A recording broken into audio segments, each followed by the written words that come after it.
Hello everybody, how you all doing? I hope you all doing well. My name is Paradise and welcome to the Paradise League Midwars tournament, season number 1, semi-finals number 1 we're gonna have here is straight out of my bed against Hamnes Yapin, and I'm joined here by Gucci Donut and Thickless. Gentlemen, how you doing today? Great. Glad to be here. Doing great. Let's have a fun couple of games. For those of you who play Midwars a lot, you might have seen Thickless and I. We play quite a bit of Midwars, so you might recognize. This is we've been good friends for a while. We have a lot of synergy with Midwars, and so we're excited to be here today casting. Yep. And Exactly.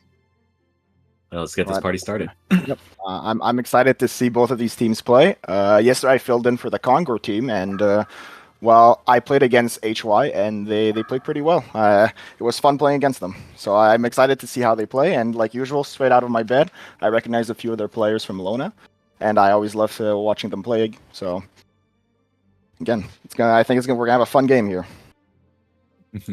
Yeah, I'm trying to pull up the points here, and take a look at the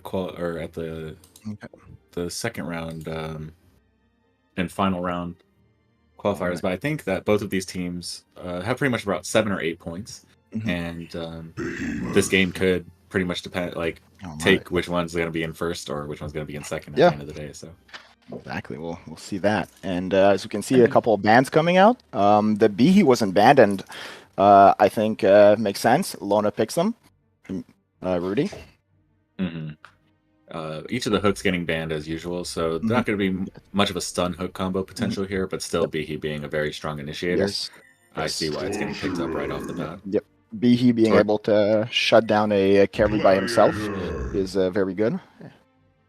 And Torturer.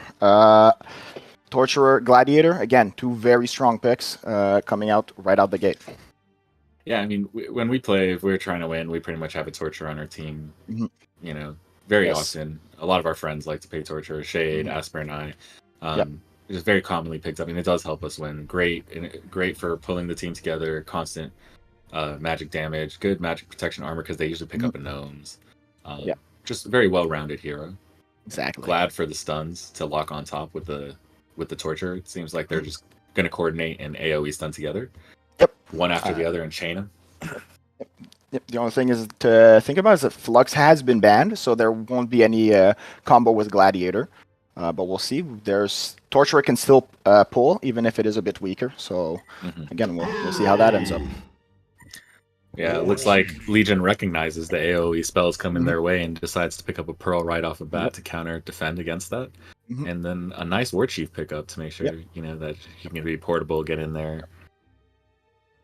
Even if there is a showdown, War Chief will be able to get to wherever that player is. So I like the counter picks. Yeah, I am surprised that HY didn't actually pick the Pearl, because Demented has been banned, and as we know, Pearl and Demented are the 2 strongest supports, and a lot of the time can decide the entire game if they're played well. So they've definitely been picked up the most this tournament, I will say. So hard to argue with that. So we'll see the next bans. All right. Okay. Tarot Voodoo Defiler. Tarot's always a good ban. She can deal a lot of damage. Can sometimes, just by being lucky, decide a lot of the game. Voodoo, his stun can shut down 2 people if it's thrown well. Defiler, Rhapsody. All right, some very, very good bans out here. Yeah, and I've noticed some of these players or some of these heroes weren't banned in previous games, and you could tell that they're probably getting banned this game because these players probably know each other very well and are familiar with their playstyles. So they're probably saying, "Oh, maybe this person's a good tarot or this person's a good defiler," and so they're making sure that they're trying to not just pick the OP heroes, but the OP heroes that they feel like that they're very strong with. So I like these bans. Yeah, it looks like straight on my bed is doing is going a lot more tactically about this. They banned Voodoo and Rhapsody, both of the remaining supports that usually would use instead of Pearl or Demented.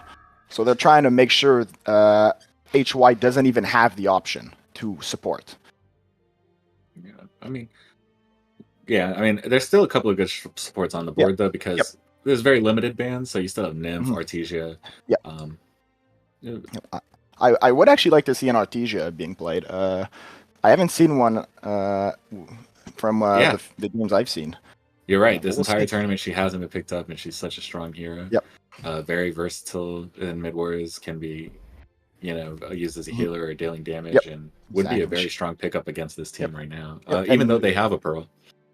And if used properly, she can heal more than any other character in the game. It's almost like having your own symbol of just on one of your carries. We'll see.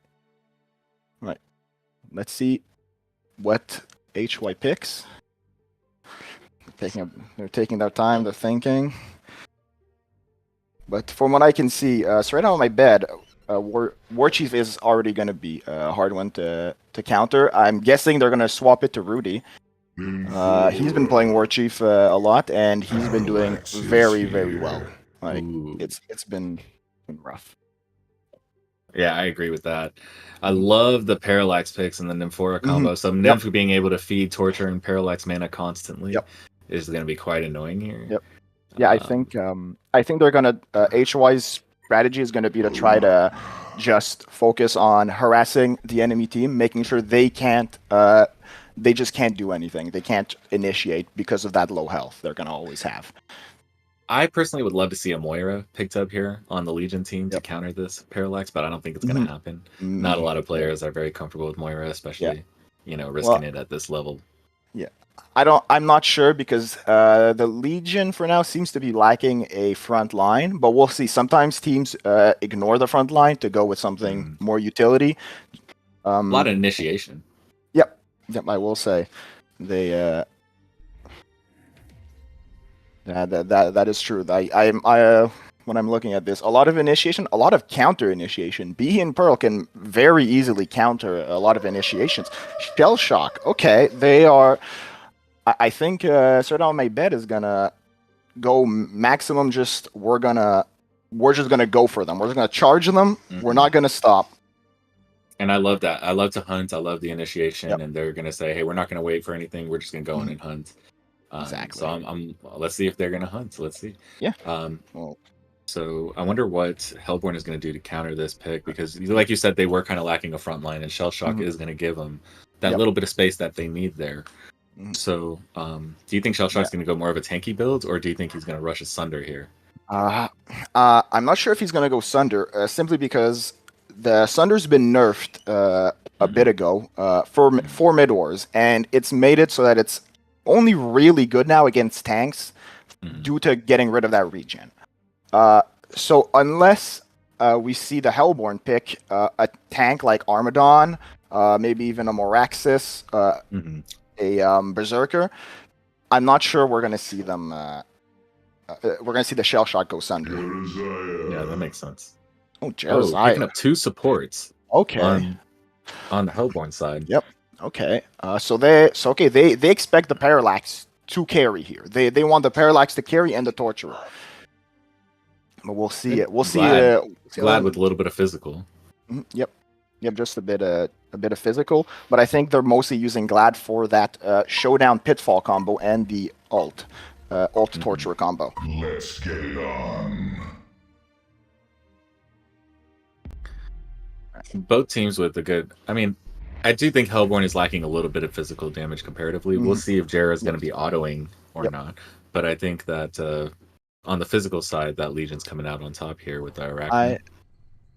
I don't think that Jerizaya is that bad of a pick. I think their thought right now is, look, Legion has a lot of harassment. We're going to counter that not by trying to out-harass them or something. No, we're going to go even more heals and just ignore all of that. Ignore that advantage they have.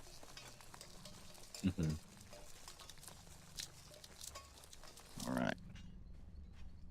Get around.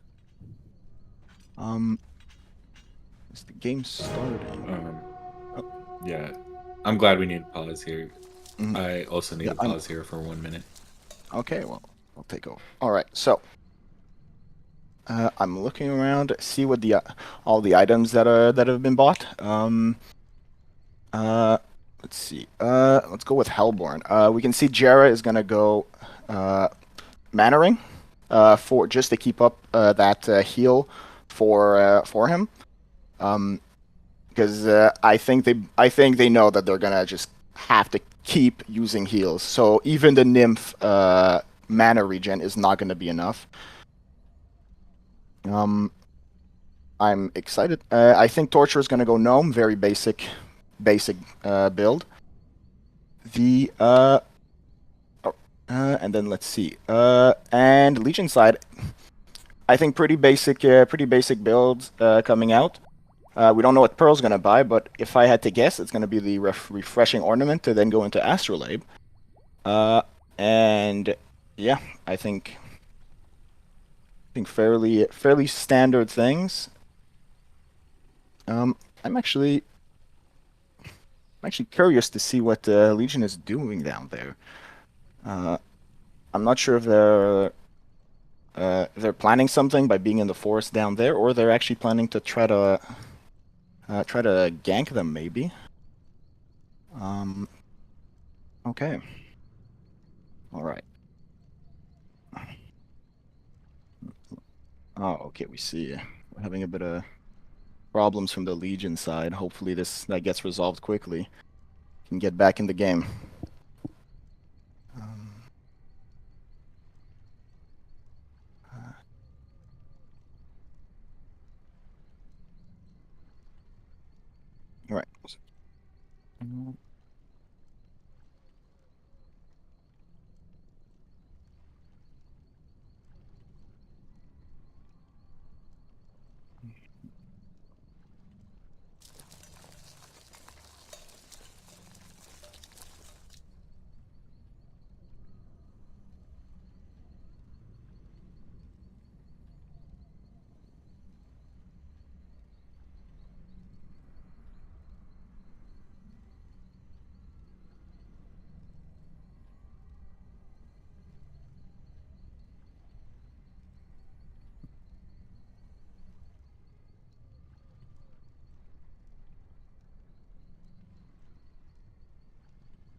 All right.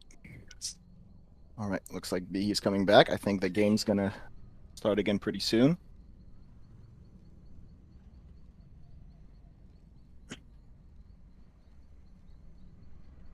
All right. All right. Welcome back, Gucci. Thank you. All right. Okay. We're still paused waiting on... Yep. So looks like Cool. B's coming back. So yeah, like I was saying, I think everyone's going pretty standard items right now for on both sides. The only thing I'm curious about, I wanted to ask you, do you think that the Legion right now, they're like in their forest, like not in their lane? Do you think they're gonna try to do something, or this is just like them kind of just hanging out, just having fun in the forest? Yeah, I think they're just walking around trying to see if they can catch someone out, because Shellshock can kind of leap on someone. Okay. So if there's like a Nymphora warding or maybe a Jera by himself, they can just kind of harass and figure out what's going on. Maybe if they place the ward somewhere. Sometimes you'll notice, like, when you're walking in the river in early games, when supports are coming up to ward, advanced players are looking at their inventory and seeing if the word is missing now when they once had it. And so a lot of times players will either drop it to pretend like they warded, or actually place it. Yeah, or maybe try to like not get revealed until they place it, maybe. Yeah, exactly. And so so just I think something like that is kind of happening here. But I want to ask you a question, just based off of picks, not skill, just based off of picks alone. Which team do you think would win this game? That's a pretty hard question, but I think if we're going just on meta picks, I think that Legion has a slight advantage right now. It's not that big. I think the Behe, War Chief, and Pearl are just such strong picks compared to some of the like.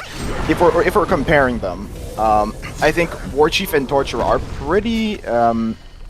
They're pretty similar, I think, in terms of strength for what they do, and like that's so 1-to-1. I think Behe is just stronger than anything they have, and Pearl can do the work of, I think, both Jera and Nymphora a lot of the time, except for that mana regen. I think that, yeah. So for now, I think they have a slight advantage, but we'll see. Pearl's Q can kind of also counter Jera's magic immunity, right? So it's kind of interesting to see that they picked Jera last when they saw that the Legion had a Pearl. Yep. I don't know if they forgot about that, or... No, I think it's just that's the only option they had. Though I think the Accursed was open, so maybe they could have taken Accursed. But maybe they also want that that AoE physical immunity you end up getting at with the level 3 ult. We'll see if they're trying to bring this to late game. I'm not sure if they should, because they Legion has Arachna, so we'll see what their plan is. I'm curious. You can tell right off the bat that there's a lot more spam coming from the Shell Shock and the War Chief and the Behe. So yeah, and that Nymph is having a hard time just keeping his team alive. Yep. But like, just keeping them full. They're holding on right now. From what I can see, Hellborn is still mostly full health. Nymphora only has half her mana. Jera still has full mana.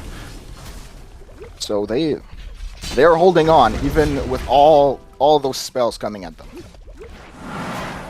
Yeah, very true. And that's the power of Nymphora early game, is just having that portable well. Very, very, very nice. Yep. And late game, if you can land her ult with that staff, she can stun an entire team. It's pretty strong. Love it. See, Hellborn kind of warding defensively while Legion is warding offensively. Yep. Yeah, as we can see. I mean, that makes sense. Right now, Legion is on the attack. They're trying to just put pressure, enough pressure so that one of the Hellborn gets out of position, so that then they can jump them. And Legion places a defensive ward as well, actually. Yep. So they've got the whole map kind of covered. With the spam they're getting and the river domination, they're able to get the Merrick's rune. They're able to afford the extra ward. Yep, exactly. And having control of Merrick's is such a big advantage right now. Merrick's, in my opinion, is more important than the top rune, because top rune can maybe sometimes give you a good one that lets you initiate. Most of the time, you'll get an illusion, a regen while you're full health. Kind of useless. Like, let's be honest. The regen while you're full health is so real, and you'll get not one but like 3 of them back to back, and it's like, why? And then the next game, your enemy carry gets like 6 double damages, and you're like, what? Or the initiator always gets haste. I know. But Merrick's, Merrick's is always going to be the same thing. You know what it is. So, and it's good, it's money. Money wins games. Yeah. And it's money for you, money for the whole team. Yep. So it's early, especially that early item advantage, when the levels are the same, it's just going to help you scale so fast. Exactly. It might help you get an item a bit earlier, maybe a gnomes, your ring, earlier than the enemy team, which then can help you just keep going from there. Just an early ring is very good, and as we can see, speaking of ring, Jerazai got his ring. That's gonna help him spam heals even more. Yeah, and help Newerth as well, who's constantly using her heals and mana. Yep. So one thing about Midwars is the first blood, right? Like the first blood is like kind of like more important than people think, and because people want to get the action going right away, it's like, all right, let's just sacrifice the first blood and get it going. Yeah. But you can tell at this high level that, and since they really want the win, that everyone's playing super cautious and trying to get the spam to where they can get a hero low enough and really hop on him, and get that first blood down. So it's just interesting to see a lot of offense and defense going on at the same time. It's no, I think this game is gonna be interesting. I think once team fights start really going, we're gonna see a lot of good plays from both teams. And both teams are just now hitting level 6, so we're about to see some combos coming up soon. Yep. 0-0 action. We might just see whoever wins this first combo kind of scale from there, or who knows. Yeah. Well, speaking of level 6, Pearl has level 6, which means Hellborn now has to try to bait out that Pearl ult to try to initiate. Because if they try to initiate, go all in with all their ults, Pearl can just press one button, and they lose. So we're gonna see how they manage to do that. Who do you think is gonna initiate? I think Legion's gonna initiate first. They've been itching. Yep, you can tell they're just waiting to bring one person low enough, without the heals, and then just jump them. Get that first blood, like you said. The only thing is they're trying to get first blood without losing 2. They want to trade for first blood. They want to get first blood and then maybe lose 1. But they don't want to lose 2, because then that gives an advantage. I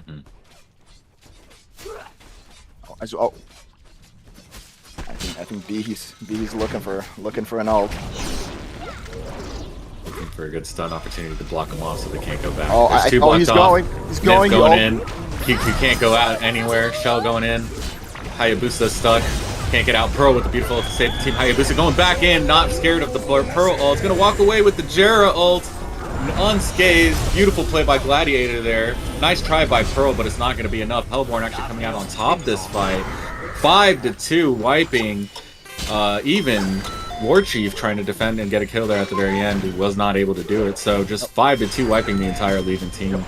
Love to see it. So, you see, wow, crazy. I did not expect that. This is exactly what Hellborn wants to do. They want to bait on an initiation on someone that isn't their most important person. So right now, as you saw, Parallax just like wiped them with that ult. That ult does so much damage. He just went into that Pearl ult. Anyone that was in there just melted. And he does have 5 assists for that, right? And it's just so interesting to see because they were down 2, right? Like Behe did an amazing initiation, blocked off 2, they killed 2. It was a 5v3 scenario, and Parallax was not scared of the Pearl ult. Glad was not scared of the Pearl ult, so they walked in and they were able to turn in a 5v3 situation and actually come out on top. That was like phenomenal play by Hellborn. So huge to Chalfa, Religious M, and Hayabusa. Like fantastic play. And Ozma, sorry. You know, this is why we see these are like good players, because we see that they notice that even though there was a Pearl ult, they're like, wait, we still have an opportunity here. Like, we can still come back from this. And instead of backing up, being like, all right, we have 2 losses, we're not gonna take any more. They went like, no, we're going in. We're gonna take the entire team. And that was crazy. Yeah. Awesome. Awesome combo by all of them. Yep. What an unexpected turn there. Yeah, and I think now that that a bit had an effect Behe on with the PK within 8 minutes. PK's in a little too deep and is going to pay for that stun. Oh, yeah. Chalfa coming in. Yep, I think he's waiting We'll get that kill with the Parallax. Parallax with the shield, Magic Immunity is going to try and go in a little bit more and tank for the team, but we'll get a little bit in trouble. We'll get healed by the Jera, and Nymph coming in with a nice stun. Para, 1 HP will fall to the Behe ult. And then we've got Nymph also that's going to fall here, getting chased. Torture as well by the whole team. So good cleanup there by Legion, catching back up. The score now 5-7. Anyone's game. Yeah. Legion still with a little bit of river domination here. Might play a little bit more cautiously and try to hunt as 2 instead of as 1 from now on. We'll see. Yeah, well, we'll see. So as we saw, he got caught. He tried to get that Merrick's, didn't get it. So I think that was kind of that was a move he was planning. He was like, all right, if they initiate on us, we can still win this fight. So he stunned them, went to go get the Merrick's. They initiated, took the bait a bit, and then ended up losing that fight. I thought it was quite impressive for Behe to pick up a PK so quickly and get right in, and now he's going straight into the staff. So yeah. Staff Behe with BK. You can be anywhere on the map, and you can be on the other side of the map in just instantly. So Just with shows that, to go you as an initiator how powerful mobility is and why it's Yep. very important. exactly.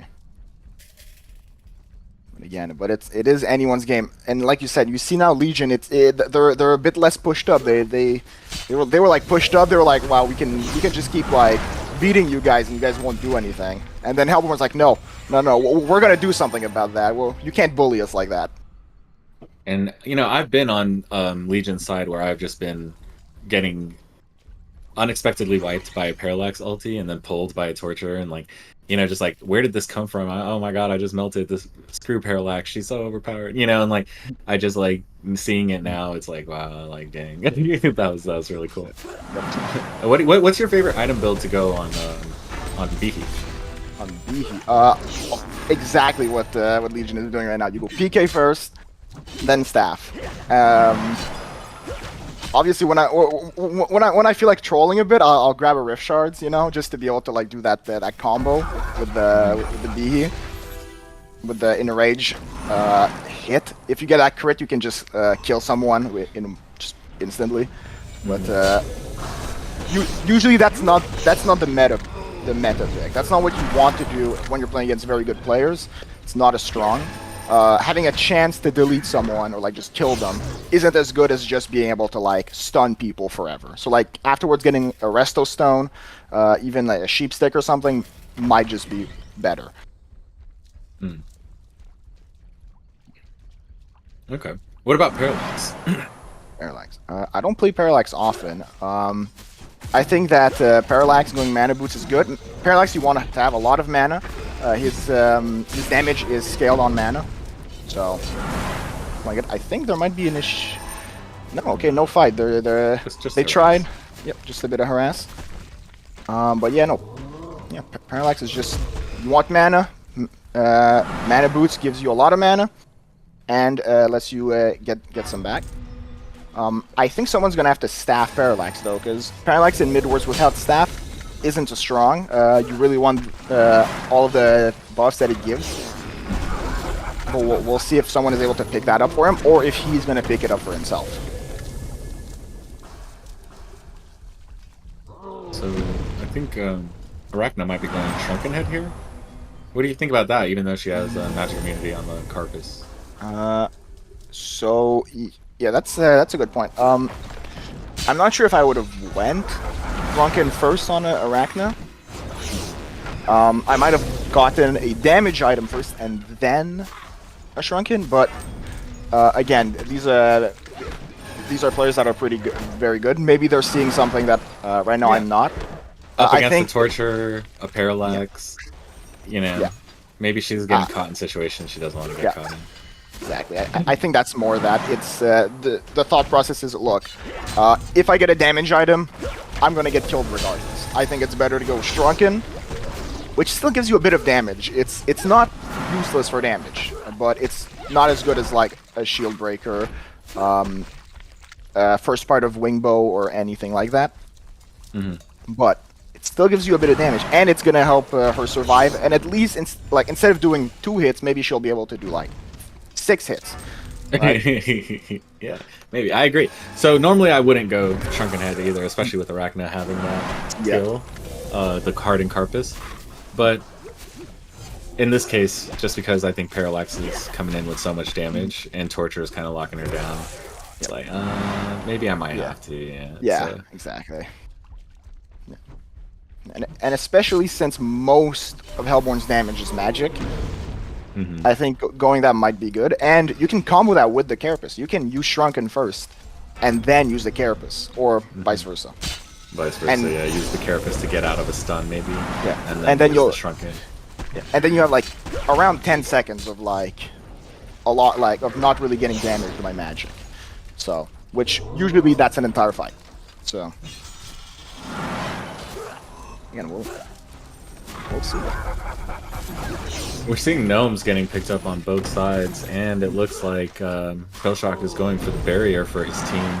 So you can tell a lot of magic armor right off the bat, early game, to make sure that they have defenses ready for all this magic damage coming both ways. Oh, Shellshock going in, looking for action here on the Gladiator. It's just going to be a little bit of a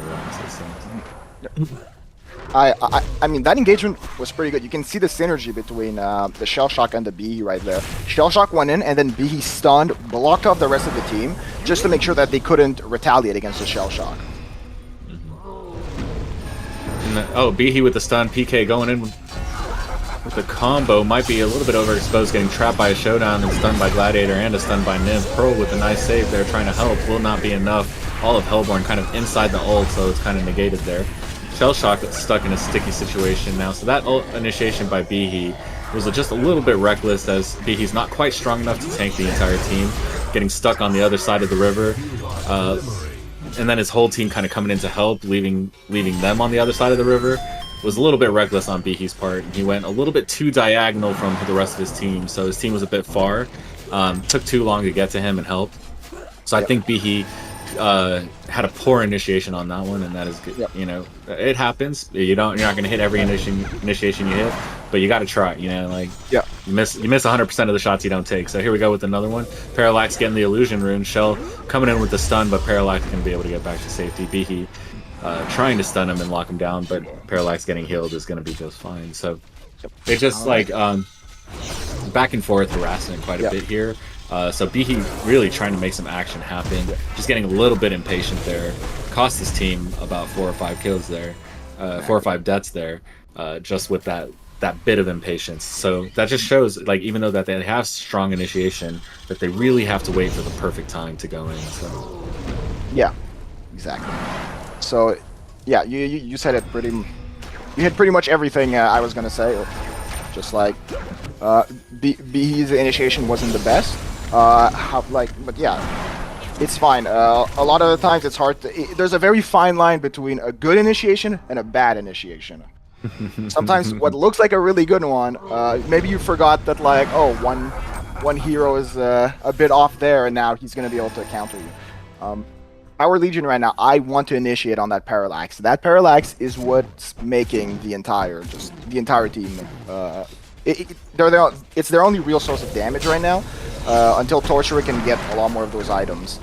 But Parallax and Torturer, those are the 2 targets Legion has to focus down right now. You'll notice, like, Legion is now playing a little bit more back. Like, the river's a little bit more exposed. Hellborn can kind of come up now.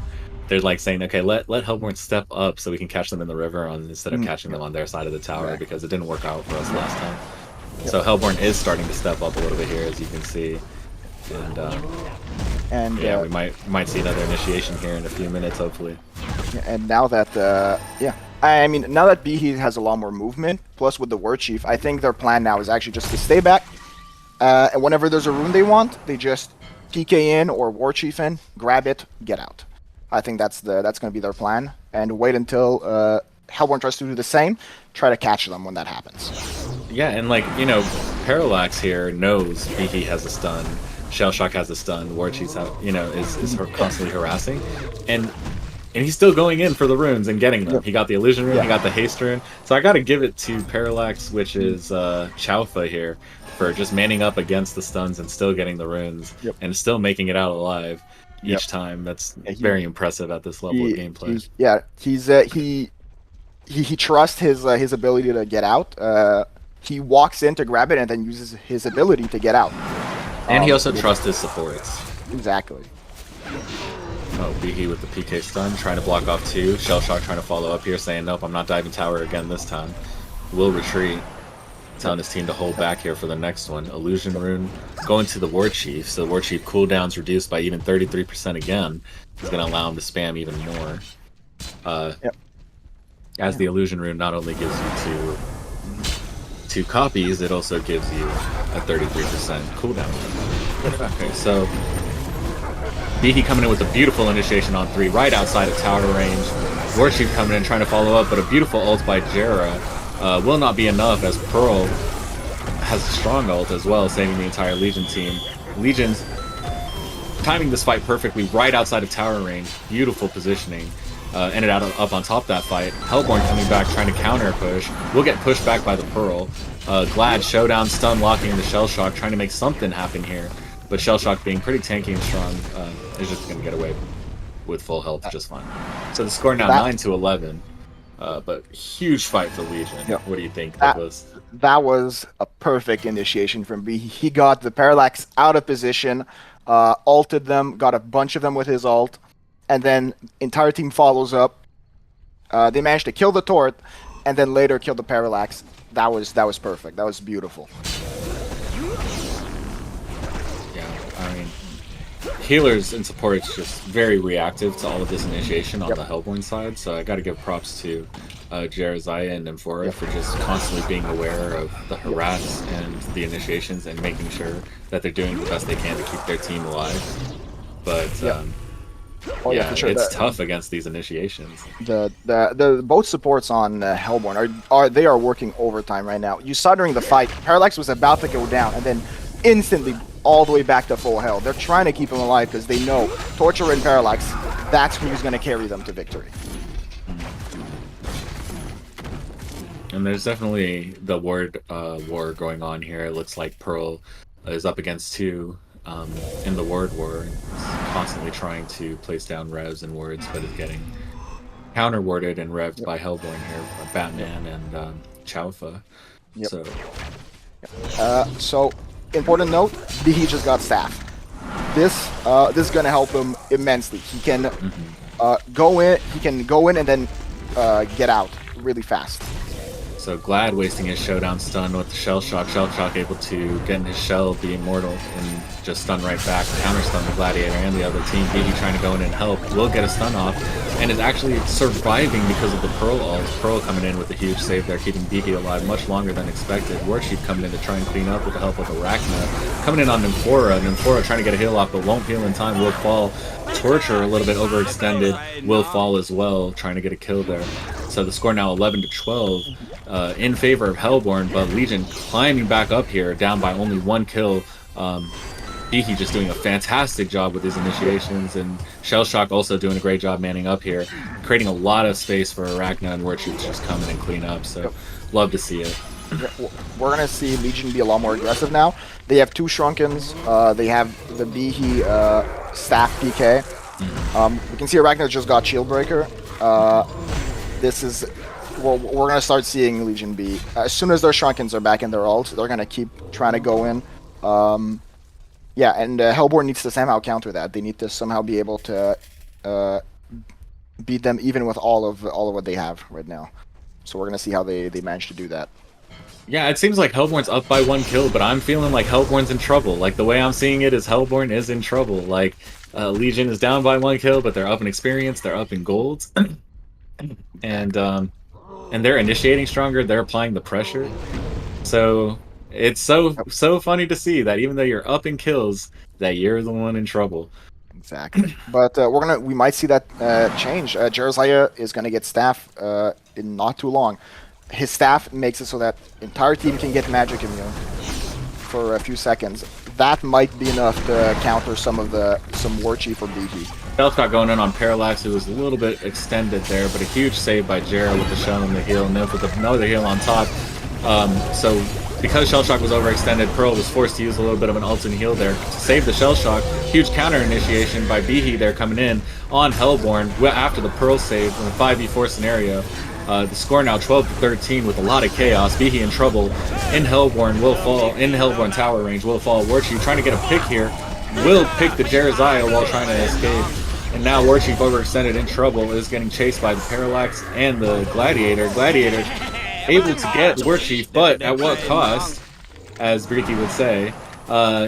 Parallax is going to fall to the Arachna, with Arachna getting a nice kill there. So Carrie is doing a great job. Score now 15-15 tie game. Amazing fight by both teams. Yep. Trading one for one kill, back and forth, back and forth, back and forth. It's just even, like, so fun. Yeah, we can see we haven't been talking about Arachna that much, but Arachna is playing very, very well. If we look at her, she's always in the back. She's always seeing someone that's like a bit out of position, like during those fights, hitting them, getting the kill, and then backing back up, doing exactly as a carry should at this stage of the game. He knows, hey, I'm not that strong right now.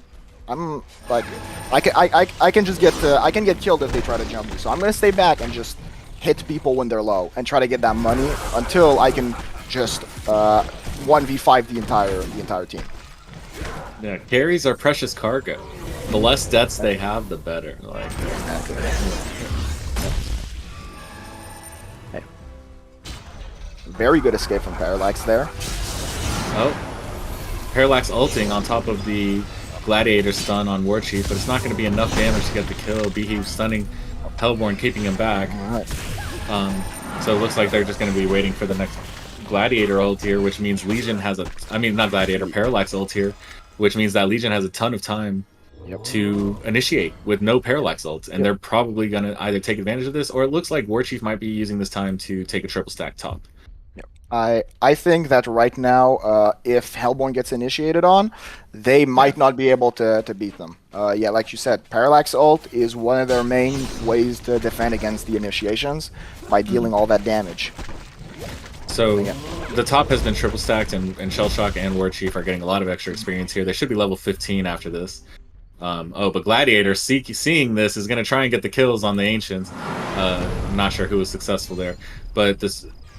Yeah, like War Chief now level 15 up on 2 levels on the rest of the Hellborn team is going to try and use that level advantage here. Gladiator, knowing he's in trouble, is going to use his ulti to take 50% damage, countered by the Pearl ulti, who's also going to take minus 70% damage there. Hellborn trying to get into the Pearl ult so that they can do some damage to the Legion team, manning up, getting in there. Behe with a huge counter stun, saying, nope, you're going to try and come into my Pearl ulti, I'm going to stun all of you at the same time. Going to do some work, but is going to get caught by the entire Hellborn team still, and going to fall. So now the score now 17-19 in favor of Hellborn. Legion getting caught on their own side, unexpected, even without the Parallax ulti. Just props to Legion for doing it. Now Legion trying to get a little bit of tower damage, is going to overextend, and Hellborn is going to overextend there with Gladiator. Legion not going to let them do that. Behe coming in with the stun, War Chief coming in, Shellshock coming in saying, nope, you're overextended, we're going to take you for that. So 18-19, down by 1 kill. Still trying to go against the cooldown of the Parallax ult. Legion applying pressure on Hellborn's side up against the Gladiator, but Jera with a nice shield on Gladiator going to keep him alive there. That a lot happened right there. So a few things I've noticed during that first fight, all the way back in that Legion jungle area near the neutrals, is that Parallax was about to die from Behe. Behe was about to kill him, but then Jerzai just ulted, and after that switched. The entire fight just switched. Hellborn was back on top, and they managed to bring it back and win that team fight. So again, as we can see, these supports are working overtime, trying to just give any advantage to their carries. And that's going to be Ozma. So shout out to Ozma for the perfectly timed ults there to keep Hellborn alive in that fight, and to actually turn it without a Parallax ulti. It was fantastic. This is the type of support I want in my games. Someone that's always looking out. He sees his carry getting low, and then he does everything he can just to save him, get that advantage, and end up winning. We played a lot of Midwars, and I'm seeing things in this game, and I'm like, how are they doing this? What the heck is happening? What is going on? It's just like, whoa, man, awesome gameplay, guys. Love to see it. I think we see both teams are very, very competent teams. Both teams have had incredible plays. There's a lot of game awareness on both teams. It's hard to keep track of everything going on. Yeah, so you can see Nymphora picking up the Storm Spirit here, trying to counter some of the Shell Shock initiations coming in, which I think is a pretty good pickup here. But I don't know. Maybe she's not going staff because Jera's going staff and gonna boost the Parallax. But I think that maybe a staff on Nymphora to boost the Tort would also be good as well. Mm-hmm. Yep. Staff on. We're gonna see. We're gonna see who they staff. I'm guessing. I'm looking at both teams that Parallax is 100% gonna get the boosted staff. But we're gonna see. I think Nymph might grab Arachna with the boosted staff early. Oh, okay. I mean, hey, that's good. I don't mind that. I mean, if we look at both at the options B he had, yeah, I think Arachna is the best choice out of this. Even over Shellshock? Because Shellshock with staff is pretty strong. He gets a lot of speed, but I think Arachna staff is a bit better. No, it helps her a lot. It helps her do a bit more damage. That little minion she spawns surprisingly kind of strong. But we'll see. They're popping. Oh, Shellshock trying to catch this Torturer who's a little bit overexposed away from the tower. Will get hunted by 3. Nice follow up there by Beaky and Shellshock and Arachna. Get that kill. Score now 19-19. Tie game. Hellborn really in trouble. Seems like they can't escape from their tower range without getting picked off. So they really need to move together and make sure that they're staying near their supports. Yeah, well, we're seeing the strength of Shell-Shock Behe combo right now. We saw that they don't need to be right beside each other. They can just... One of them could just go in and the other one will always be there to help. Same with War Chief. Yep. So it's like three strong portable heroes constantly hunting. Exactly. And those 3 are strong enough that the enemy team, Hellborn, can't just ignore them and try to go after Arachna. They have to go after them.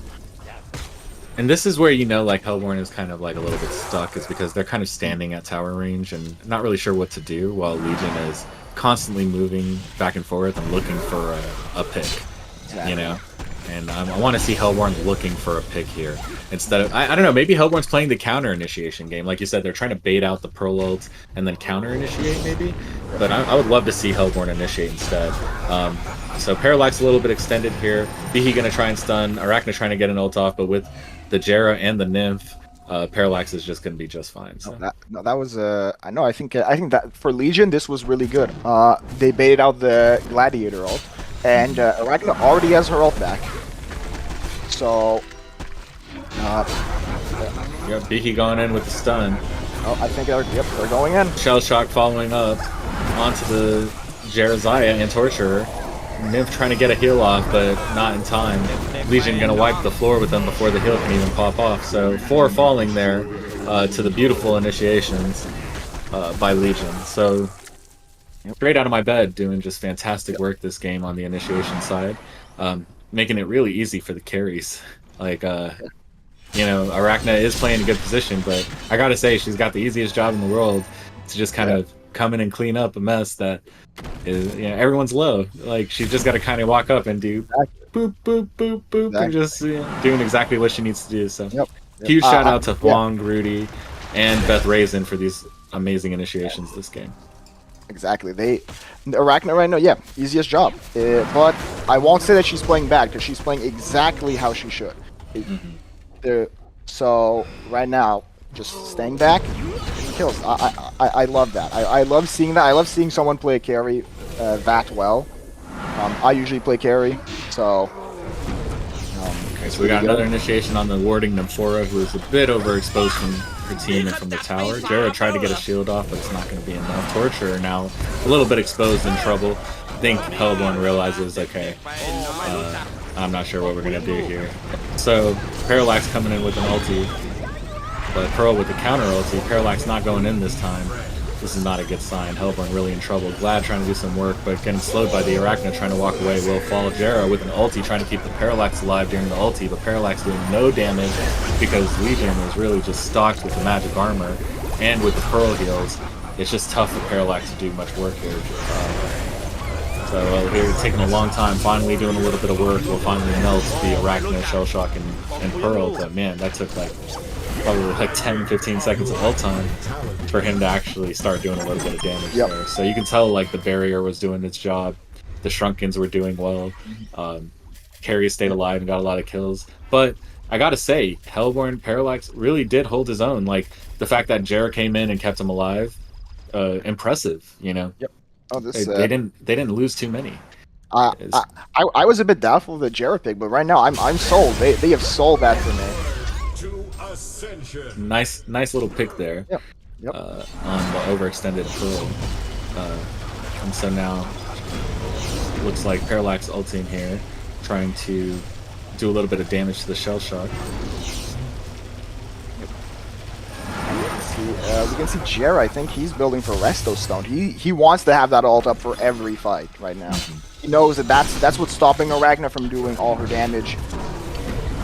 Behe hopping in with a beautiful initiation on Gladiator, but Nymph trying to save Torture.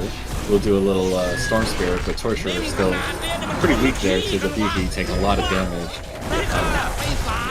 The rest of Legion hopping in, cleaning up the rest of the team mid, just completely dominating the lane now. This initiations are just too strong. Every time Hellborn's cooldowns, for heals are gone, if Jera can't ult, or if Nymph can't get multiple heals off with an Astra, like, they are just not able to sustain the initiation. So the Legion slowly starting to climb in kills here. The score now 32-25. Plus Legion dominating the lane with Merrick's rune and Constant getting runes and Farm getting the triple lane top. Legion is really kind of slowly dominating the game here with small actions every minute. They're slowly dominating this game. So yeah, I think we see the difference between a team that plays a lot of mid-wars versus a team that doesn't play as much. You can see that a lot of what they're doing, they're confident. Legion is confident in what they're doing right now. They know that it works, and they're gonna keep doing it. And slowly it's working. Slowly they're climbing back up. Tables are turning. Not that Hellborn isn't playing well. I have been very surprised with Hellborn right now. They are playing incredibly well. Fantastic. Yeah. The counter initiations, the saves. I mean, the magic damage coming out by Torture and by Parallax. Glad with the perfect stuns and ults, trapping people out. Like, everyone is playing fantastic this game. It feels very slow though. Like, only 50, 60 kills here in 40 minutes. That's very unlike a Midwars match. Normally we'd have like almost 100 kills, 80 kills around this time. But even though it's slow paced, it's like every fight is a lot of action, a lot of initiations, a lot of heals, a lot of saves, and only one or two people are dying. It's like you can tell their skill. So Warchief coming in, trying to initiate this time instead of Beaky. Beaky with a follow-up stun is going to try and help. Pearl coming in, trying to save their team who just initiated, is taking a lot of damage and will fall. Oh, will not fall, will actually leap out. Going to be just fine. So now Parallax in a little bit of trouble. All of Legion focusing the Parallax down first, but Jera doing a huge job keeping Parallax alive, and Parallax going to counter damage, actually going to wipe the Legion team. Legion saying, hey, you're overextended on our side of the tower, and I have two supports with me, and you thought you were going to kill me, but nope. I'm going to turn the tables, flip the script, and the score is now 30-33. Hellborn coming out on top of that fight. Yep. And that just goes to show, like, maybe why Warchief shouldn't have been the one to initiate there, and Behe probably should have initiated first, but that's it. Yep. It is what it is. I agree with you. I think Behe should have initiated. Should have tried to hit that Nymphora at the same time. I think maybe Legion might have forgotten that Hellborn had that Storm Spirit. They tried to kill Jared to stop him from ulting.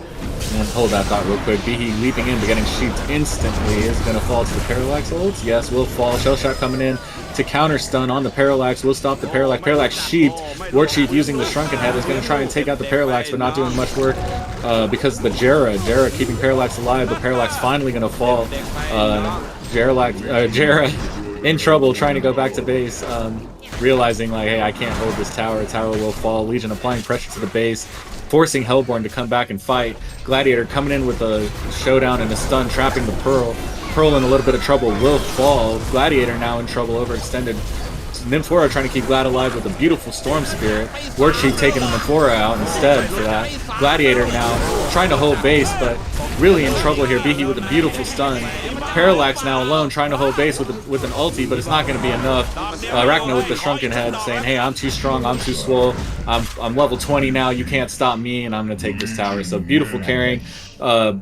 With the main Vegeta, Arachna with a 420 score, 20 kills, 4 deaths, and wonderful carrying, like you said, and he was able to do that because of the perfect initiations and manning up there by Beth, Raisin, Hong, and Rudy. And then awesome supporting by both teams, but it was really tough job for supporting for Nymph and for Jera against those initiations, and I gotta say that they just played fantastic against those initiations. And even though they lost, amazing. Yeah, I will say, I think MVP would go to both supports on the Hellborn side there. They played so well. I would love them on my team. Like, these guys are amazing. I agree. Even though that they lost, even though that's so odd to see MVP going to the losing team. But MVPs were both supports on him this year. The amount of times I saw them save people just all the time. They were working. I've never seen so many saves in one game. fantastic play both teams. GG's, and I mean, amazing game. Congrats to Straight Out of My Bed, but amazing gameplay both teams. I could watch games like that every single day. Thank you. Exactly.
Got 3.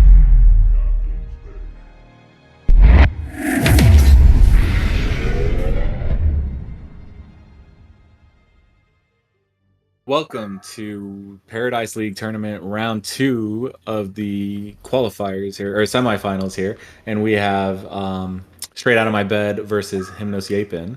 Last game, straight out of my bed, taking the victory. So the score now 1-0 for this round.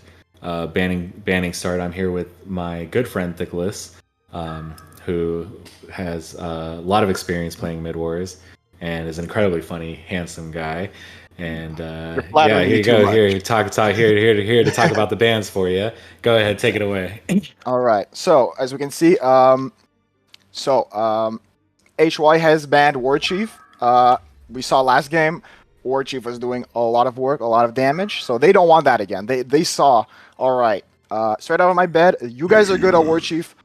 We're getting rid of that for you. But apart from that, we can see the hooks are banned. Very usual. I think most of the tournament hooks have been banned. My opinion is mostly, I think most teams know that a hook can change the entire game. All you need is one player to be really good, and you can win a game with the hooks. So they're getting rid of that. They don't want that. I'm surprised they did not ban Bihi. So we're going to see Bihi again. Actually, no, Bihi on... they said, wow, we're taking Bihi this time. HY going with that. Okay. Yeah, so Bihi and Tort, common picks every single time, first picks. I mean, we're seeing it all of this entire tournament. Exactly. So it's like starting to get a little repetitive at this point. Yep. But hey, that's I guess that's a high stakes Midwars tournament for you. Exactly. Everyone trying to get like the most quality initiations and stuns and balance of physical and magic. And we'll see the Defiler come out. Again, very very good pick. A lot of physical damage with Defiler because of that ult. Plus, very tanky. So it's a tank and a physical damage dealer all in one. Yeah, and then you got the Alonia coming out with a lot of magic AoE harassment to counter the Torturer and the Defiler. Saying, okay, if you guys want to spam, we're going to spam as well. With the Bihi and the Alonia combo. And then D-Sham, a very common pickup, a very strong pickup. A lot of winners have had a D-Sham on their team this tournament. So you can see Hayabusa saying, okay, we want to pick up the D-Sham and try and secure another win with him this game. Yep, I think D-Sham is an excellent pick right now against that Defiler. D-Sham ult can just make Defiler ult do a lot less damage for that entire team fight. I never thought about that. That's a really good point. Exactly. Plus, just Demented has a lot of other good parts about him. He has a heal that can hit the entire team. He has a semi-revive ability. Pretty good. And a single target stun. He is one or if not the best support in Midwars. And why do you think that is? Do you think it's because of the bait ability maybe? Like everyone thinks that they're going to get a kill that they're not necessarily going to get a kill with. It's like a heal that's not seen until it's too late. I think he just has so much utility. He can heal a lot. His heal is on a 6-second cooldown. That's very low for a heal. So he can just keep healing. It also does damage. It's like a Jera heal, but for the entire team. It's really strong. His ult can make a lot of the physical damage dealers just deal even more damage. You can combo that with like a Pestilence in some more casual games and just have the enemy team have like 50 less armor than they're supposed to have. It's so what counters D-Sham? D-Sham. So D-Sham, that's the thing. He doesn't have many weaknesses. Like, he has a stun. He has a really strong heal. Like, the only thing is that he doesn't scale very well, except for his ult because of the armor. He doesn't scale very well into late game, but because of the items you can get, all the other things you can get, like, he ends up being pretty strong. He doesn't scale, but he doesn't do like Nymph, where he becomes like basically just a walking stun. Like, he still has other uses. And he can still auto attack. Like, I've seen D-Sham's builds semi-carry sometimes and actually do a lot of damage. Yeah, surprisingly a lot of damage. So you see that straight out of my bed picks up a Rhapsody pick here. Very, very strong support. One shrunken head and you can keep your whole team alive. Exactly. So one thing about straight out of my bed, it's I don't know what their strategy is yet, or I think we're gonna see, but they don't have many stuns. Like they have a Rhapsody single target and the Torturous stun. Torturous stun is hard to hit sometimes. You need more of you need someone to set it up usually to hit it. It's hard to just hit it straight out of just straight up like that because of the wind up time. Rhapsody only single target, and Defiler and Armadon don't have a stun. Stuns wins games in Midwars. It's the best way to win a game is just to have a bunch of stuns, because the carry can't do anything. The carry can't carry, and the supports can't support if they can't do anything. That's usually the thought process behind that. Mm-hmm. And yeah, so interesting to see an Armadon pick up. Armadon's very strong early game and late game if he scales properly. He can go and just create so much space for the team. But up against a D-Shim who can kind of, like you said, like make that physical damage, not it's just like I'm not sure if Armadon was the best pickup here, but I think that it's going to be a very strong pick early game if he can create enough space and they can take that first tower early. Like what I'm predicting with this team from straight out of my bed on Hellborn side is an early tank from Armadon up in front of the first tower, like pushing beyond the first tower, and Defiler coming in with that ult level 6 and just taking that first tower, like with all the space in the world. And that's what I'm seeing coming from Hellborn side. I think for early game, Legion's gonna have a very hard time killing a lot of the Hellborn because of the Defiler, Armadon, and Rhapsody. But I don't. Again, for right now, I think Legion's picks are better than Hellborn's picks right now. All Elonia can grab a Sunder, and Defiler and Armadon suddenly ain't so tanky no more. Yeah, valid point. Very valid point. Yeah, I think that's going to be the pickup too. So we're going to see some interesting strategies here being used. I think that Shadowblade is also a very tanky carry coming in here. So you can see Hellborn really pushing the strength, going for dominating in strength and really trying to take that early river control. Yes. So Shadowblade, as I think most people know, he can be any one of the 3 attributes. So he can go anyone. I believe the meta, unless it's changed, is agility. I don't know if that's where they're gonna go. Maybe might go intelligence. I don't think so. I think he's gonna try to go a lot of agility and just do a lot of damage. Real quick, Rhapsody warding might get caught out here by 3 of the Legion. Midas trying to get a stun off on the Rhapsody. The Rhapsody using the heal and getting backed up from his team will make it out just fine. So just a little bit of dancing here.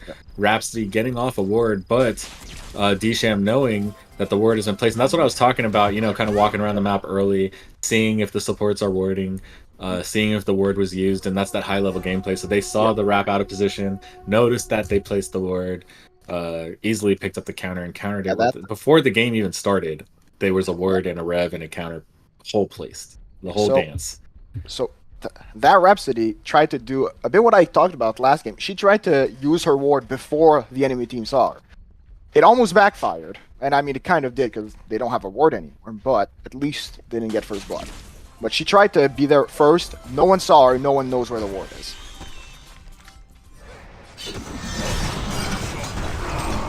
Behe coming down with the stun of Defiler. Midas doing a lot of AoE damage on top. Rhapsody trying to keep the Defiler alive. Defiler countering with some damage on Midas, both walking away with a little bit of HP. But Alonia will fall. There's the tankiness we were talking about. But that almost was good for Legion. As you can see, Hellborn doesn't have really any stuns. They have 1 AoE stun. That's not very strong. Yeah, that first blood goes to Rhapsody, and Rhapsody able to pick up the Sackstone. Hellborn really kind of taking a little bit of domination in the river, saying you might have the stun and the harass, but we've got the heal and the strength, so we're gonna just have a little bit of rune control here. They're able to get the Merrics, get the rune top, and I think that they're going to continue to have rune domination here with the Armadon in the middle of the river. So I think until Midas gets a PK, it's going to be tough for Legion to get any wins, even with the Behe stun, which is interesting to see.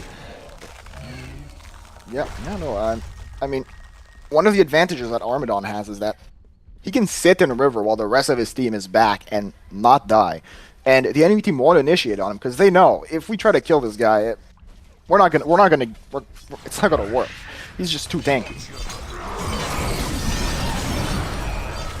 So Behe coming in on a stun on the Shadow Blade, then with harassed with follow-up by Moa's Acid Cocktail and Midas's AoE.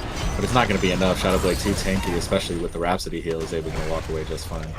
So now there's a Haste Rune, and again, Behe trying to get some stuns off, isn't going to do much. Armadon able to just walk around and grab whatever rune he wants here. This early strength is really providing a lot of dominance on the HoN side, and with that early Merits rune every single time, it's a pretty interesting strategy. They're like, okay, we're just gonna focus on the early domination of the river, get the rune every time, and then we can scale, and that's pretty smart. Moa kind of overextended a little bit, baiting out, is gonna walk away just fine with the help of his D-Sham.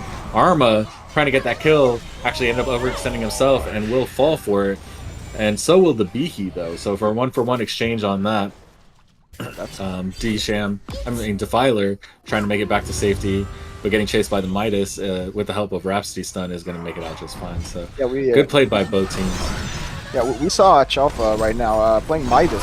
He did very well there. Another fight, I think.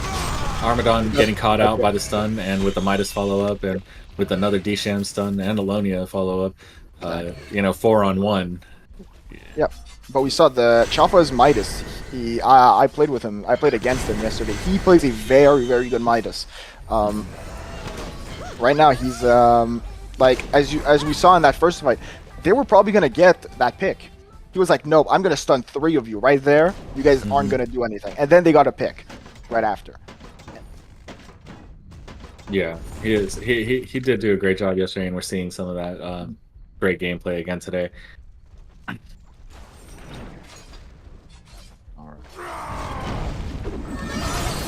So Behe with another stun here, trying to lock down 3. Rhapsody trying to heal the same 3 that got locked down, is able to do that just fine. Alonia providing a little bit of harassment. Moa also trying to harass, but Arma able to grab the haste rune again just fine.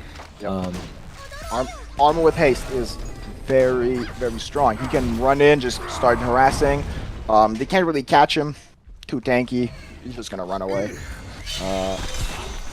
We're gonna see if he manages to do a play, or he's just gonna sit there and harass him like good. All right. Let's see what's going on right here. Yeah, you see, Legion, surprisingly, they're actually no, not surprisingly, they're standing back. They can't do anything against the Armadon and the Defiler. They're just too tanky. The Rhapsody heals also are just keeping that up. Armadon's passive is is so strong. You can combo it with armor, and Armadon with a beautiful lockdown, and Midas with a nice follow-up. Moa with a stun on the Armadon, trying to keep him locked down, and then Behe coming in with an ult, trying to do a lot of damage. Will take 1, but surprisingly, Hellborn hanging in there for a while. Then Alonia coming in doing a lot of harassment. With the help of Moa, will take another 2. So the score now 5-5, each trading 1-for-1 kill here. Both teams playing phenomenally, harassing, stunning, healing, warding, lots of action going on back and forth. Everyone playing aggressive, no one's scared. Love to see it. Hellborn still does have river domination purely because of Armadon and the strength control, but other than that, Legion is really keeping up here. Moa with 2 kills, Ozma playing fantastic. And like you said earlier, Midas with the beautiful stuns, following up with Behe every single time. Yep, it's a very great team synergy. Oh, and I think Armadon's going to get caught again. Are they going to get him? I don't think so. He manages to survive. Again, Armadon is just so beefy, he's just so tanky. And we saw that last fight. We saw the advantages of both teams. Their strategies. So Hellborn's going more, okay, we don't care about stuns necessarily, but we are tanky. We are not going to like just take that much damage, and it worked. We saw that Armadon stayed alive for a very long time. But again, we saw the advantages of Legion with all their stuns, all of that harassment. We both managed to get their picks during that fight. And you can see like Torture is trying to counter harass here, Defiler is trying to counter harass here, but it's just not as much, you know. And it's just kind of a back and forth battle between both, and both supports also playing a fantastic job keeping everyone alive. Every single time there's harassment coming, Rap is dropping the dance floor, and every single time someone is low, Dsham is ready with a heal and a cape. So great eyes and awareness by both supports here. Yeah, both support players making me want to play support. They got the wards in the river. You know, they've got vision top and bottom. Everyone knows exactly what's happening at what time. Everyone aware and just like ready. And it's just, you know, 5-5, such an even fight. Beaky coming in with a huge initiation, stunning 2. Alonia with a nice ult on top. But Beaky gonna get stuck. Shadowblade leaping and not scared with a beautiful tablet and ult by Rhapsody will keep the Shadowblade alive. Exchanging 1 for 0 on that, and I thought Shadowblade was gonna fall, but what a tablet by Defiler and huge ult by Rhapsody to save the Shadowblade and exchange 1 for 0 on that. Hellborn coming out on top, even though Behe with the huge initiation and Alonia with a great follow-up with Midas. All of this hard work for what? For nothing. Yeah. For nothing. For your own death. That was crazy. Yeah. I was Defiler picking up that tablet is so good. Now she can tablet people out because they see he keeps isolating one person, and so Defiler was like, "All right, you want to do that? I'm gonna get a tablet. Now you can't do that anymore." And you know, like Shadowblade being so low and Rhapsody just perfectly timing that ult is just so nice to see. Yep. Alright, Legion with an initiation, but Shadowblade not stared, actually manning up against the initiation, keeping Midas in trouble. Moa forced to use the ult on Midas to keep him alive. Dsham also forced to use the cape. Everyone on Legion in trouble, retreating back while they can. Hellborn kind of showing their dominance and aggressiveness here, saying, hey, you know, we're going to push up on you guys even though you're trying to initiate on us, and even though you're trying to harass us, we're going to push up on you guys and tell you that's not okay. Yeah, I mean, we can see, that slowly Hellborn's getting tankier and tankier. Against what I thought, Shadowblade is going strength right now. I thought he was going to go agility. No, he is going strength. He is like, all right, my entire team's going to be tanky. I'm going to be tanky too. We're all going to be unkillable. They can't do anything about it. Yeah, it just makes sense because he can like leap and steal strength from Armagon at any point and just be very, very tanky. And the fact that Alonia is not rushing the Sunder here, in fact, I think she just might have picked up a Gnomes. The fact that she's not rushing the Sunder, these tanks are walking around doing whatever they want. And you know, we were hoping to see a Sunder get picked up early, and that did not happen. So beautiful stun there on Torture, locking him down. Nice follow up by Midas, and with the Moa Acid, able to get the pick there with Alonia's help and take out, making the score 6-6, even game. Legion staying in this fight. Yeah.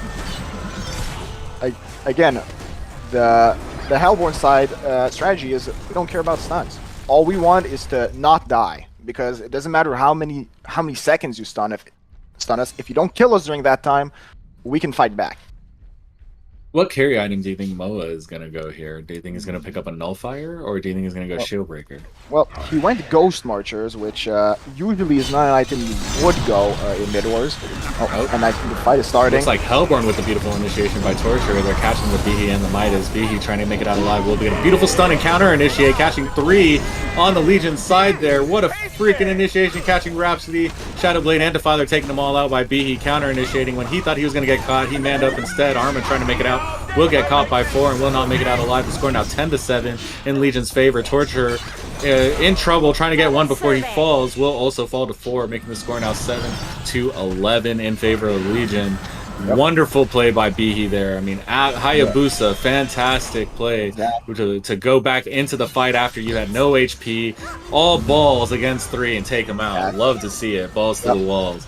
You see that these are good players. They look at their health and they're like, all right, I have this much health. I'm still gonna go in. I prefer that my team gets 2 picks, even if I die. What a fight. Yeah, that. But I think maybe Hellborn now realizes they can't initiate it right now. They just can't. They thought they could, they can't. So they have to they're probably gonna keep playing a bit more defensive, a bit more how they were playing before that initiation. Try to like get it even bulkier, tankier, and then they're gonna try again. I am surprised that Arma is just not able to create space here because they have no Sunder and they're still wiping down. Like nothing's happening. Well, maybe Arma is just not positioning himself to create enough space here. Well, the thing is that he wasn't able to get far ahead enough during that fight, so he got caught with the rest of his team. What you want is Armadon to get caught alone, or get strong enough where he's too much of a threat for you to not do anything about him. Which I think we're gonna start seeing soon. He picked up that barrier. Once he gets a bit more strength, a bit more items, I think it's gonna be very hard for Legion to ignore him. Right now, Legion with Ozma playing Master of Arms, sitting at 6-0, at 12 minutes in is very, very good. Like none of the other heroes have 6 kills, let alone 6-0. So having the Master of Arms in that position is very unfortunate for Hellborn. And Legion going to take advantage of that. Behe coming in with a huge initiation will take out 2. Rhapsody and Defiler falling instantly with the acid, and the follow up by Midas and Alonia with the magic damage. Disham doing a phenomenal job making sure that she's aware of when to time these ults, drop the armor on the Hellborn team, and making it just so easy to wipe them so fast. Yeah. So Hellborn trying to counter initiate and push up here, but not able to do so. Legion walking away with not only the regen rune, but doing a little stun damage on top. So Hellborn still trying to apply pressure. Disham in trouble, but Behe manning up, applying pressure himself, will stun.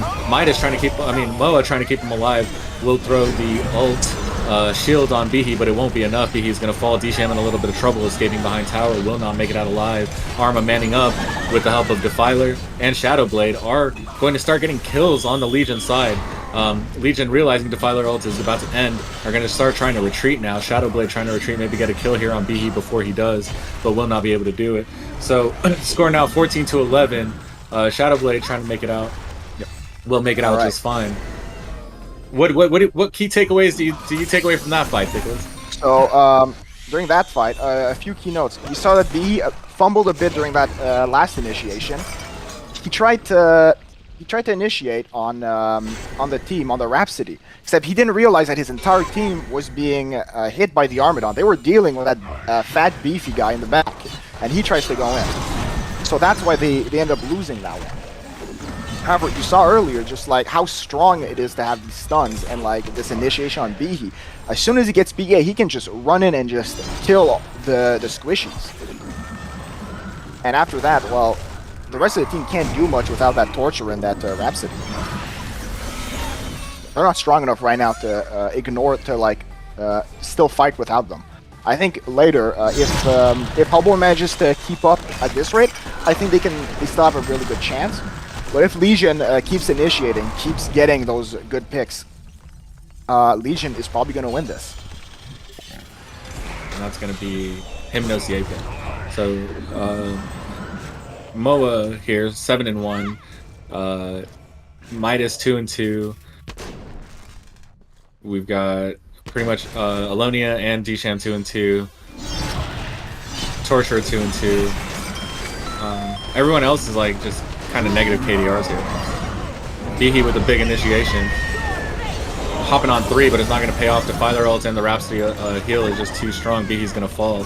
Arma creating a lot of space for his team. Will fall at the Legion Tower in exchange 1-for-1 there. Score now 15-12. Again, same thing. He goes in. That would have been a good initiation, if not for that Armadon, who's too close to his team. Oh, Behe with the stun and Midas with the beautiful follow-up. Get the help of the cocktail. Behe kind of going in, getting picked again. He's a little bit too squishy to keep going in like that. Armadon creating a ton of space now with a 5v4 situation. They're going to push up on this tower, even without the Defiler ult. Arma going in behind tower, creating that space like we were talking about.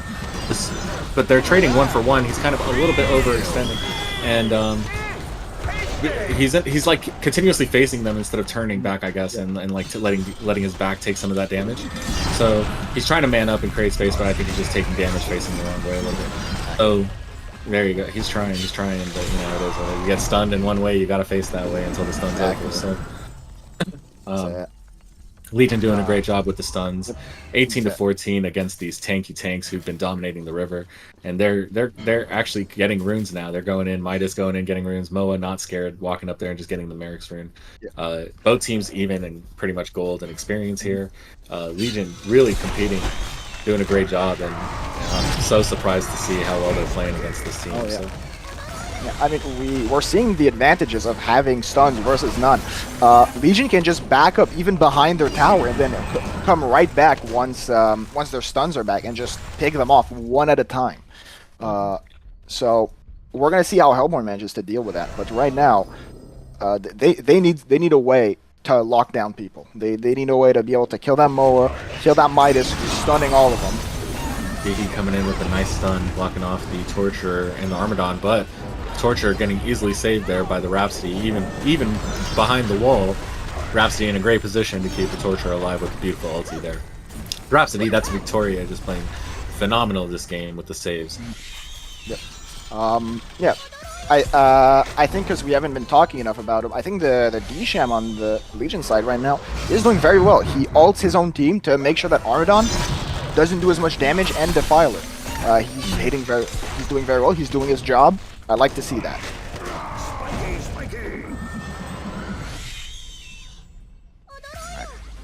Alright, so I think there might be a cooldowns. I think B, he's waiting for his Fisher, and he might try to initiate again. He has ult. They might also wait for D-Sham ult at the same time. They should go in right now. Rhapsody ult is down. The only ult they really have to worry about is that Defiler ult. It looks like both teams are just kind of harassing at the moment, waiting for an opportunity to find someone out of position, warding or hunting. And they're going for rune here on the Armadon. Midas hopping in on Armadon, saying, "I'm not scared, I'm going in." Trying to get that rune, but might pay for it. Is taking a lot of damage walking back to the team. So. Yep. Again, we see the disadvantage of having not enough stuns. Midas just able to run in there, stun the Armadon, and then walk out. Armadon taking an immense amount of damage here as well from the entire Legion team. So it's like everyone's kind of coordinating, trying to hunt someone, but with just being too tanky and with the supports, it's just kind of a little bit of a slow game this game.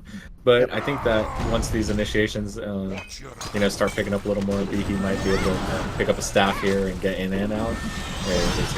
And once Armor gets a little tanky, maybe gets staff and starts rolling. And same thing with Shadowblade, like as soon as he starts getting a little bit more buff, things are about to pick up real quick, and kills are about to be going back and forth here, I think, pretty soon. I think Mo, again, is doing like Arachna last game, being very, not making too much noise, making sure he's, not the center of attention, right? Trying to not get picked off, not be the focus of that Hellborn team. I love how aggressive both teams are being. They're not scared at all, going into the river, trying to pick off people. Beefy, even though he's dying over and over again, he's not scared. He's just I'm gonna go initiate, let's go! And let's have some fun, and that's what Midwars is all about. Exactly. Well, at the end of the day, I think we're here to have fun. I think both teams are here to have fun. I know there's a prize pool, but I think we're just here because we like Midwars. We like this game. Yeah. Great game. Armadon a little bit overextended, might get stunned out here, getting tableted back to his team by Defiler. Yep. I didn't notice, but Armadon going that barb, such a good item to go on Armadon. He's able to just make the entire enemy team stop attacking him because of the way barb works. You can just use it, and if Moa starts attacking him, he'll take no damage, but Moa will just kill him. He'll just die. It's such a good item on Armadon. He noticed probably that Moa didn't get the nullfire, right? So hey, might be a good opportunity to get that barb down there. Exactly. And I don't think Moa's gonna go nullfire at this stage of the game. I think he's gonna probably try to finish up either that wing bow, that shield breaker, go a few other items. I don't think Rift Shards at this stage. Maybe a Whispering Helm. Yeah, I think he's gonna go health. I think he's gonna go life regen or health steal. Again, I'm not sure about Elder. Maybe he'll go Elder. I think, yeah, it's probably Symbol. Yep, I think more Symbol.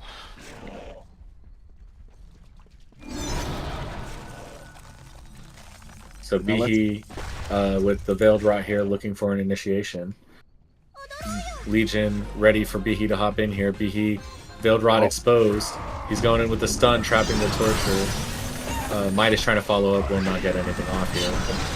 Midas getting trapped by the Torture might be a little overextended and will also be just fine. So just like looking for hunts, right? Looking for someone out of position here. Going for the runes.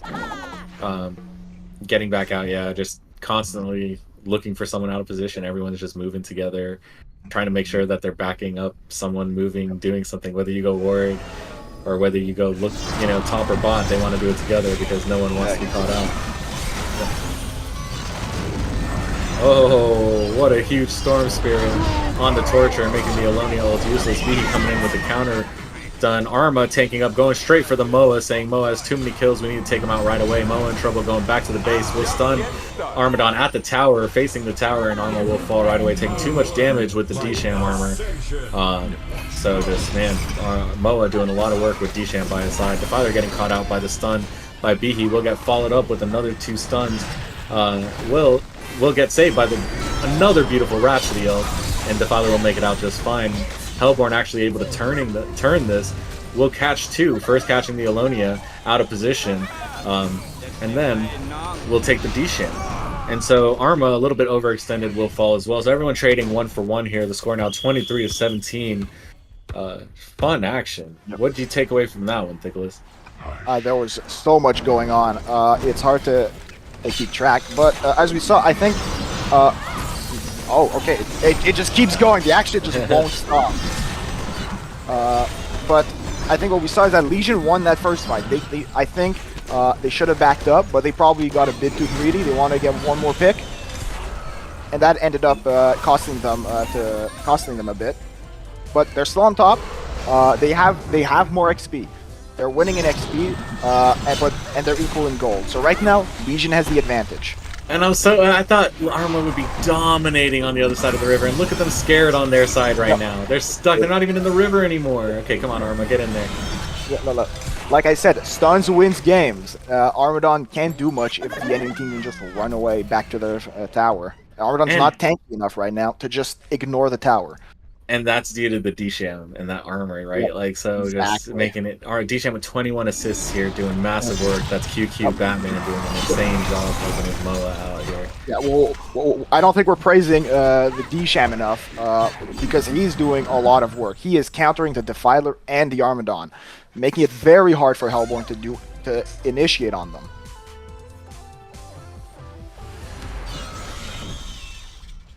Alright, we'll see. Legion going up and getting rune control now. Legion a little bit up in experience and pretty even in gold on both teams. Bihi with the big initiation on 2 will get Storm Spirited. Rhapsody with the counter ult trying to keep his team alive will do just that. Defiler, Torture, and Armadon pushing up here with Shadowblade doing a lot of carrying. Alonia trying to counter ult, but it's going to do pretty much nothing there. Defiler coming up, trying to get a pick here on the Alonia will finish her off. So the score now 23-20. Hellborn doing massive work that fight, saying, hey, you guys were in the river, that's where we belong. Speaking of, they were staying in the river too wrong, and Defiler got picked there. Moa getting that kill on Defiler, also overextended just a little bit, and got cleaned up by Hellborn team. Armadon manning up here, trying to take the D-Sham out of her position, will do that, and Legion trying to exchange Shadowblade, will do that. So changing 1 for 1 here. Well, actually, D-Sham's still alive. Yeah, D-Sham finally gets fallen. So trading 1 for 1 here. The score now 26-22. Lots of action going on, but only able to take away 1 kill at a time. Yep. You can see both teams just playing incredibly well. There's so much going on, but like... Bihi with the stun, Moa following up on Rhapsody. Rhapsody a little bit in trouble at the tower. Will counter stun on the Midas. Midas trying to make it out alive. Will do just that, but will throw a stun back on the Shadowblade. And the Torture. Armadon trying to man up for the team. Will do just that, and will get tableted out alive. Moa with the double damage is going to try and apply pressure to this tower while they can. Entire Hellborn team is low. and they're going to use the double damage and push up. So Behe going to man up on the Torture. Torture going to barely make it out alive, juking through the trees. Moa applying pressure to the tower, auto-attacking with the double damage, trying to take out this tower while they can, getting tableted up. Is doing just fine. Defiler a little bit overextended, trying to protect the tower. Will fall. Armadon trying to tank with the barbed armor is not going to be enough. Moa doing too much damage with the help of Disham and staying alive with full health here. 28 to 22, but Legion just applying immense pressure here. That double damage really helped Moa push and win that fight, and that's why rune control is so important, especially this late in the game. And it's so surprising to see that Armadon did not have that rune control. Disham in trouble here, a little bit of control. And Behe going in trying to help, getting stun on 3, will fall for his team. Disham still in trouble, trying to make it alive, but trying to protect his team in the process. Like using the cape on Alonia selflessly, they both will fall. Awesome play by Batman there. Moa trying to get a pick here. Will not focus the Armadon, but instead will change focus and go straight for the Torture as he should. Behe coming in to help. Torture will fall. Moa, awesome focus there. Not bothered by the Armadon at all. Going straight for the Torture and getting the kill on his way back. So Moa just playing a fantastic job here, and that's Ozma. Got to give a shout out to him carrying fantastic here. Yep. Now that he's starting to get items, I think Moa's starting to like put a bit more pressure. He's starting to be like, hey, you guys ignored me for too long. Now I'm here. Now I'm gonna start doing damage. And now Armadon is melting in 2 seconds. Yep. Like, so yeah. Hellborn really in trouble. Surprisingly, actually, surprisingly, Moa went Rift Shards, and I think that's to make sure to melt that Shadow Blade, because that, as we know, Rift Shard scales off of health. So if Shadow Blade has a bunch of health and Moa crits, it's gonna kill him. It's gonna do a bunch of damage, and then if he gets lifesteal, the lifesteal will go off of that, and Moa will be very hard to kill. And I love that Moa went crit and did not go lifesteal. Yeah. You know, a carry's job is to do damage. And the fact that he's not scared of dying, trust his support to keep him alive, trust his initiators to initiate, and he's being in the position where he needs to be, he's doing exactly what he needs to do, which is damage. He's carrying. He's carrying with damage. Yeah, and I think, and here you go, he now has staff. That's to say, he did not have staff in that last fight. Now he does. He's going to do even more damage. Oh my gosh. So Legion is about to come in and probably wipe the floor of this fight, because you saw him boosted with the DD, now imagine him boosted with the staff. Here he goes. He's saying the armor. Sure, he's not going to do much damage against the Armadon, that's for sure. But he's still doing that so much damage, even with Armadon's tankiness. Defiler ult coming in, Disham in a little bit of trouble using the cape and the heal. Moa trying to do some work here on Shadowblade before he falls, but will get taken out here by the entire Hellborn team. So that's just bad positioning by Master of Arms. Huge Defiler ults there to counter-initiate. Arma manning up here, saying, hey, Moa, you're pretty strong, but hey, look, I'm still an Armadon. I'm going to use my barbed armor at the right time and do some work. Behe with a huge initiation on 3, going to do a ton of work, but will fall. 3 still staying alive there, only taking 1 with that ult. So nice try by Behe. But man, just like huge back and forth here, trading 35 to 32. Midas a little bit overextended, trying to take the Rhapsody. Will get caught by the Rhapsody stun, and with the help of Armadon, Midas is going to fall there. So Legion applying pressure, staying on the Hellborn side, saying we're not going to allow you to farm or get Kong. We're going to keep you on your side and get rune control. And even though you're tanky as hell, we're not scared, you know. And I love to see that. Yep. No, I think this is a different game from last one, but it is very interesting. A note to point out, I think we can see a bit of Shadowblade's advantage during this, but I think I'm gonna have to hold that thought, because I think a fight's coming up, or not. Okay, they're just trying to see what they can do. Shadowblade switched off of strength to agility. I think he was like, all right, now's the time to start doing damage, start doing attack speed a lot more. So I'm gonna go agility, and also counter that Moa's Rift Shards. He's like, all right, you think you can do more damage to me because of that crit? No, I'm gonna go agility now. Okay, we got another fight now. So Disham ult's going off, trying to signaling, hey, okay, time to fight. Moa in a little bit of trouble, overextended, gonna turn. Shadowblade chasing him, trying to use the Geometer's Bane is going to work just fine. Moa, after the Geometer's Bane was used, forced to automatically attack someone else and not get the kill on Shadowblade, ended up working beautifully. So Legion coming out a little bit on top of that fight, even though Shadowblade had a great Geometer's Bane use there, and Moa did fall. The Legion team did end up using the AoE and still wiping that fight. So the score now 40-34 in favor of Legion. Dsham a bit overextended. Arma trying to catch him. Court with a beautiful stun on Dsham. Arma still doing work with the Shadow Blade. Dsham's cape going off. Arma in a little bit of trouble. Bihi coming in with a beautiful stun, catching 3. Again, Moa trying to get away from the Shadow Blade. Bihi will fall after initiating. Moa fall getting away, and Dsham fall, and Midas fall as well. So we've got Alonia in a little bit of trouble here, but we'll go up against 4 and is probably going to fall here as well. So the score now, probably 41-39. Pretty even game. Both first towers missing. Pretty even in gold and experience. I mean, all the way through, this has just been back and forth. 1 kill, 2 kill, 1 kill, 2 kill, 1 kill, 2 kill. One fight going one way, one fight going the other way. These teams are so even, it's insane. Yeah, we keep seeing the back and forth. One fight, Legion wins. Next fight, Hellborn wins. It just keeps going. So this is still anyone's games. They're equal on towers. They're equal in basically everything. Armadon getting caught out, a little bit out of position. Will roll away with the staff boost. And that means he got boosted there by Torture, so great staff boost by Torture. Yep. Yeah, I think I think that was a good play to staff Armadon. It lets him initiate, lets him roll on those squishies a lot more. He might be able to shut down Moa a bit better, or even Midas. But yeah. So Legion warding up, applying pressure on the Hellborn side, saying, hey, this is your side of the map, but we're going to live on it, and we're going to make sure that you can't do anything. And we're having total domination of the map right now, saying we want to win a fight on your side so that we can push your next tower. What do you think Hellborn's response to that is about to be? Well, we can see Defiler and Torturer all the way in the flank there. I think they're trying to get right behind on that Moa.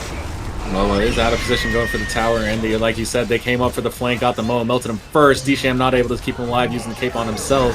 Will fall. Alonia wiping that with the ulti. Will get a massive ult off, but it's not going to be enough damage because Moa is dead. They picked off the Moa first, as Hellborn is supposed to do, and what a beautiful flank there by Defiler and Shadowblade. Said, hey, you want to fight on our side of the river? Well, we're going to come up right behind you and flank you, and you're going to pay for that mistake. So now, instead, the Hellborn is like, okay, instead of being on your side of the river like you were, we're going to take this time, and we're going to Kong, which is the smart thing to do. And I got to say, maybe that Midwars experience kind of coming in here. Noticing that there's a little bit of downtime, maybe they can take Kong. But actually, they don't Kong in time. Legion is too fast to make it to Kong in time, and they have to report back. So now Legion up at Kong, saying, hey, okay, we're here. Maybe we can get this Kong. This is going to be interesting. So whoever gets this Kong might just win this game. Who's going to get it, folks? Money up now. Here it goes. Kong is dead. Who's going to get it, Legion? Legion picks it up. Dsham picks it up.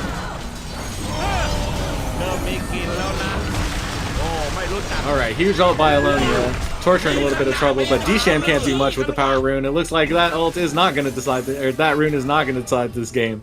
But what a fight for it was. Oh yeah, I think that this ended up. I think Hellborn came out on top there. Even if Legion got that kill and that rune, just not enough. I think the kills that Hellborn got, now they're back on top, and now they're slowly getting that advantage. I think Armadon's finally starting to be so tanky that Legion can't really take care of him fast enough. And even though Dsham picked up the rune, technically Hellborn got the kill on that. So they got the golden experience for Zorg out there. And I think, yeah, like you said, ended up coming out on top, even though that was kind of a stalemate. Yep. Man, what a game. Oh, and we all right, Bihi initiating. Arma trying to say, hey, you're going to initiate. We're going to try and stop you for that, rolling back in. So now Hellborn playing on Legion's side of the map, saying, okay, we want to win a fight on this side so that we can take your tower. But no, maybe not. Maybe retreating. So we see both teams pretty even, going back to the river, it seems.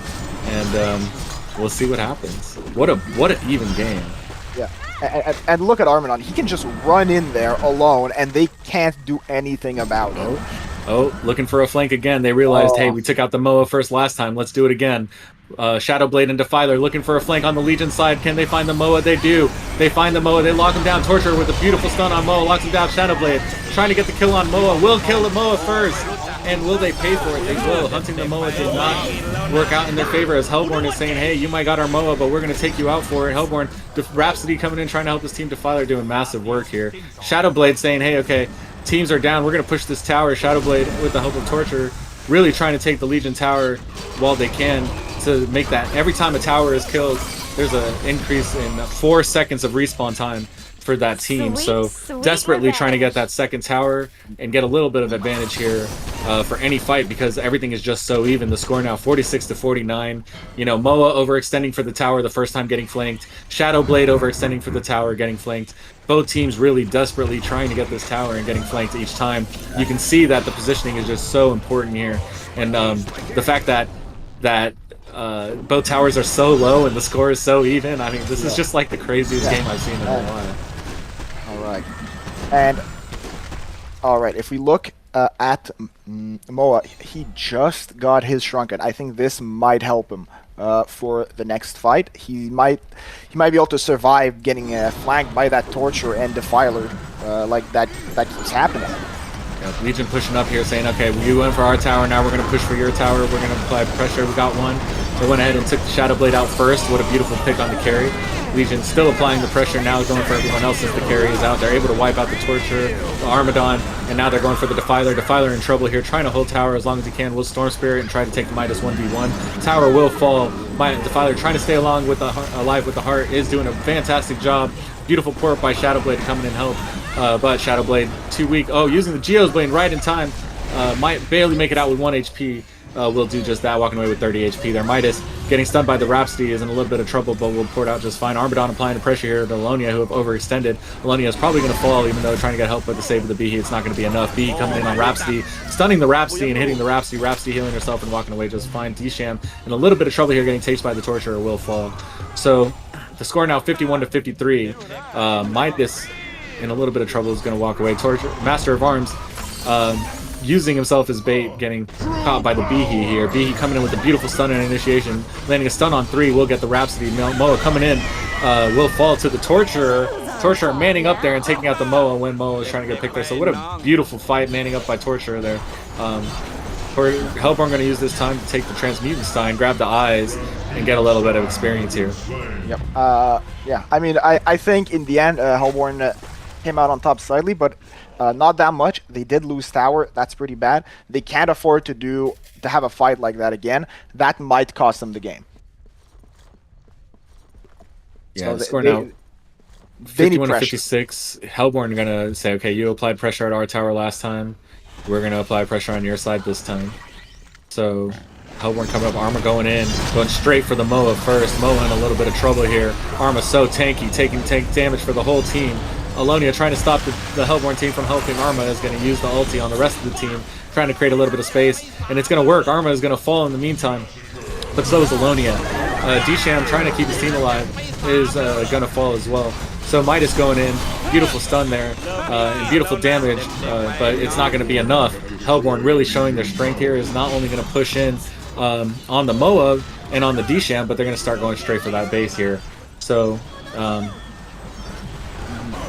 yeah, Behe coming in, trying to hold base, holding the Defiler and the Shadowblade hostage here, but it's not going to be enough. Moa coming in, trying to take that Shadowblade. It is. With the help of his team, they are able to take the Moa down. So the score now 53-60. Legion saying, hey, you might have won that fight, but you're not going to take this base just yet. We're still in this fight, and you applied pressure on our side last time. We're going to apply pressure on your side this time and see if we can get someone. And if we can win a fight on your side, maybe, just maybe, we can take your base before it's too late.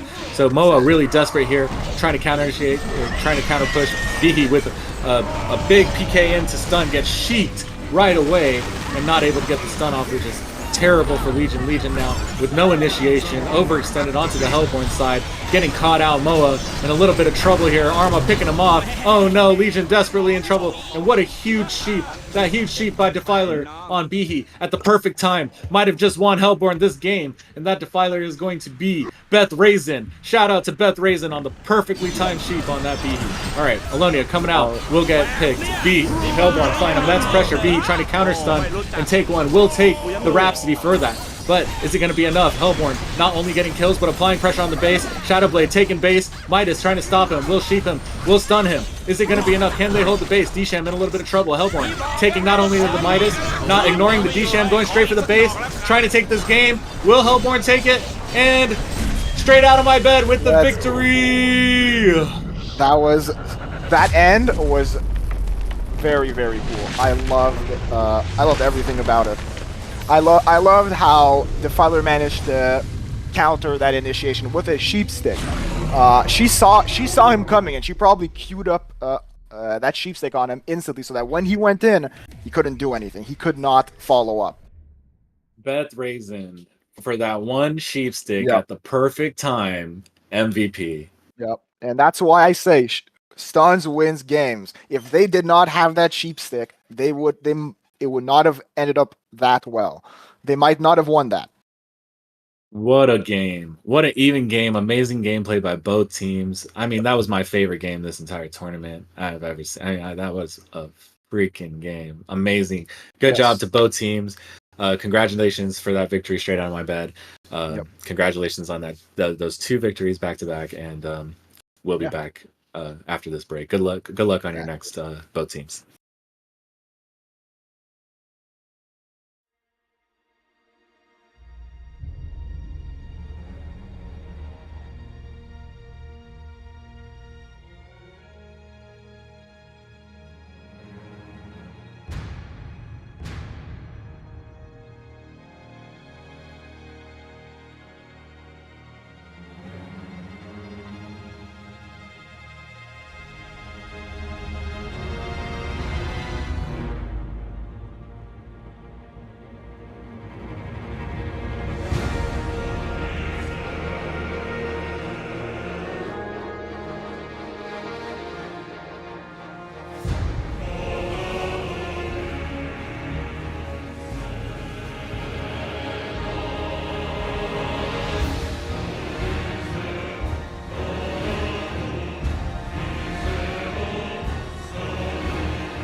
Welcome everyone to round 1 of Paradise League Midwars tournament of B Pro versus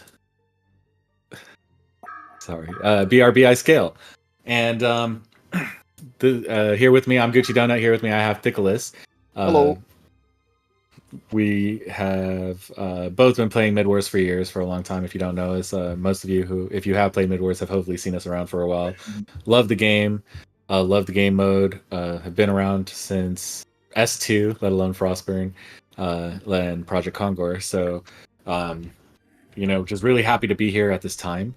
Even though it's been so many years since the game has come out, you can see it's gone such a far way, and the fact that Midwars has a tournament today, just so fantastic to see. So glad to be here, and here we go with the first round of this game.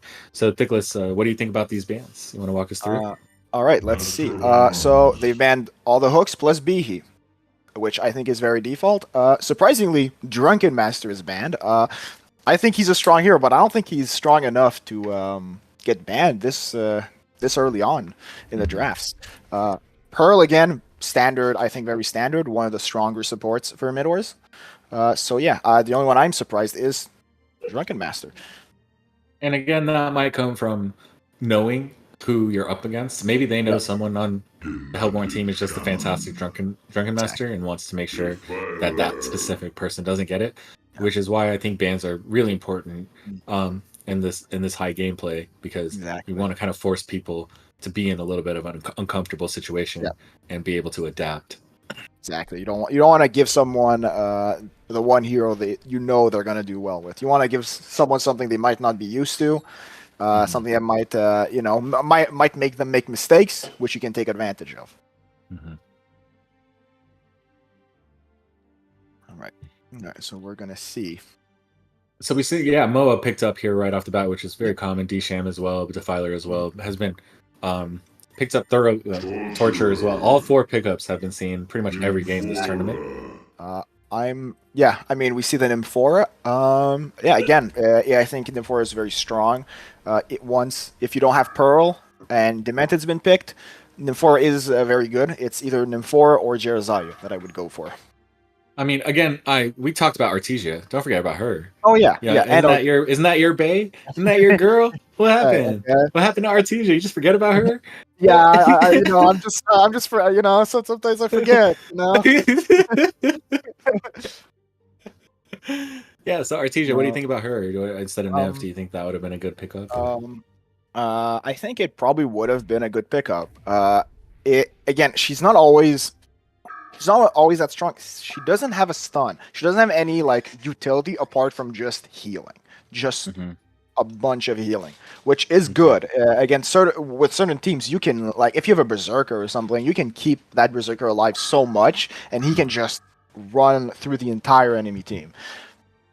Okay, so you had mentioned earlier that stuns win games in Midwars. So with that theory, you think B Pro's taking that approach here with Moa with the stun, Torture with the stun, Nymph with the stun, Voodoo with the beautiful stun. Yes. Last game, obviously, the ones that added stun didn't win, but there was also another strategy being employed by the other team, and that was to be very, very, very tanky. Now here we're gonna. I don't think that's what's gonna happen. I don't know. Remember you said that the sheep stick kind of won that game, which is kind of like a stun. Yeah. So it's even though they didn't technically have the stun, they bought the stun, used it. Exactly. So exactly, and I mean now we see the Voodoo being taken, but by the Hellborn team instead of the Legion team. So we'll see what they pick instead.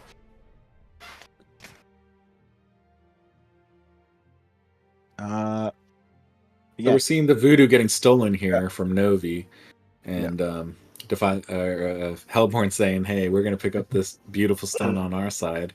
Keep it for this game."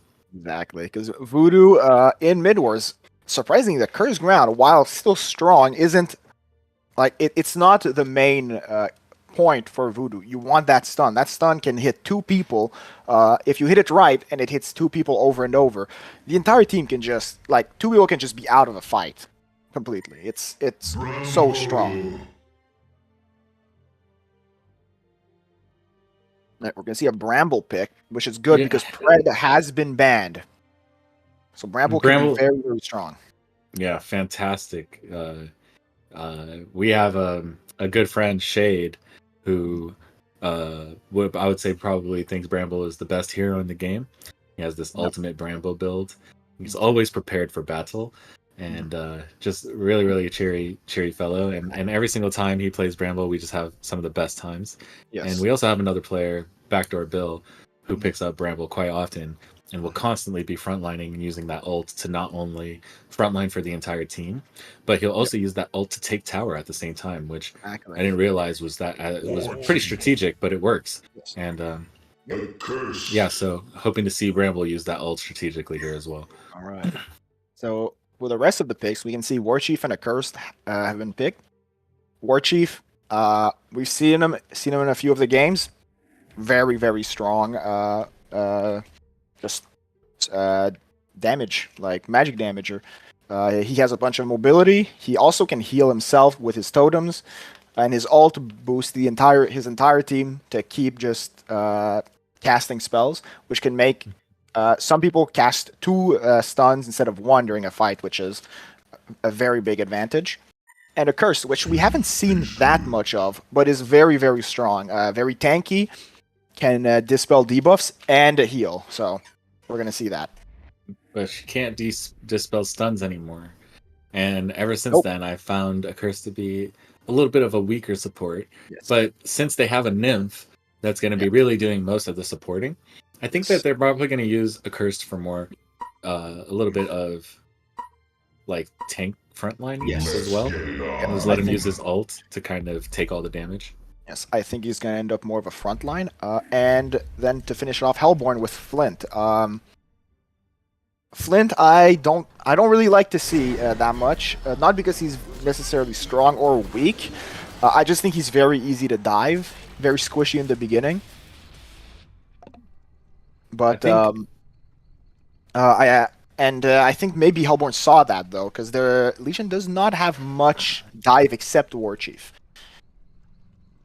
Yeah, and that's going to be kind of tough for Warchief to dive alone on the Flint, but that's going to be Yaghardig, and he plays carry very well this game. Yes. So I'm assuming he's going to be in the right positions and know when it's the right time to go for the Flint. Exactly. So I'm hoping that Accursed is going to be up there frontlining with him, giving him a shield, making sure that if he's going for that Flint, that he's going to be doing bonus damage from that shield and helping take out that Flint.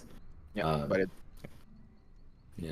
but I like both picks on both team. I think it's very equal right now. I think well, you got to pick one. If you got to pick one based on picks alone and no skill, just off picks alone, which team do you think is going to win this game? I don't know. It's so hard to choose. I might just go with Legion because of that double heal. Really? I think, but they're so close. It's very hard to choose between both of them. I'm thinking the opposite. I think because of the D-Sham with the Flint and with the front line that Bramble offers versus the front line that they don't really have with the Accursed, I'm gonna have to go with Hellborn just off picks. But I mean, in the end of the day, it's the players that are going to decide. We saw both. We saw in earlier games teams that we thought would win or thought would lose. We don't know. We just don't know. But I am curious to see. I'm curious to see how the Flint manages to counter the Warchief.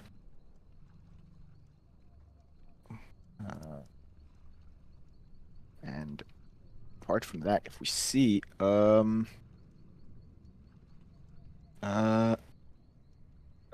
surprising item. We don't really see those items used in Midwars, but Torture has that Nihil Crystal. We really don't see that those items used. Those newer items. So this is the item that Dutch was asking me about yesterday. I was a little bit unfamiliar with. Okay.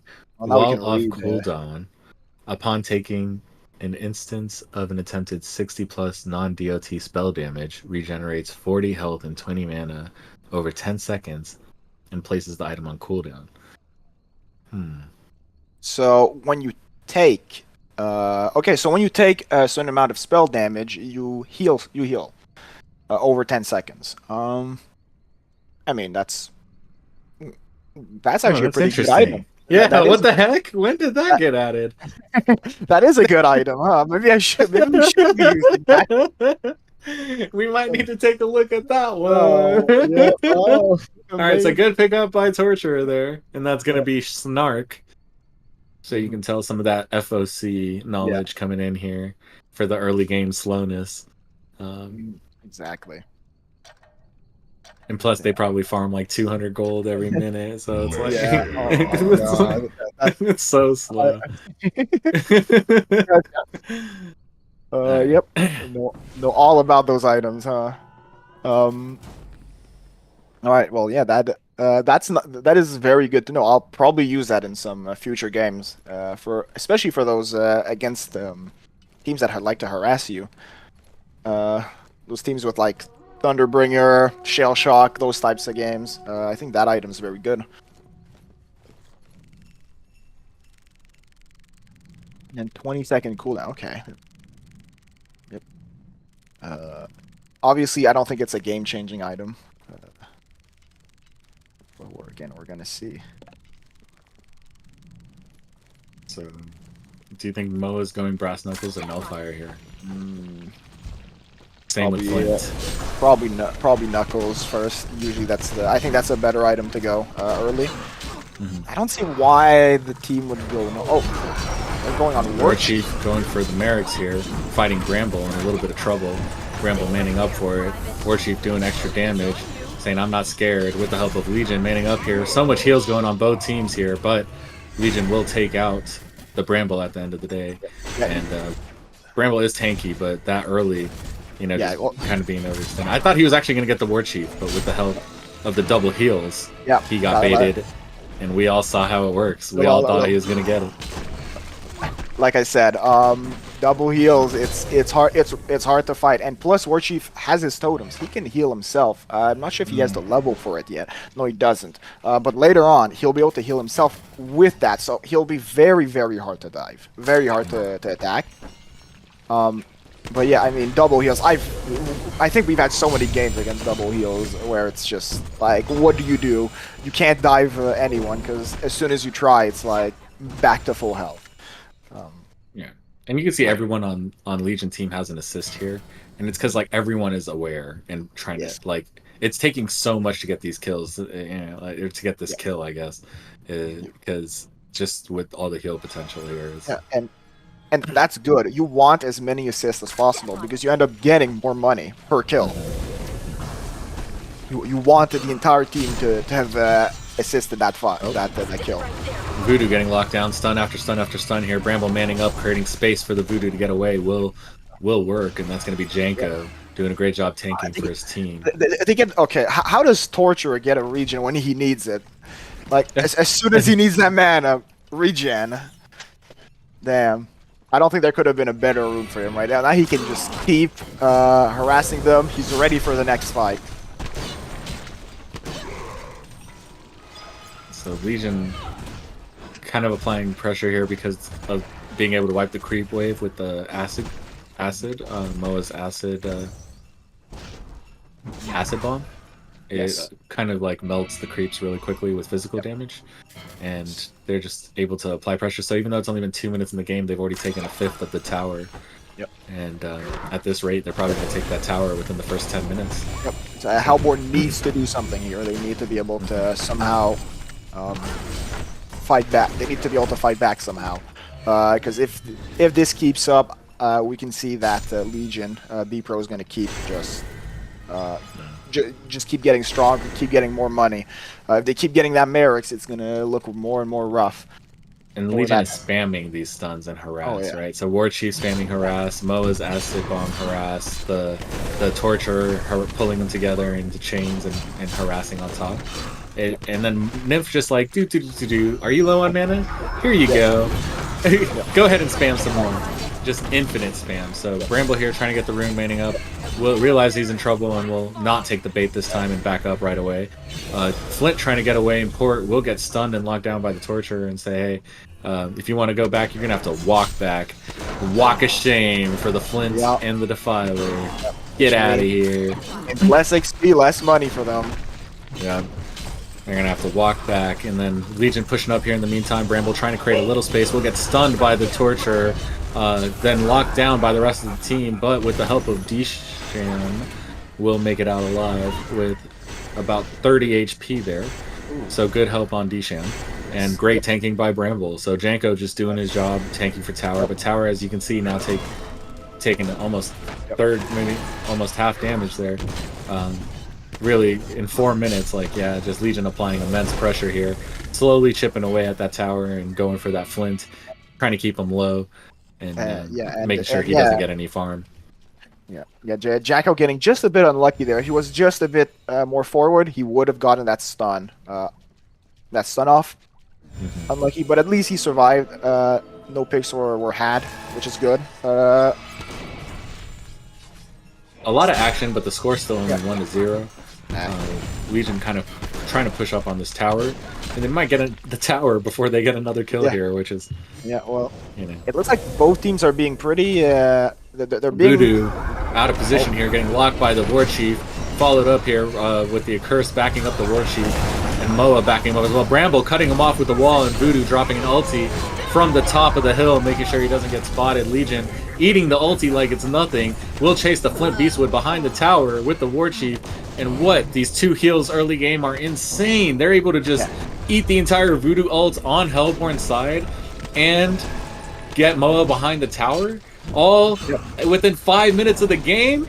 Good job, Accursed and Nymph. You guys are staying with your team and making sure that they can do whatever they want right now. Yep. Double heals are keeping them alive, and they keep trying to go after that War Chief, but like I said, War Chief, he's got those totems. He can just heal himself even more. They might have to switch targets, go after someone else like Moa or Torture. And also, we're talking about mana regen. Torture got mana boots. Now they can just keep spamming even more. This is looking like a very one-sided game for B-Pro at the moment. Yep. It's going to be tough. I don't think it's over. How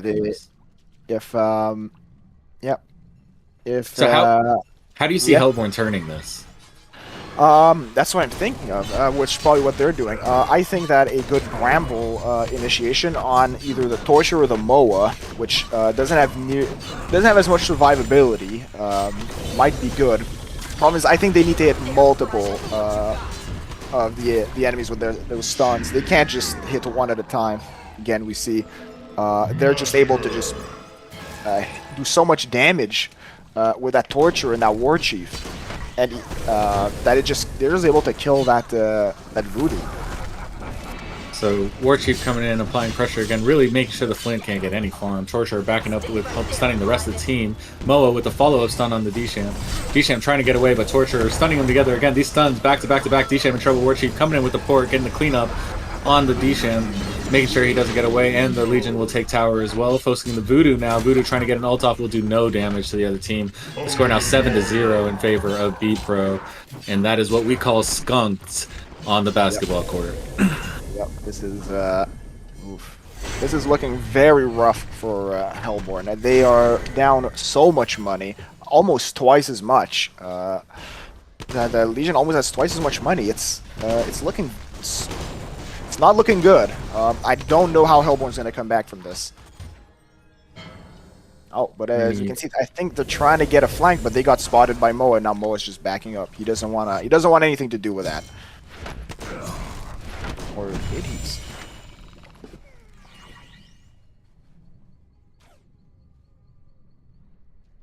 I will say, Hellborn is doing very well with those wards. You can see where the wards are at. Like they can see them all the time, and now they're gonna see them go to Kong or Transmutanstein and Zorgat. Yeah, Legion having tower advantage and 7 kill advantage. And vision advantage. They're like, you know what? We're either going to force them to come to us by going to Kong, or we're just going to take Kong. So that's exactly what they did. They baited out the Voodoo there. where the ward is, and was able to get another pick. Surprisingly, they don't get the nymph that was alone, and now she's back. Yaghar Dig. Sorry, Yaghar Dig hunting here, going in for another fight. Bramble in trouble, tank falling right away, going straight for the Voodoo Jester. Voodoo now in trouble with the ulti doing no damage again. Voodoo falling right off the bat, score now 10-0. This is a complete wipe. B-Pro showing no mercy. Yaghar Dig looking for action constantly, just hunting one player after the other, showing no mercy. His entire team backing him up, saying, "We'll follow you into the dark, fearless leader, take us." So now they're going for Kong. Exactly. Now we see, I mean, we can see War Chief, just how strong of a hero that is. He's just able to go on one of the squishies, kill him in under 5 seconds, and then go after the next one right after. So Hellborn realizing that Kong's getting taken, trying to apply a little bit of pressure and push up, but I think that they realize, hey, okay, they don't know what to do. No, I don't know what Flint is doing with haste. I think they're just having fun at this point. Yeah, which is fine. If I were them, I would have just kept pushing. Only 2 of them would have teleported. I would have just kept pushing. I think in this case it would have been smart for BRB ice scale to at least try and push the tower instead of retreating and forcing the fight on their side, because why, Thickles? Tell us. Because if you don't do, they're gonna lose at this rate, so they have to try something. And if someone's taking Kong, you have the opportunity, you take that tower all the time. You always go for that tower. You make them pay for that. Plus, even if you don't take that tower, right? You lose on their side of the map, meaning that by the time they even get to your base, they don't have Power Rune anymore. But if they wipe you at your base, then they still have Power Rune at your base and can just pretty much take your base too. And that's not good.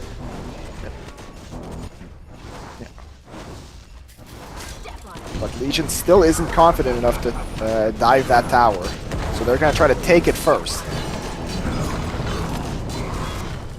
Bramble going to try and tank for her, getting an ulti off, saying, hey, maybe we can get one fight this game.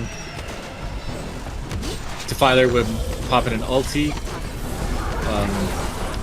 D-Sham trying to do his best to help here, but Bramble is going to fall pretty quickly.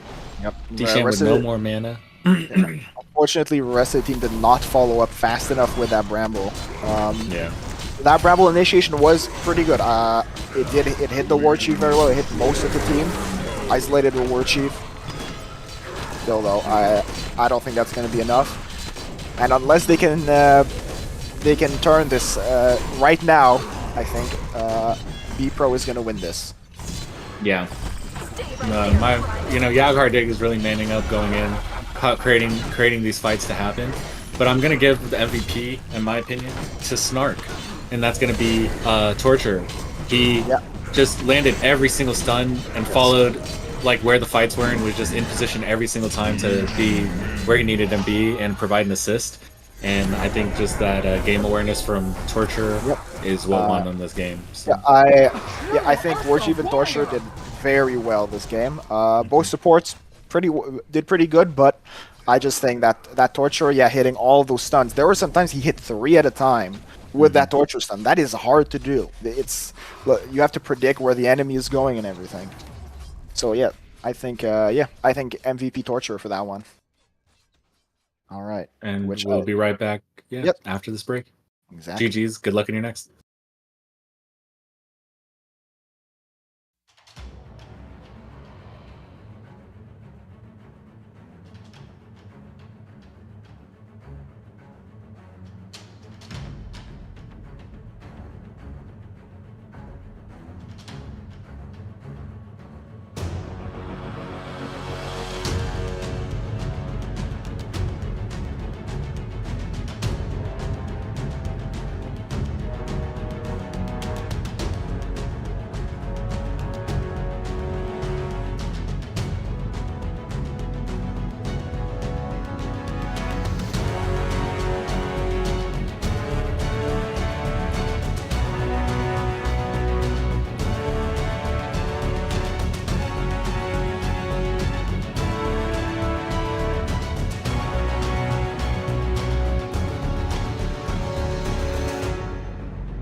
Welcome to Paradise League Midwars tournament. This is game 2, B Pro versus BRB Scale. I'm Gucci Donut here with Nicholas, the charming, handsome, funny Nicholas, who's going to walk us through the bands today. Go ahead and All take us right. away. Well, thank you for those compliments. I will say those are all true. All right, let's go through those bands. Again, Drunken Master Band. I'm still surprised about that. Devo, not bad, and we can see that BRB wants to pick that. They want that Devo. Yeah, one hooker slipped through the bands this time. Oh, two Yep, did, and it two. looks like it's going to be a Two heartbeat game. I think we're gonna have a hook battle here. We're gonna see which one is the best. This is the first one of the tournament that I've seen so far, so Yep. it looks like it's going to be interesting.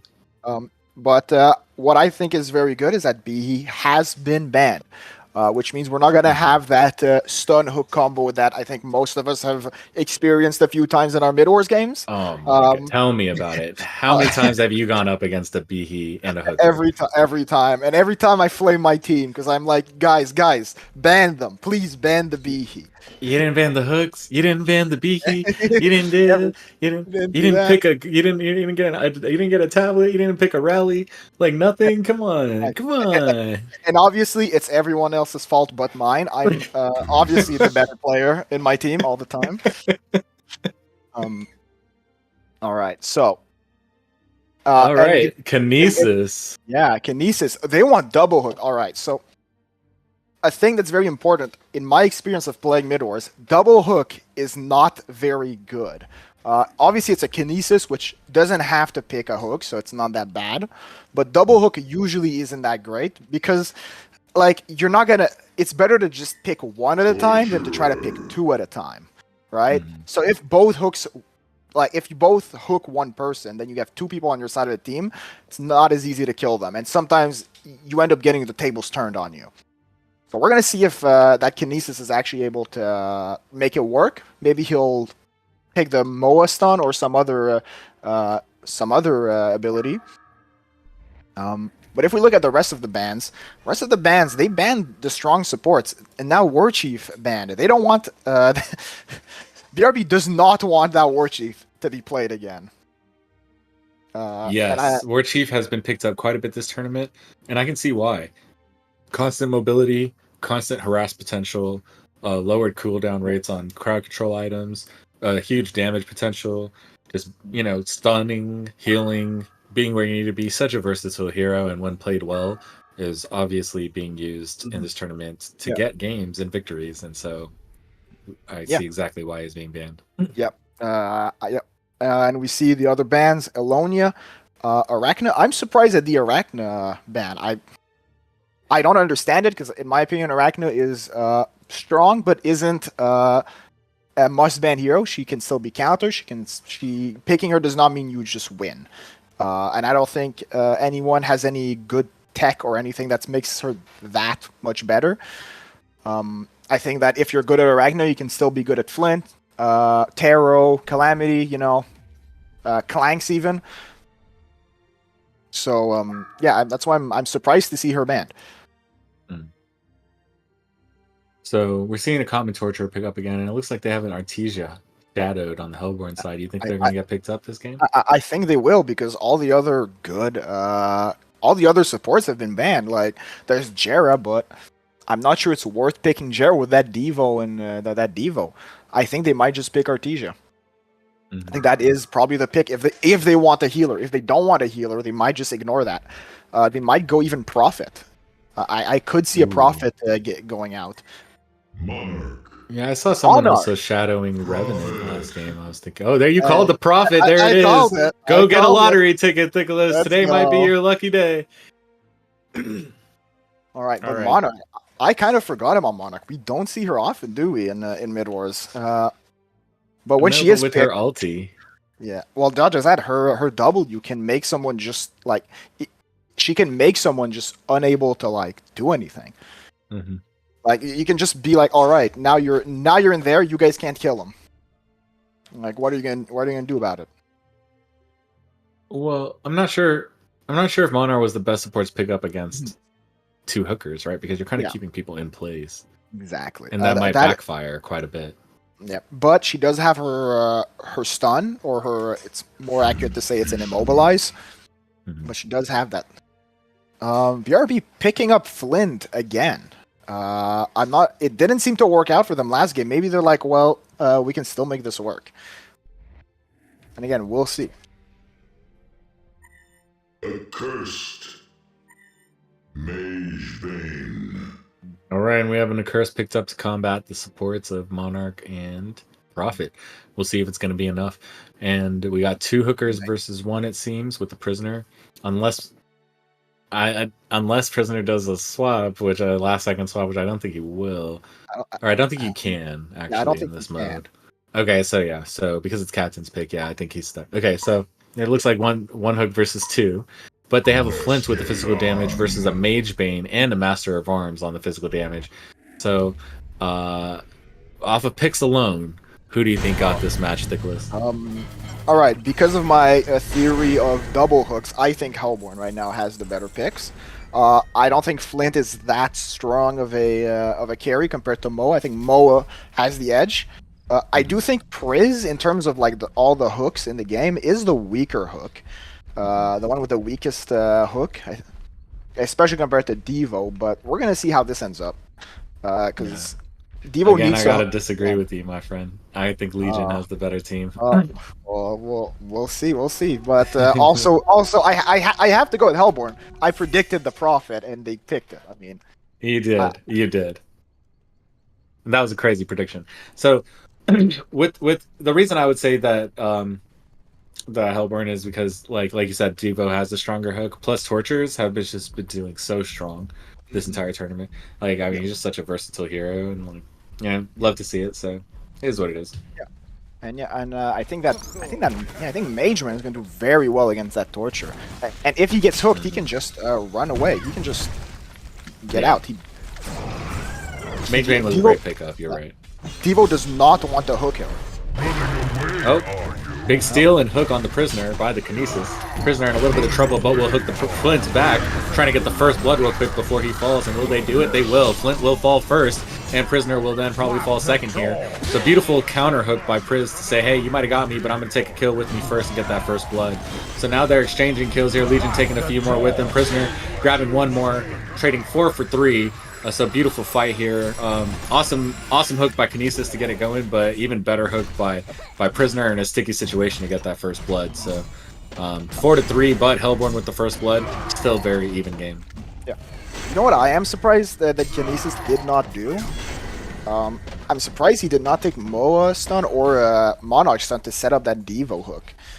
Right now, if you can look, none of the heroes on Legion side have somewhat like an immobilize or some sort of stun to set up the hook. So I think getting that might have been better, just to be able to make Devo get that hook. Yeah, stun hook combos are generally a lot better. Oh, it looks like they hooked each other. Oh. And Kinesis in a little bit of a stick situation on his own side, getting focused by the Moa Acid Cocktail, the Prisoner, and the Mage Bane. Devour in the same situation, fighting in that not Acid Cocktail, but Acid Bomb by Moa is very risky for Legion right now, and they should probably just take 2 seconds to sidestep it instead of fighting in it.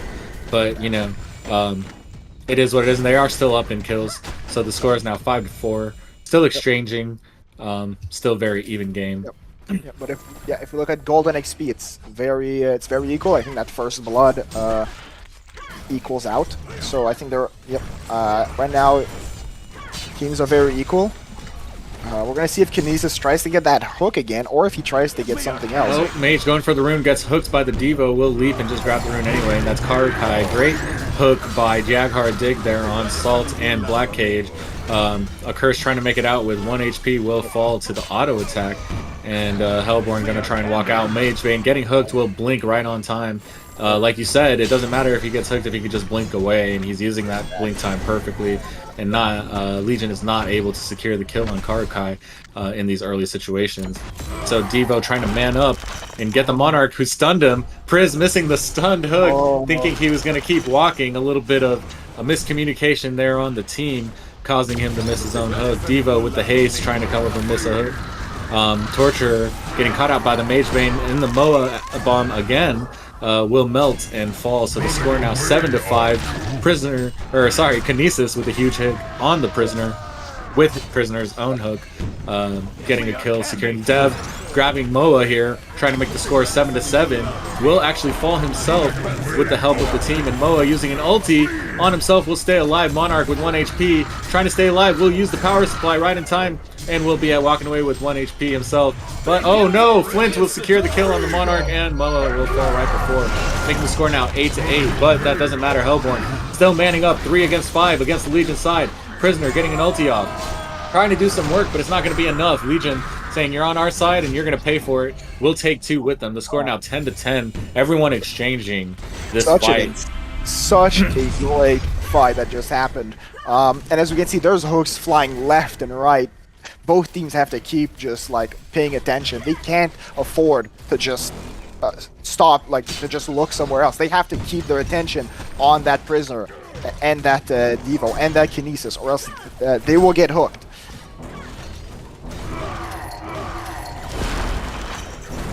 And like they're starting to be a little more aware and start to sidestep here, which is nice to see. So it seems like now they're gonna have to wait for runes and then just try and hook on the runes like that, like baiting like that again. And so here comes the next rune in 15 seconds. Alright, yeah, we're gonna see. But yeah. They keep trying. That Kinesis getting hooked. Mage. Blinking away. He can just every time. Tort. Stunning 3, but not enough. Prisoner picking up some early magic armor here, making him really tanky against all of his magic damage. exactly. They're really gonna have to wait for probably Devour to get a bit of a longer hook here.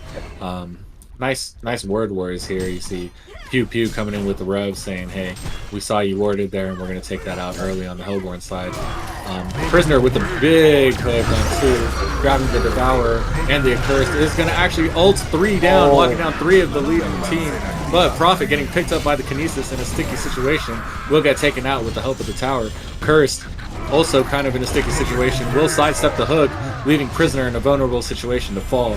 Prisoner getting fallen on the Legion side, leaves Dev wide open for another hook, landing it on Monarch, but with the help of the Hellborn team and Magebane stepping up, will actually save the Monarch and take out the Dev instead. So now Hellborn, knowing they push back Legion, and that they're forced to retreat, are using this time to take out half of the tower. Prisoner with a beautiful hook on Torture, keeping him away from the rest of the team, will almost fall, but a huge save by Janko with the Dev hook, keeping Torture alive. Noob Sheep at like 3 HP. Yeah, come on. I think Hellborn might be a bit frustrated with that save, but that was beautiful. That was a very nice save from the Devo, Janko. Yeah, a couple of things. During that last fight, that Torture ended up being more of a liability than an advantage, because Magebane just ulted him and like made everyone take so much damage. Real quick, Prisoner with a huge hook on the Torture. Torture out of position will fall in the river with the help of Cardcry. Magebane blinking in. Flint with the, and Moa with the acid and the auto attacks from the background. Prophet and Monarch just kind of chilling, not having to do much now. Just scored out 14-12 in favor of Hellborn. And what were you saying, Picklet? Well, basically, hold that thought one more time. Oh, Dev with a huge hook on the Monarch. Monarch stuck, healing himself against the Legion tower. And Dev trying to tank for his team will fall himself. Monarch trying to get away with 3 HP here. Using a health pot on himself, will turn. Say, hey, I need to help Magebane out. I'm going to try and keep Magebane alive here. Magebane getting away with Magebane will fall. Prisoner also trying to get away will fall. So awesome work by Torture and Flint to make sure that no one got away there. And a huge hook by Dev. The score now 15-15. Anyone's game. Exactly. I think, yeah, this is a very, very fun fight. I think to note, right now, Hellborn has the advantage in gold with that Moa and that Magebane. And Prophet too. Prophet surprisingly can do a lot of damage with that ult of his once he gets staff. He can, because he can hit the entire enemy team all at once. If you build him properly, you can really just nuke a lot of issues. Prisoner coming in with a hook on, Kinesis coming in with a hook on Prisoner. Prisoner stuck in a sticky situation trying to get out. Flint with an ult on him is not going to be enough. Prisoner going to walk away just fine with the help of his supports. Dev trying to get another hook on him, but will miss. Score still 15-15. Yep. And that Torture is being real careful not to go too far in, because if he does and he loses all his mana, that Major is going to press one button on him and kill the entire team. So he has to be careful. He can't go near his Flint. He can't go near some of his teammates. So, do you think that people are going to go staff and rush staff and try and boost their hooker, or do you think that they're going to go PK? Oh, here goes Kinesis with another hook on the Priz. Really, Kinesis out hooking the Priz here over and over again. Biakar Dig needs to maybe kind of step up there, be more aware of the Kinesis on Prisoner in the position of the other team, going to use his ulti, try and hook, keep 4 locked down, and will work, but he will also probably fall for that. So Torture, with the help of his support, is going to stay alive with just probably like 20 HP here at that time, maybe 30. Yep. Hellborn overextended are going to fall. Prophet in a sticky situation will get taken out by the Flint, Kinesis, and a Curse there. Alright, now Hellborn lost that. Though now they're down 3 kills. We're gonna we can see the hooks are just flying left and right. There's no one can just sit idle. Yeah, Dev with the big hook on Priz, ulting him down. Kinesis with another hook, double hooking Priz, making sure he can't get away, saying, "Hey Priz, thanks for the hook. We're gonna use it against you over and over again." And we'll secure another kill there. The score now 19-15. 4 kills for nothing on this exchange so far. Legion doing a fantastic job in the hooking game. Shout out to Kinesis, and that is going to be Salt. Yep, Kinesis is doing a good job. I don't know why, but Kinesis now he's proving me wrong. I was like, wait, getting the hook might not be good, but no, it is. Kinesis is the one getting all those hooks. Devo's, even if he's not landing that many of them, he is still running up. Being in the middle of the battle, trying to get up the stacks of his cadaver armor. And he's using his hooks to save his teammates too, which is quite nice. So even though he's not using it as much for the attack, he's also using it to help his team. He's kind of missing the ones on the attack, but he's landing the ones to save his teammates, which are nice. Exactly. He's still making use of his hook, which is very nice to see. And his body positioning. He's tanking for his team and making sure that when his carry is low, that he's stepping up and taking that damage. So it would be nice to see him hit a few hooks here. But yeah, hopefully soon, once his hook gets a little longer or he gets staffed, we'll see a little more connections. Yeah, and we can see that Prisoner's why I call him the weakest hook is that you can see when he hooks, it takes a long time to come out. And then he's standing still that entire time. There we go. Here he goes with the beautiful hook on the Monarch. Prisoner counter-hooking the Dev in a sticky situation. Stuck Prophet with the beautiful ulti. But Priz with another beautiful ulti will catch 3. Kinesis kind of getting stuck. Will try and lift one, but will fall and no longer has the hook. So Hellborn has a good opportunity to keep the hook away from Kinesis at this point. Let's see if they use it. The score now 20-17. So good little comeback there from Hellborn, exchanging 2 for 1. Monarch getting hooked. Pew Pew in a little bit of trouble, but we'll use his heals to try and sit still. Getting hooked twice. Kinesis steals the hook again, and we'll get another hook off. Prophet also in trouble. Will fall. The score now 22-19 in favor of Legion. We'll exchange 2 for 1 there, but Prophet will fall on that. And Kinesis has 6 kills here, and Flint has 7 kills here. So. Both of the people who need to be carrying with the kills are getting the kills on Legion's side, and so it's 22-19 plus the carries are getting fed. The carries on Hellborn's side are also not doing too bad. You got 4-1 and 4-4, so. I mean, I think if this keeps going on at this rate, I think that Hellborn wins just because of that Mage Bane. But we're going to see. I don't think Legion is going to do that bad because they're able to get hooks. They're able to still do a lot. A Curse can also go damage, more tanky. So yeah, we're gonna see Torture also not to be slept on. I think he's getting shut down a bit by that mage main, but maybe later game he'll get sheepstick or something to help himself not get picked off. Oh, he's huge hook on Prisoner again. Priz trying to ulti while he's in position. Will take 2. Devourer stuck. Will fall. Priz missing a hook. Will still do a lot of work here. He's trapping the Accursed. Does he have haste or something? He had a speed boost and was able to do a lot of work there. Ace is hooking 2 to the Legion Tower. Moa will fall pretty much instantly. They're dead with a beautiful hook on the Monarch at the tower to keep the Monarch there. The Monarch using the heal on himself. Switching targets over to the Mage Bane. Trying to keep the Mage Bane locked down, but it's not going to work. Mage Bane's going to go ahead and take the Flint at his own tower and try and get out. Will he get out? No. Dev is going to lock him down. Yes, he will get out. He will get out. He's walking away with 8. No, he won't get out. He will fall. He had 18 HP and walked in and almost made it out, but he did end up falling there. So, Mage Bane with a beautiful try to escape there, but Dev, nice ulti, and I think a curse might have been the one to take him out there. Yeah. I think Dev was listening to me talking shit about him or something, because he hit that hook on Mage Bane so well. He just hit him straight on and got that pick. Yeah, Dev got him somehow. I don't know how Dev got the kill on that, because he had blinked out. No, he blinked out, but he hooked him back. He hooked him right back and got him. So he was like, oh, you're going. Wait, no, you're not. 18 HP now, almost had it. And yeah, nice hook by Dev. 26-22.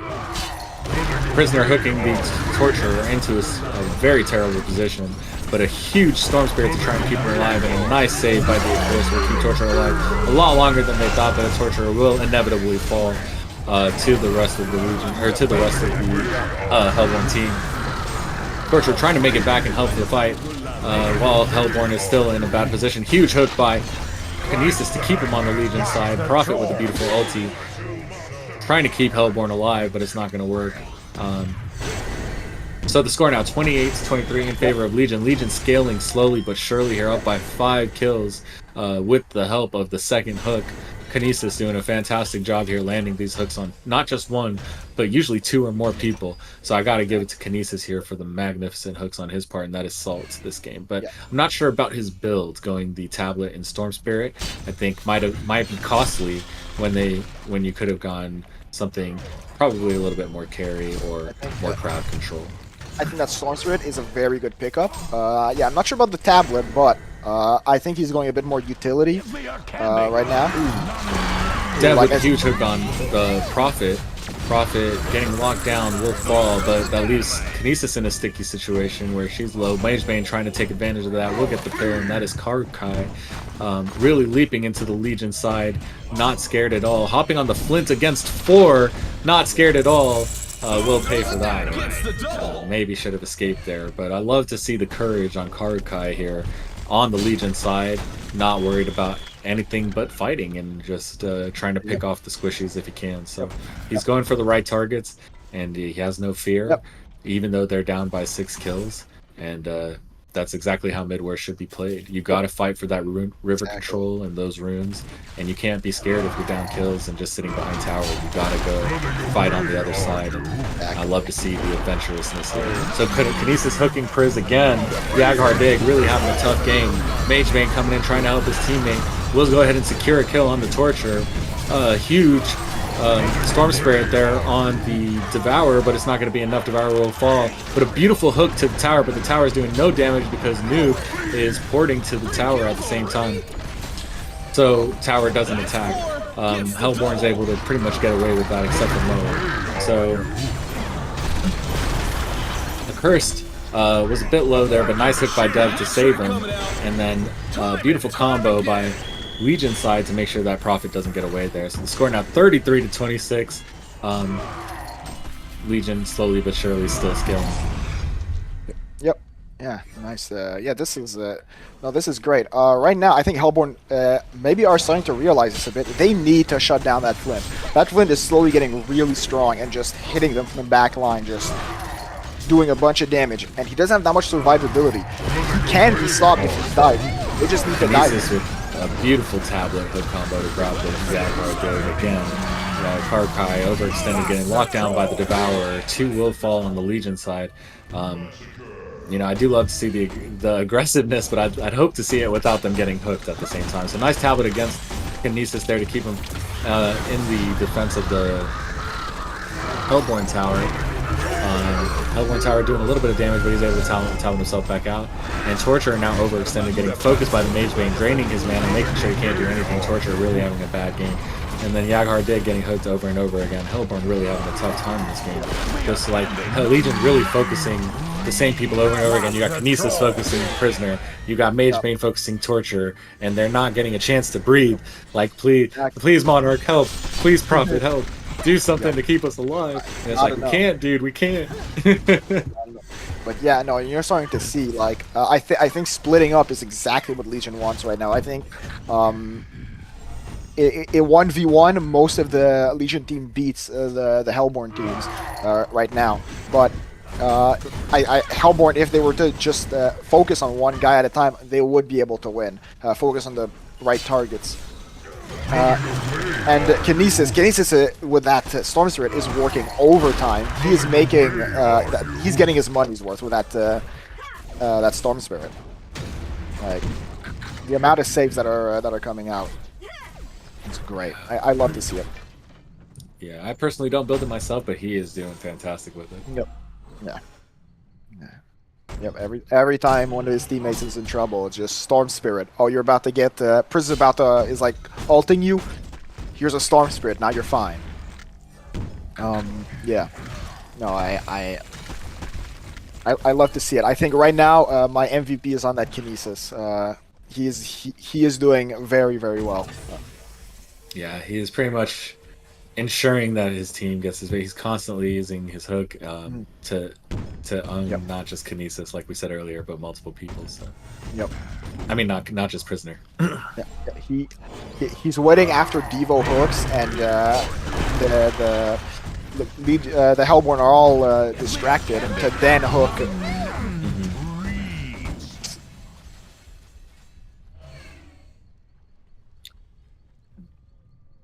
So how do you see Hellborn getting out of this situation? You said Mage Bane is their main hope here, right? Mage Bane, yeah, I think Mage Bane, and they need to find a way to get that Flint, because that Flint is slowly building up a carry. Like, sure, I don't necessarily like playing him in Midwars, but he's still a carry. He's still very strong. 16 and 3 on Flint. Yeah, if this keeps going, he's gonna be unkillable. Late game Flint is still very strong. Oh, they're focusing him down. Oh, wow, with the Accursed Shield, he's gonna walk away with less than 20 HP, oh my god. Alright, beautiful hook by Kinesis onto the Prisoner, but Kinesis in trouble himself. At the tower, while Tower's getting 42 with no tower support, he's gonna melt by the Mage Bane for sure. Okay. I think, yeah, Hellborn is slowly turning this back. Mage Bane getting beefier and beefier. They have staff on Moa.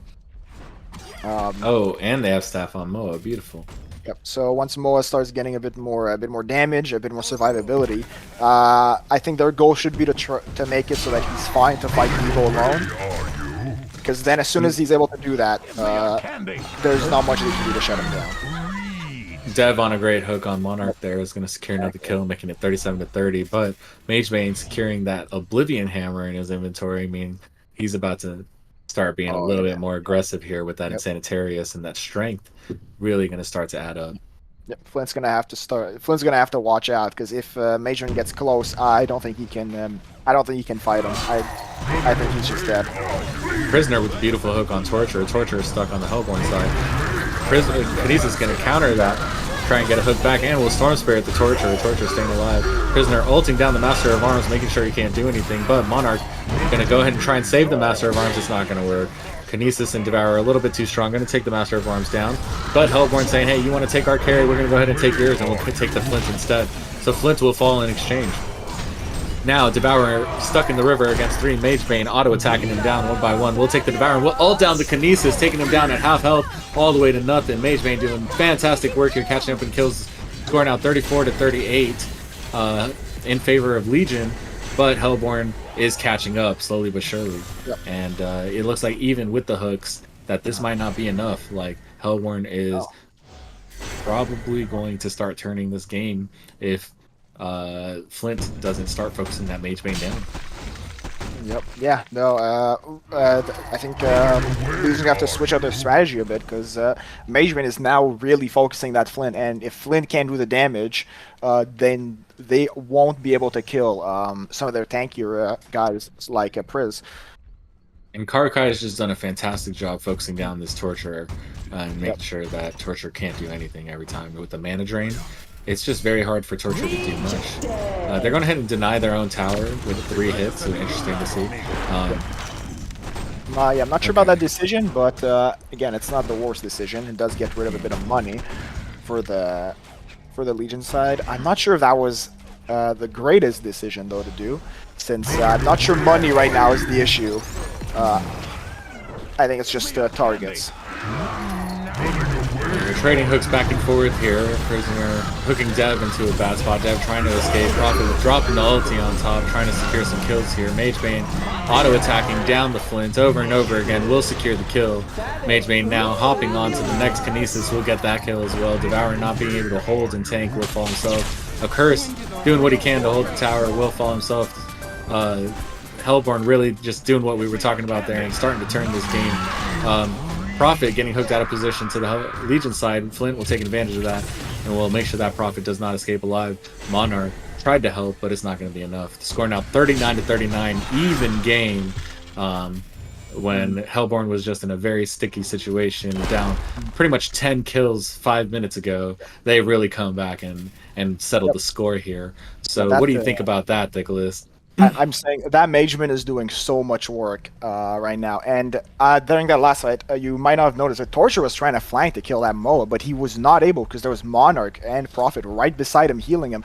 So that meant that there was just Priz and Mageman alone in the middle of that fight, just killing Flint and then going after the rest of the targets, and they could not do anything about them. Those two are just too tanky. They're just too strong. Yeah, Prophet and Accursed are just doing phenomenal this game. They both have over 30 assists, really just making sure that they're available to help their team in the carries when needed. Dropping the ult at perfect times, warding up. Big hook here by Monarch by Dev. Monarch in a little bit of trouble. Will use the heal on himself. Prophet dropping the ulti and Magebane hopping in, saying time to do some work and focus down the carries. Flint getting taken out first. Will melts right away. Moa in a bit of trouble trying to get away. Will auto-attack him down and we'll be just fine with the help of the support. So Dev, last one to hold tower, will fall. The double hook strategy is starting to fail here because there's no carry items. You know, that's what I was saying about that Storm Spirit and that tablet. It is good, but it's not late game sustainable. If he had gone carry items, he'd be able to kind of fight here with Magebane and with Moa kind of helping out the Flint and with that 10 kill lead and being able to scale the game late game. Even though he's using the Storm Spirit great, I don't think he's going to be able to carry this game, right? So that's why I was suspicious about that tablet here. I'm not sure if it's going to get as much value right now. And yeah, he really needs to get that damage up because right now Flint's just not enough, and Torture either. They're not enough to counter that Magebane and that Moa. Like that Moa just ran straight in and just killed the Flint with that Priz there. Like Magebane didn't even need to be there. He was off there fighting the other guys, Torture. And Devo, and he won. Salt was going to be MVP this game, like you were talking about earlier. As of right now, Salt is MVP because of those hooks, and you know the use of the Storm Spirit. But I mean, Karakai is just coming in doing some amazing work here with Magebane, and just because of the item choices that Salt had, it might cost him the MVP this game. Give it over to Karakai because Karakai is just doing fantastic this game with the initiations, taking out the Flints. Here comes a PK on Kinesis, make sure Kinesis can't breathe, and just so much strength on the Magebane. Magebane here, maybe even affected by a little bit of double damage. I was able to take out Kinesis in no time. So they're now Hellborn now pushing up, saying, "Okay, we're forced not to be reckoned with, and this game is pretty much over." It's turning. Nice try. Hellborn wins here. And that's what you were talking about at the beginning of this game. Having the Magebane and the Moa late game is just going to be so strong to carry. And that's exactly what they got their A game. Ended up on top 10 kills when being down 10 kills. And what a turn there by B-Pro. That's what I was saying. It's just Magebane is just so strong, and you even saw that at the end. He didn't even need to get rid of that much mana for Torture to just kill him just completely. Yeah, no, man, Magebane is a very strong hero. And yeah, but overall, game was very fun. MVP, I think, goes to Magebane. I think early game Kinesis did a huge, they just helped this team a lot. It just wasn't enough for that late game. Yeah, one thing I do want to shout out though before we go is just like Prophet did a fantastic Yeah. job with those ults. Every time that's gonna be Novi Pirate, and he just like was doing a fantastic job with those ults every single time. And yeah, I agree with you. Like you said, Mage Main MVP Karukai. Exactly. So Yep. GG's both teams. Anything else, Nicholas, before we go to break? No, I think that's about it. I think we'll see everyone after the break. Yeah. All right. GG's. Good luck on your next.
Welcome everyone to the Paradise League Midwars Tournament Finals. You have Straight Out of My Bed versus B Pro in the finals today, and they have well-deserved positions here because they have earned their spot. These games, they have been fantastic games. Each of these players have been bringing their A game with initiations, wards, heals, just the timing of everything, buying the perfect items that you need to counter the other team. It's what you want to see at this high level of gameplay. I'm your host, Gucci Done here, casting here with Pickles. Hello, everyone. All right. Let's get straight into this. Team's already banned. Let's look at these bans. All right, so we can see all 3 hooks have been banned. Very good. Pretty classic. After that, Kinesis, surprisingly, has been banned. I don't know why they would ban him if all the hooks are there, especially because they banned him pretty much last. Pearl War Chief, we've seen how strong those heroes are. Makes sense that they are banned. Voodoo getting picked up right off the bat. That's interesting. You don't see a first pick Voodoo very often here. Yeah, Interesting to see that. Yeah. It's interesting because I would have thought they would have picked Demented instead, but no, instead they picked that. The Behe coming out of for Straight Out of My Bed makes sense. I think he's one of the strongest heroes in Midwars with all those stuns, all that utility he has. Obviously, he's a first pick. Moa, strongest carry probably makes sense. I would like to see a little bit more versatile pick, like more different picks than the same ones every single game this time. But you know, it seems like these teams are very familiar with the picks that they have, and they want to bring their A game to the finals. So I understand. I think both teams want to. They're here to win, so they don't want to pick a hero that might not be optimal or is too easy to counter. But we'll see. Sometimes the last picks are kind of surprising. We've seen some last picks that maybe we wouldn't see we wouldn't usually see. So yeah, we'll see. And now for the next bans, Flux, again, very good initiator. I can see why they banned him. Rhapsody, it's the remaining one of the remaining supports that's left. Arachna, again, I'm kind of surprised Arachna and not Calamity or Taro. I would think those ones would be banned before Arachna. Accursed, again, one of the supports that's left. Berserker, very strong front line. And Defiler, we've seen her wipe out teams.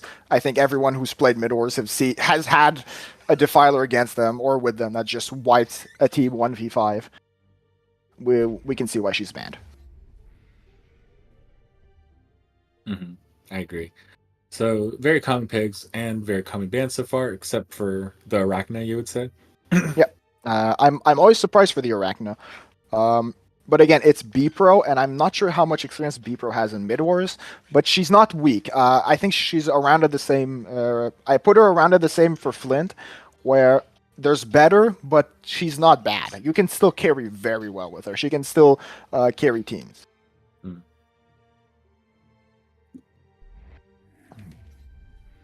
All right, and we're gonna see the next picks. Hellborn team really lacking a front line here. I'm hoping to see someone a little bit strength. Maybe they've Armadon, Adrenaline, Kraken, Hammerstorm. Love to see Hammerstorm. All right, you were talking about unusual picks. We haven't seen many Hammerstorms this tournament, so very underrated hero. But I like to max W on him, which which is an interesting thing. Yeah, because it's like. Yeah, what Bulwark provides 4 or 5 armor. Abyssal Skull provides 4 or 5 armor. Galvanize gives you 4 armor off of level 2, right, or something like that, and then also gives your allies 2 armor. Yeah. So at level 2. So it's like having a Bulwark right off the bat for yourself, and when you need it for your team, it also gives some speed, and it just helps overall, kind of like having an Energizer and a Bulwark without having to buy it. And so I personally I only put 1 level on my stun, the hammer throw, because I only use it to stun, not really to do damage. And then the rest goes mainly to my W. Yeah, I don't play Hammerstone very often, so I don't have much to say. But I usually like his Q mostly because of that stun. At level 4, that's a lot of damage. It's a long stun, Ramadan. and it can really help your team early game. Corrupted disciple. We do see Armadon picked up by Legion here. Yeah, With the help of a D-Sham, that is going to be incredibly strong. And Yeah, Corrupted also a very strong strength hero. Go ahead. Yeah, if I was Hellborn right now, I'd be shaking in my boots right now because that is a combo that could end the game almost by themselves. The armor reduction with that Armadon spine burst can deal so much damage.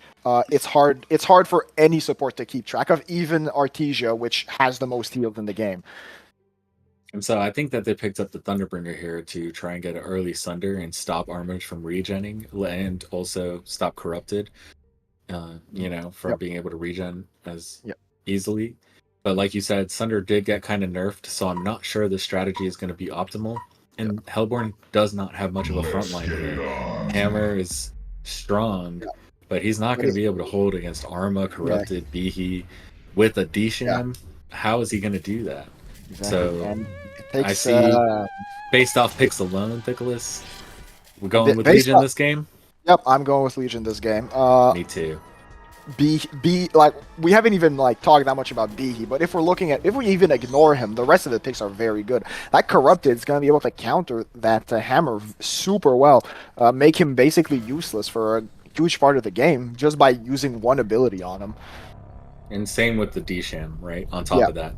Oh yeah, it's gonna be rough for Hellborn with these picks. I'm not sure the TB was the play, but it's not that bad. There's still a lot of stun. I probably would have went more frontline, like you said. Getting a Bramble, a Moraxis, Drunken Master. Yeah, I saw them shadow Drunken Master. Yeah, that would have been a good pick. Mm-hmm. But no, they didn't go with any of that. They went with the TB. But we'll see. And that's the safe pick, right? That's like the stay back and Sunder try and get him from the backline pick. But we want the aggressive pick, like go in and get him. Thunderbringer is kind of boring. So it is a strat. We'll see if it works out for B Pro. But I think just from the picks alone, we're going with straight out of my bed on this game. Exactly. But like I said, a lot of people, sometimes people make mistakes. We haven't seen the Corrupted played much. We don't know how good he's gonna end up being. Maybe he ends up being more of a liability than an advantage for the Legion. So here comes the harass from Thunderbringer. Nice stun there by Hammer, follow-up stun by Moa, but Legion doing just fine with the heals from D-Sham being super strong and kind of chaining off to the team there. Legion staying alive just fine. Nymph also regenning her team just fine. Looks like there's going to be a stalemate for a little while here, unless one gets caught out of position at the rune. And it looks like both teams are trying to guard Merrick's off the bat, saying Arma has double damage, I'm going to get this. Merrick's is mine. Legion's like, hey, no, we got 2 on you, you're going to pay for that. So Hammerstorm in a little bit of trouble. Arma going to grab the rune. So Legion does have Merrick's room domination here, grabbing both Merrick's back to back, and that's what Armadon plus Behe is going to get you. Yeah, we've seen Straight Out of My Bed play a certain way, and I don't think they've really changed the way they play. They play one way and it works, and they keep playing that way. And that way is just always go for Merrick's. Make sure that you're careful. Only go in when you know you're gonna get that pick. And Behe blocking off the rune here, making it impossible for anyone to get it except for his teammate, with that wall. It was just such good rune security, which is why Behe is also very important early game. Yeah. Unfortunately, it was an invis, which I think was the worst rune they could have gotten there, except maybe for regen. So sometimes, that's just how it is. You get the HoN gods don't shine. Arma on going in on the Behe. trying to grab that Merrick's rune. Will grab the Merrick's rune. Voodoo with the stun, helping him walk out. Look at that. Behe guarding the rune, but Hammer saying, I'm not scared. I don't have boots, and I'm still going to come and take it. So that was a great play by Dig to secure that Merrick's rune and say, hey, you might have got the last two, but I'm going to grab this one. So Torture with a beautiful stun. Behe following up with another stun on top, but Nymph going to go ahead and heal the team here. 0-0. Pretty slow start. You know, Legion with majority rune control here, but Hammer and the rest of the Hellborn trying to keep up. Hammer going in on a stun on the Torture, a little bit overextended. Will get caught out and blocked by the Behe, but will make it back to his teammate alive. But that's okay because Legion will actually secure a kill on the Moa. Moa will end up falling. That's going to be Karakai falling on that. Now TB, a little bit overextended, getting trapped by the Behe, will fall as well. So great stuns here by Behe. And that's going to be Rudy, who is a veteran here in the Midwars and has played in multiple finals here. And you can see that his experience is coming in during these finals to clutch these kills and block off the rest of the team and secure these runes. Just, fantastic play by Rudy so far. Love to see it. Shout out to Lona and Rudy and the rest of the squad for that. Exactly. Yep. And we can really see it. I think here we kind of see the TB, the disadvantage TB has right now. We need to remember, TB's been nerfed in Midwars. His Q now has a longer cooldown in Midwars. It's a lot harder to harass with him. And we can see that in the game right now. Every time he's not able to keep up that harassment and keep that Armadon back. Oh, Behe with the huge block there on the Hammer. Hammer in a little bit of trouble getting blocked by the Torture, stunned again. But Nymph saying, hey, it's okay, I got you with the heal. D-Sham getting stunned, saying, hey, you can't come here and kill me, Hammer. I'm good. So the score is still 2-0. Nice heals by both supports, especially Nymphora there. Shout out to Pew Pew. Yep. Now I look at it. Yeah. You know, we're seeing that. It's, now we're gonna see, but right now, Hellborn needs to act soon because or else they are going to get rolled on. That Behe with Rudy, he knows how to play Behe. He's waiting for that opportunity to go in. He now has Illusion, which is going to reduce that cooldown time. Probably going to help them get this Merrick's rune again. Get them a little bit more of a gold lead here. Just enough to maybe get an item advantage. And then possibly allow him to initiate at a much faster pace here. Yeah. And I'm going to say, Hammer, Yaghar Dig, he's playing really well. I didn't think he'd be able to frontline, and you neither. And he is frontlining. He's doing so well. Yeah, and you can see he's got 3 levels in his Galvanize, and that's so good early game, so I like the way that he's playing the Hammer. I play him the same way. So I love to see it. Yeah, and he ignored his ult. He did not get ult. He's like, I don't need that ult. I'm not at basic attacking anyways. Why would I get that? He's like, I'm stunning and I'm helping my team. I'm gonna get my items and my skills and keep them exactly leveled where they need to be. Exactly. No, he's playing very well. He's managing to frontline on a hero that usually doesn't frontline early game like this. So very impressive to see. Yeah. But Nobi on Voodoo was able to pick up a kill on Behe there, and so that's all those stuns and all those initiations are sometimes a little bit costly. Well, we see it like right now. Torture overextended for the stun. Was trying to make it out alive. Was caped by Victoria D-Sham. Still not enough. Was not able to survive. Hellborn going for that kill did overextend, and Nymph ended up paying for that. So they exchanged there. The score now 6-2. Hellborn in trouble and Legion applying pressure. 3 low on the Hellborn side going back. Behe applying a stun. So Nymph just porting back as fast as he can, trying to keep his team alive. Hammer saying, no, it's okay, I'm going to go back to well for some reason instead of taking the heal. I'm not sure if that was the best move by Yaghar Dig. Maybe. But, maybe he should have. But you know what? I think he might want to get everything back, his mana and everything. And just get items and stuff like that. So. Yep, I think that's his thought process right now. Yeah, you can see Torture exposed. Oh, sorry. no, Arma exposed, double stunned at the same time. So it's better to chain the stuns. Behe coming in, hitting a stun on Nymphora with the PK. So you see Behe already rushing that PK here in 7 minutes. Rudy grabbing that PK, which is good to see. Ready to initiate for his team. Be in the positions that he needs to be. And that's exactly how Behe's been played this entire tournament so far. Yeah, we saw it earlier. Voodoo stun, how strong it is. It stunned Torture for so long. He was trying to back up, he couldn't. He was just stuck there. And then that's how he got picked. Ooh. Torture using the stun to wipe the trees. Behe coming in to take the Hammer Storm. Armadon getting high ground so they have vision.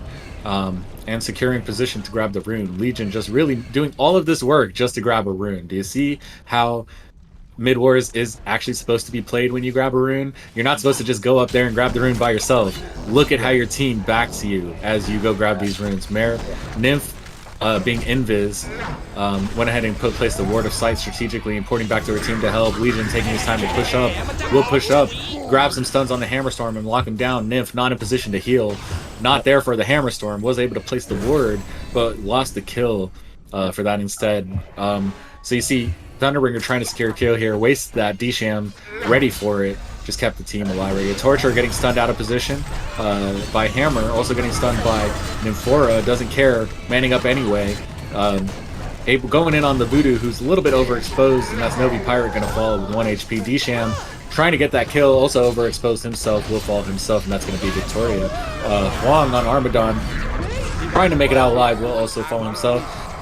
And then, wow, beautiful ulti by Novi coming back, just stunning down the Torture, locking him down, popping a beautiful ulti, and with the Hammer stun on top, trying to get down that Corrupted, making it out with the help of D-Sham, making it out with just barely 40 HP there.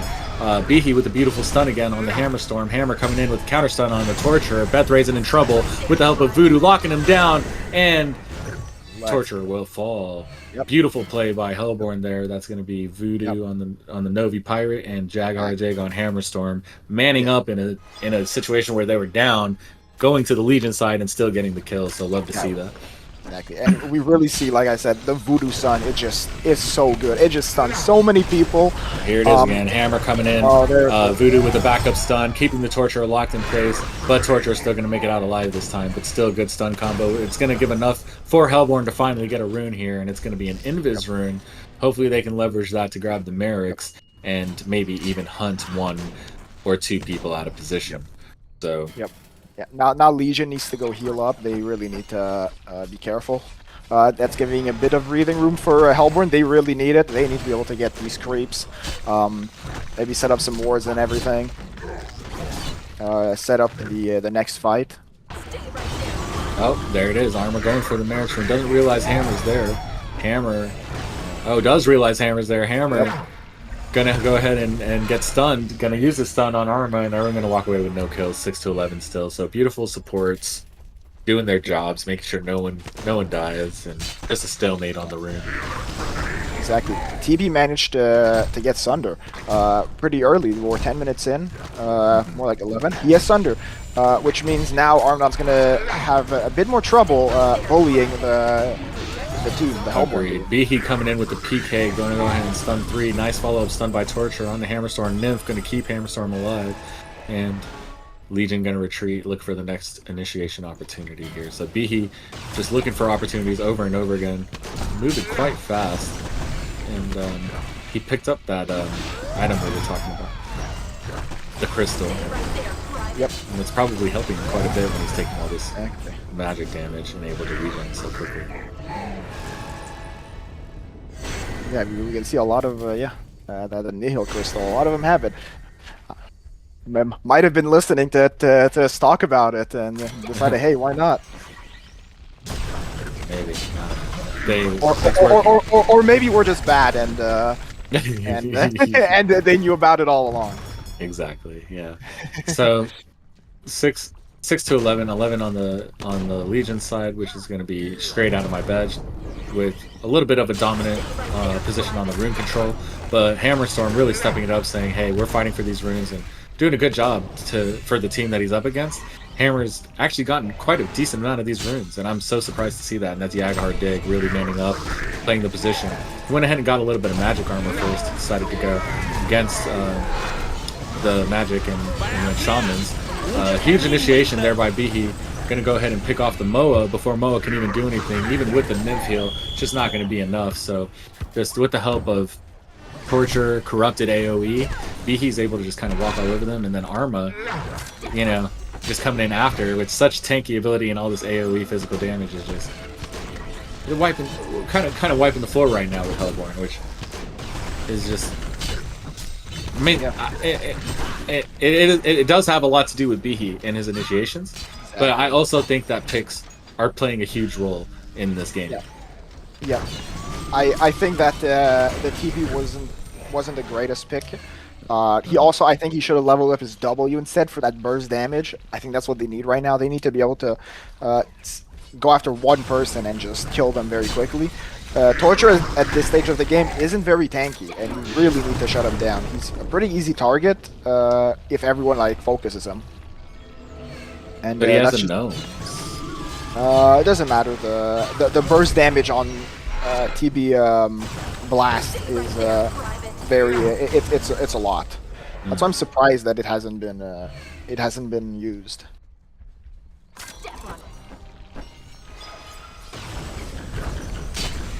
So do you think staffs are coming out soon here?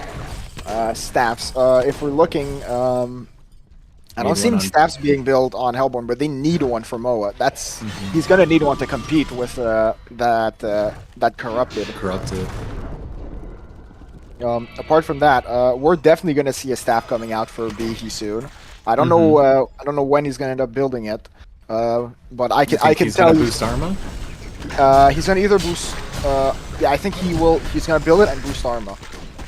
I don't see any silences on Hellborn side, so I don't think they're gonna boost Torturer until later, if they ever do it. But they might need one for Corrupted too, because that staff ult is pretty good.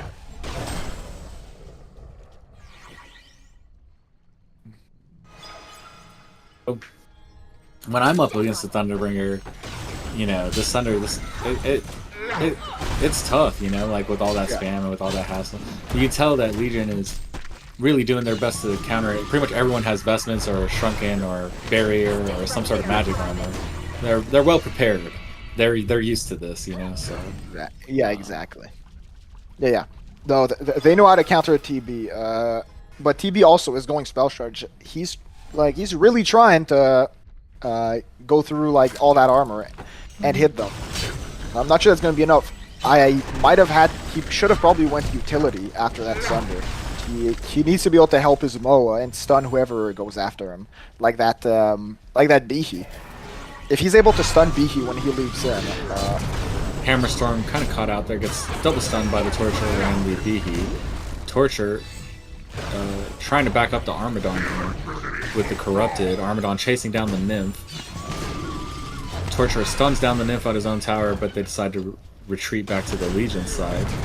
The score is still 12-6, trying to catch Hammer out of position this time. But we'll just counter ward instead. Nymph, recognizing the counter ward position, is going to place his own red and counter that, and realizing he got warded on his own side is countering that instead of helping his team at the same time during a team fight. But, you know, it's okay. It happens. So, Armadon taking a lot of damage here, even with that all that strength and magic armor. Seems like Spell Shards and Sunder are starting to do their job. Yep. They're starting. If they picked TB to shut down Armadon, and no other reason, TB is doing his job. He's making sure he can't posture and make sure that they have a chance for that river control for that Merix. So here we go. Bihi coming in with an initiation, big initiation onto the Master of Arms and the Nymphora. Nymphora going to use a heal. Will be able to heal himself, but not the Master of Arms in time. Master of Arms is going to fall. Voodoo with the beautiful ulti on the Legion, but it's not powerful enough. Sunder ult from TB coming out, but that ult should have happened at the beginning of the fight and not the middle, so that the Legion couldn't have regen as much. So a little bit late of an ult there by TB, but it does come out. Doesn't get enough kills, but it does take 2 with the help of the team in the tower. So the score now 15-8, 15-9, excuse me, in favor of Legion. But Hellborn staying in this game and actually putting in a little work and saying, hey, if you're going to come try and get us on our side, then you're going to pay for that, and we're going to take a few kills ourselves. So yeah, so big tablet there by Torture on Master of Arms, trying to get a pick there, but it didn't work out in his favor as the rest of Master of Arms team is there. Hammerstorm coming in with a stun onto the D-Sham, trying to get a stun on there, and is... Sorry, we see Behe coming in, locking down the Thunderbringer and the Mo on their own side. Voodoo also getting locked down himself, so Legion just really starting to dominate the position here. Nymph are in trouble trying to get away, will also get locked down, so Legion really starting to scale here. The score now 19-9 in favor of Straight Out of My Bed. B-Pro in trouble, not sure what they're going to do because this team is just getting stronger, tankier, and initiating more and more. So yeah, we saw during that fight the Demented Shaman ult with Armadon combo paid off. Armadon was doing so much damage just by standing there and spamming his W. He didn't need to do any other thing, and he just killed a few of them. Armadon tanking for his team with pretty much no HP will make it out. And we'll still keep harassing here. I love to see that. This is HoN doing a great job playing the Armadon. Just positioning himself well, score 4-3, giving his carry a lot of space to that main Vegeta, who's on Corrupted Disciple. He's now 8-1 because Arma's just creating all the space for him, and Corrupted's able to get that cleanup. So the score now 19-9, and Corrupted in such a huge favored position as a carry. It's going to be very tough for Hellborn to come back, and the only way I see Hellborn really coming back here is if Legion just kind of feeds out of position. Which they might get a little careless and might end up doing. Yeah, so. I think that is has been one of their weaknesses this tournament, is that Straight Out of My Bed does tend to get a bit too overconfident whenever they get an advantage, and sometimes will do mistakes because of that. But maybe since this is the finals, they're a bit more focused. They're gonna do this a bit less. But I can see that happening. And that's I think if they end up losing right now, that will be how. It's by those careless mistakes. Oh, here we go. Behe going with the big initiation again, catching 3 with the beautiful stun ult combo. And then you can see D-Sham coming in and helping Behe. What's crazy to see is that Behe has initiated from the very beginning, 20 minutes into this game, and he has not died one single time. Not once, even though he started every single fight. And I gotta say, that's beautiful positioning, and not just from him, but from Arma and from Corrupted for manning up, Torture for the stuns, and from D-Sham for keeping him alive. Just huge team play to make sure that every single time that your initiator goes in, that he's making it out alive. The fact that he has 0 deaths, the only one in the game with 0 deaths, and he's starting every fight is pretty crazy. Yeah, you said it. And I jinxed him. Well, there he goes. Almost 0 deaths. Hellborn, tired of his crap, decided to turn up the heat here, lock him down, apply a little pressure, and get some kills on their own. Now Hellborn taking the wave, starting to attack a little damage to the Legion tower. Behe coming back with the big PK, trapping them onto the Legion side with the beautiful wall. Torture, locking them down. Armadon applying the pressure, getting some auto attacks, and Nymph trying to port out, will make it out just fine. But Thunderbringer, unfortunately, will not have that same fate and will get caught. So the score now 26-12 in Legion favor. Huge wall there to block off the team. I think Behe there got angry. He was like, wait, I was gonna have 0 deaths this game. Okay, now I'm gonna try. And then he walled 3 of them off like that. That was such an insane wall. There's nothing they could have done with that. Arma creating tons of space here during the ring control. Hammer still trying to take him down with the help of the Sunder and the spell shards from TV, but it's not going to be enough. Moa, instead of autoing, is starting to run away in this position because he's getting focused, but will get locked down. I think he probably should have just autoed it there for a little bit. Hammer in a sticky position is going to go to Kong and try to die to Kong way before I think he needed to there. Probably also should have gotten some autos off. But, okay. So 28-12, you can tell that B-Pro is a little bit confused on what to do here. Not sure how they're going to turn this game. Yeah, they don't know, and like I said, stuns wins games. The reason why B is so strong is that he has so much stun, and it's also why Hammer. B-Pro playing aggressive, focusing down the D-Sham first. We'll actually take him out. Torture is stuck on their side. Behe coming in with a huge save. We'll counter stun, stopping the Voodoo ult, and we'll actually take out 2. Thunderbringer in trouble will fall as well with the Arma just being so tanky and with all that damage coming out. Behe in a little bit of trouble, might fall here. Will fall to the Hammer Storm. Hammer getting those extra autos off before he dies. Will actually get a kill there. So the score now 32-15 in favor of Straight Out of My Bed. Down by half is still winnable. It's tough, but it's still winnable. You see Moa going to farm top, doing everything they can to try and stay in this game at this moment. It's smart, and it means that they're trying. Like, they're not giving up. 2 towers on both sides. Why would you, right? Yeah. So yeah, it's not over. If Moa can get that shrunk in, he has a chance. He's been getting dived by Behe so much, but if he gets it, he can turn it. Because the only reason he's dying right now is that Behe and Torture are diving him all the time. If he's able to use it back up a bit, let his team take some of the hits, his Hammer Storm take some of those hits, he's able to turn around and then kill a lot of them. He has the damage. He has Shield Breaker. He has Phobo. All that together makes him still very strong.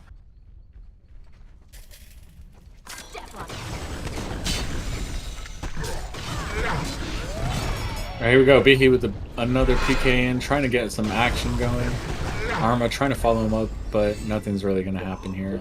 It seems, even though there's a lot of fights been going on, the towers have taken pretty much no damage on both sides, and everyone's just really focused on the heroes. Arma coming in, Behe with a beautiful stun on the Nymph, knocking him out in no time with an auto attack. Really just took him out. Hammer in a little bit of trouble, will get tableted out. Beautiful stun by Tort, but it's not going to work this time because of the tablet. Thunderbringer in trouble. Moa trying to put a shield on him, but it's not going to be enough. Thunderbringer is going to melt at his own tower. Voodoo now in trouble at his base, trying to hide in the trees, but will caught by the Torturer. Behe going to follow him up, and Voodoo will now fall. Just amazing coordination and gameplay by Legion to wipe that tower and the team so quickly.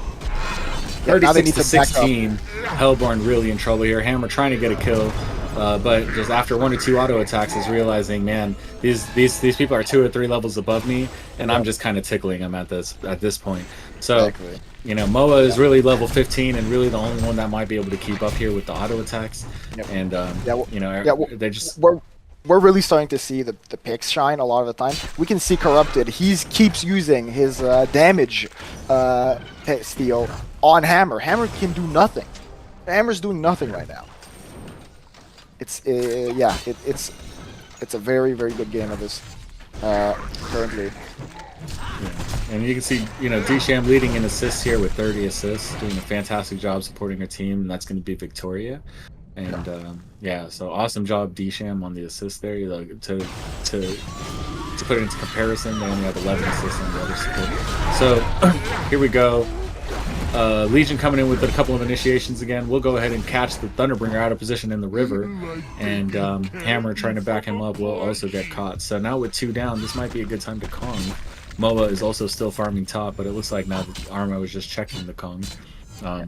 Master of Arms is still farming top every round, trying to stay in this game as best he can, and that's Kai, not giving up hope, even though they're down by, 20 kills here.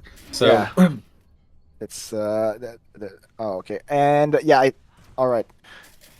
I think that Mo's gonna be able to get shrunken here soon, which that alone could turn the game. I still think I'm not sure if it's gonna be enough. They've lost quite a bit of. They're like what 20k gold down. That's a lot. I don't know if that's gonna be enough. If a shrunken's gonna be enough to turn this. Yeah. So far, it looks like it's going to be Straight Out of My Bed taking this victory. Unless there's a miracle play happening where they start doing something. I don't know. Even if they catch one, as soon as they catch one, the other 4 are just kind of wiping them. So I just don't see how they're going to turn this game at this point. Arma coming in. Early ult by Thunderbringer, which is what you want to see, actually. Stopping the regen. Arma in a little bit of trouble. You see Corrupted coming in and manning up, trying to help the Armadon out. Will help Armadon out, create enough space and do a ton of damage. Corrupted doing some massive damage and work there.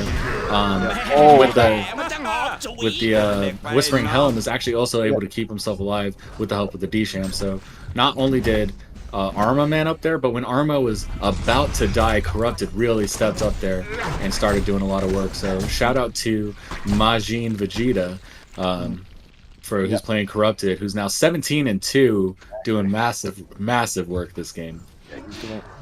Bihi with another initiation on the Horn and Foro, who's getting targeted every time. Pew Pew getting taken out in one hit again. Thunderbringer trying to make it back to his base, getting slowed by the Armadon, will not be able to get out. The counter becomes the counter read, and then the Hammerstorm coming in, trying to just hold the base if he can, is not able to do anything. So Armadon really applying a lot of pressure here, and Legion just going to end up taking the dub this game. So shout out to Straight Out of My Bed this game. Win goes to Straight Out of My Bed. That was... MVP goes to Rudy? I think so. Yeah, I think the B he plays. I mean, he sold me as soon as he locked all of them all the way on his side of the river. I was like, all right, there it goes. Yeah. Rudy's trying now. Now he's locked in. Yeah, I think if Hellborn managed to get Shrunken Head a bit sooner, they might have had a much better chance. Unfortunately, it just wasn't enough. Yeah. I think that's all there is to say about this game. GG's. I just want to talk about Rudy's gameplay, because I mean, man, those walls were perfect. Those initiations were awesome. You know, and then he got staff early, boosted his Armadon. He, you know, that PK within 7 minutes.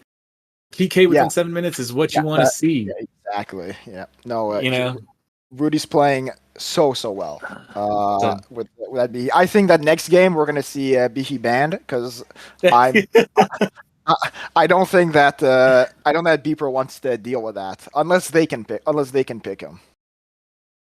Yeah, I agree. I think next game we have to see a Bihi banned, because that was just too good. Great job to both teams. 17-2. Majin Vegeta is also incredible gameplay, but only because I think, because of those amazing initiations. So shout out to both teams. Great job to B-Pro for hanging in that game. Moa, Karkai, not giving up, going to farm top, trying to make something happen until both towers were gone and you knew the game was over. You stayed until the very end. So GG's. Yep. Good luck in your next. Yep, exactly. And I think we're gonna go on to the next one after this small break.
Welcome to Paradise League Midwars Tournament Round 2 of the finals. We have Straight Out of My Bed versus B-Pro.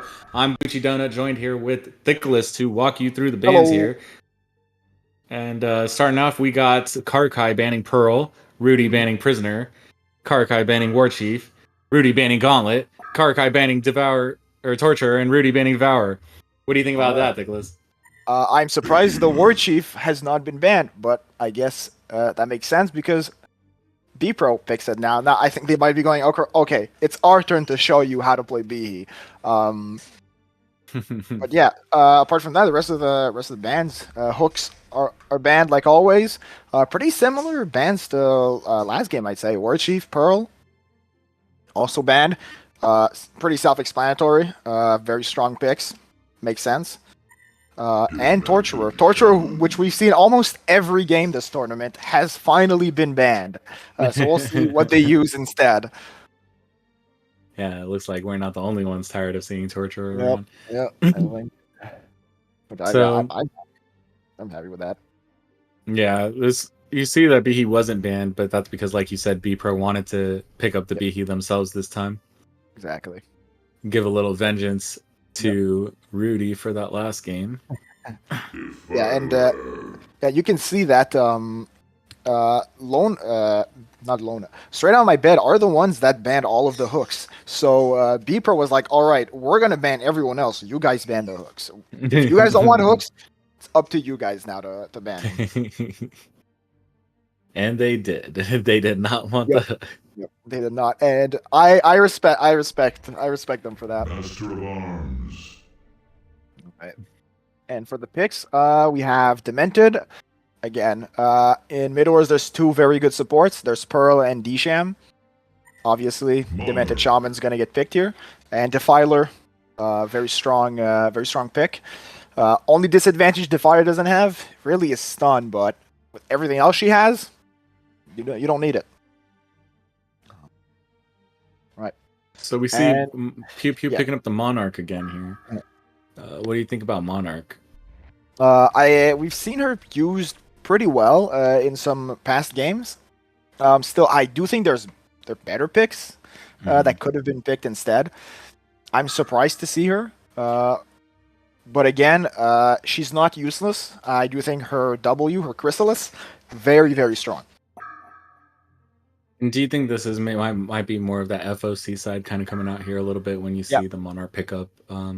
Yeah, I think it is. I think that, but I still think Chrysalis and that ult are gonna do a lot of work, especially for purging that Demented ult, which last game hurt them a lot with that Armadon combo.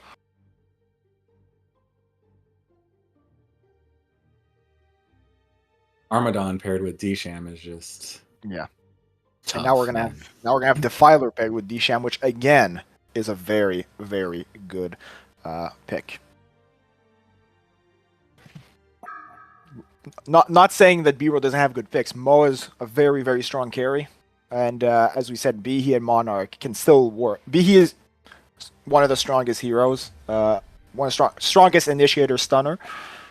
And Monarch is the only questionable pick, I'd say, but still not useless. I'd much rather a Monarch than some other pick like the Thunderbringer they picked last game.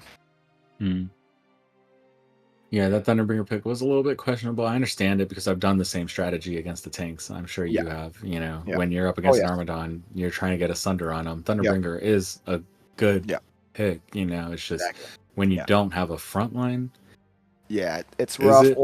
And there's other alternatives to going. You don't have to go TB. You can go the Artesia. Basically, any spellcaster that is able to cast a decent amount works. So even Hellbringer would have worked. And for the other bans, we see Alonia, pretty strong magic damage. I can see why. Berserker, we've seen Berserker banned quite a bit this tournament. I just don't think anyone wants to deal with how strong he is when he has a good support supporting him. Rhapsody is the support, just in case they try to go double heals. Arachna, Magebane, Parallax. I can see the Magebane getting banned. Arachna, Parallax, I'm kind of surprised that they would ban Parallax. But I think they did it because the Magebane's been banned. Prophet. Right. And for the rest of the picks, we can see that Pred's been taken, which is one of the only counters there is to Armadon. So I don't think Armadon's going to be able to be as free roaming as he was last game. I think he's going to have a lot more pressure on him because of that Predator life steal he gets. Same thing with the Hammer Storm. He's probably going to do a lot better. Those tanky guys aren't going to be able to bully them as much because of that Pred. Yeah. I don't know. I think Monarch is the weak pick here. I think that just the single target lockdowns, even on your own team, might be the weak point here because I wouldn't have minded the Monarch, but I think she should have been picked later. Let's get it on. Later into the pick, because then now straight out of my bet now is like they can counter it. They know how they picked according to that Monarch pick instead of according to like the Prophet or the Pred. And even Pred was picked last, and they still picked the same characters they would have. So. It doesn't. I don't think it matters. But whatever. We'll see. We'll see how Monarch ends up. Legion still has double heals, and we know double heals are strong. A Prophet and a Monarch healing you might be able to keep the team alive, especially that Pred. Yeah, I agree with you completely, Dickless. So with these picks, just off the picks alone, which team do you think would take it up? Hard to say. If I look at I might have to say Legion because of that Pred and that BB. They're going to be able to counter a lot of that tankiness that Hellborn has right now. Okay. I'm gonna disagree with you this time just because I think D-Sham has won pretty much, like a lot of the victories that we've seen in this tournament have had a D-Sham on their team. Yeah. And I just think that, the support difference here, I'm gonna have to give it to Hellborn. Yeah. Just based off picks, not on skill. But we both know it's the players that win the game. So. Exactly. I don't think the picks are that different. I don't think it's over at the picks. Oh. Monarch going for Armadon going for Monarch, both low and both going to walk away with little HP.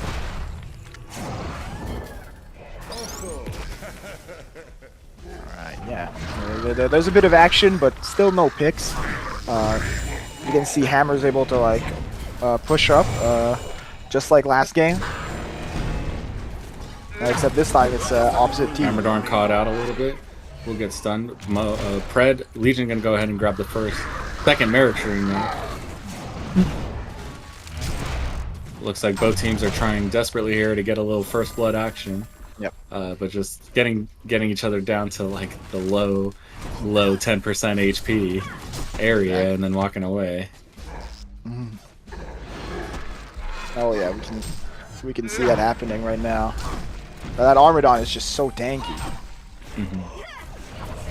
Both teams positioning for Rune. Hammerstone going to go ahead and pick up the double damage. Behe with the stun, creating a little bit of space. Moa trying to trap out the Corrupted Disciple, but just a little bit of harassment going on here until one gets positioned out far enough. We'll see. Yeah, that Behe's looking for a good stun. Who do you think is going to give the first blood here? Currently, I would give it to Legion.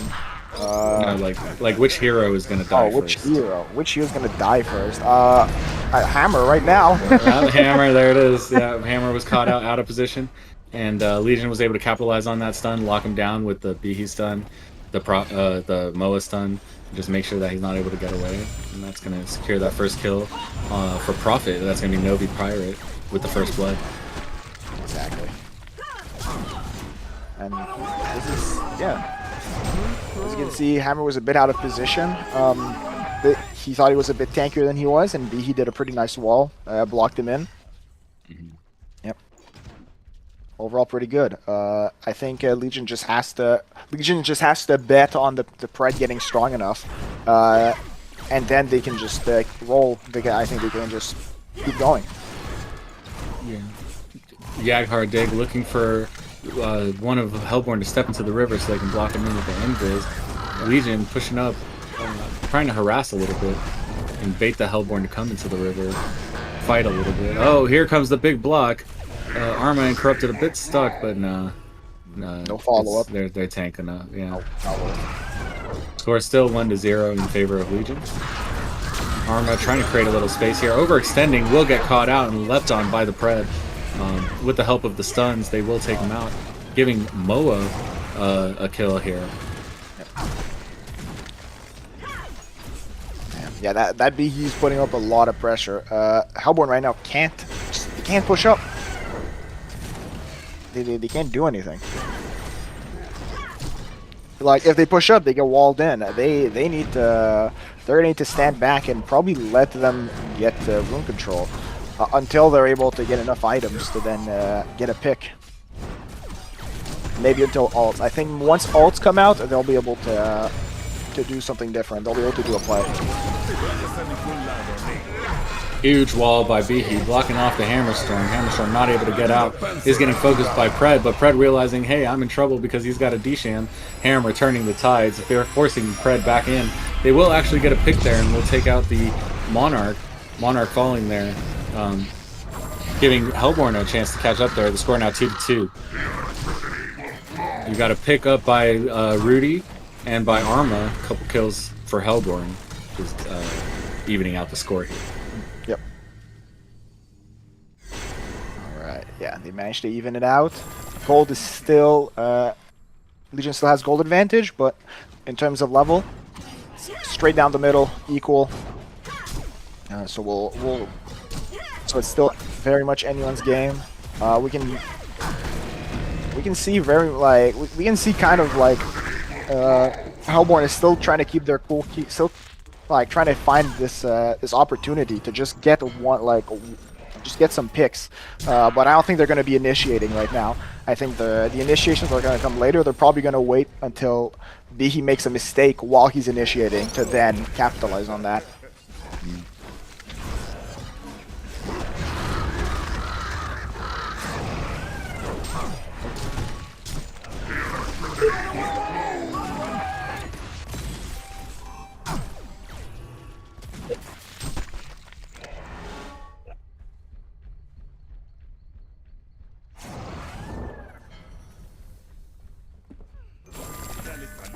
So while we have a little downtime action here, Thickliss, what are some of your favorite heroes to play in Midwars and why? Well, you know my favorite, which is Drunken Master, because of I think it's his mobility that I like the most. We haven't really seen him play this tournament, and if we go back to it, I think Armadon might get picked here, or not. Nope. It's still not enough. Ulti got wasted and still not. All right. And that's going to be a big tablet by Defiler there. Mr. Rudy coming in to save his teammate, keeping the Armadon safe. Yep. But yeah, go ahead, Drunken Master. Yeah, Drunken Master. I mean, I like his mobility. I like the burst damage he's got. Yeah, I don't know. I just like playing him. I just like playing those very mobile heroes. There's also like heroes like Pestilence also. I like playing them. They're very mobile. You can be on one side of the map, reach the other. Nice tablet there by Prophet to position the Hammerstorm in a very bad place. Hammerstorm, with the help of D-Sham, able to make it out just fine there. Yeah, it looks like, but they still don't get the pick because D-Sham just such a strong support, just being able to keep this team alive. Legion really walking away with the Merrick's runes here. I think they've gotten 4 out of the past 5 or 6. Like, they're doing pretty good. Yeah, if Legion keep this up, big tablet again. Another big tablet. So they're tableting back and forth here between the Prophet and the Defiler, saying, "Hey, you can try and bring him my way. I'll bring him back." That Armadon just feeling a bit dizzy here, just always getting pulled back and forth. And you can see B, I think, is looking for something. He's looking for an opportunity for that initiation. but yeah, I don't think he's gonna get it. Oh, and here we go with an init. Behe coming in with the stun. Pred trying to get a pickup on the Defiler, but Defiler going to talbot himself away right in time. Hammer saying, you're overextended, I'm going to stun you, but Prophet with the beautiful tab. Oh, whoa, Master of Arms with the beautiful tableting Pred back. Interesting to see Master of Arms picking up a tablet. Behe with the PK trying to get a stun off, won't get it, but Pred chasing the Armadon, trying to pick him off before he can turn. Will it be enough? Hammer with the stun, trying to stop the rest of the team. Corrupted also trying to create a little space. Tablets back and forth here, just everywhere. So many tablets. This is yeah, Behe trying to get a stun off will get caught out in the middle of the river, and Hellborn will take advantage of that. Hammerstorm getting the stun and able to secure the kill. But the score now 3-2 in favor of Hellborn. That's going to be straight out of my bed. Yeah, the Hellborns are really keeping their cool. And as you saw that, Behe tried to initiate, he tried to PK in, but Armadon used his Spine Burst right before, so his PK went on cooldown, and that's how he wasted his ult. Yeah. This tablet game is very interesting. I'm not used to seeing a MOA pick up a tablet right off the bat. So yeah, I would have expected the Monarch to pick it up. So yeah, that's going to be Master of Arms picking it up, really depending on his Pred to carry here then. Exactly. And Pred really doesn't have much carry items at the moment, but he does have this protective talisman, which is very interesting. Which is the upgrade to the Nihil Crystal from what I've seen. Yes. But we're going to see Pred start carrying pretty soon, I think. Once he starts getting those items. Once he gets that Insan, that Elder, all those items, as he just got his Mad Freds, he's going to really start snowballing from there. And I'm guessing someone's going to staff him. Most likely the Behe. I think Prophet also is going to go staff. Most likely to staff the MOA. So we're going to see some staffs coming out. I'm not sure we're going to see a staff on Monarch. Maybe. But yeah. For now, that's how we are at this game. And if you look at Hellborn items, I think they're pretty standard. I don't see anything that pops out to me. I don't know about you if there's anything I think that stands out for you. No, pretty basic items. But I mean, except for the MOA tablet, which is new to me. Yeah. Yeah. Especially since they already had a tablet on their team. I'm not sure why MOA went a second one, but I guess they're seeing something I'm not seeing. So. Yeah. Oh, Behe with the big initiation on the Defiler and the Disham. Defiler's going to fall instantly. Disham using the cape on herself will probably also end up falling here. No, has enough heals to stay alive. So they're only going to exchange one kill for that huge initiation. Hellborn trying to get a kill back for that, but it's not going to work. Monarch using the save on himself is going to be just fine. Hellborn trying to apply a little bit of pressure here, but Behe blocking them off with the wall, saying, oh, Arma's trapped off. Pred going to try and hop in on the Arma at their own tower. Moa with the secured stun. Blocking down the Armadon will take him out, but Corrupted saying, hey, if you're going to take my Armadon, I'm going to take you out in the process, and we'll take out Moa and Monarch at the same time. Plus, they're going to take Tower on the Hellborn side, so Hellborn playing super aggressive here, not only getting kills on that counter initiation, but also coming and taking the tower, saying, hey, you thought, but you were wrong. I think Hellborn's finally gotten tired of being bullied. Now, like, all right, you guys have had us at our tower the entire game. Now we're going to flip that, and now we're going to get your tower. Well played by Straight Out of My Bed, and you can see like they waited for the perfect time to not only get the kills on the counter initiation, but when the entire Legion team was low, they took advantage of that and took the tower so fast as a team, and that's really great team coordination there. So Behe trying to block off two, they're tableting Hammer over the stun, trying to make some action happen here, but no, the score is still 4-5, and you know, both supports just doing a fantastic job keeping their tanks alive here, making sure that when heals are needed that they're around and that vision is available. And now so you can see Hellborn is going to start placing probably some more offensive wards here and just try and make sure that Legion can't even make it to the river. Yeah. Here we go. Oh, big PK. Ooh. So you can see Behe still trying to fight for the runes here. It's going to be Yaghart Big.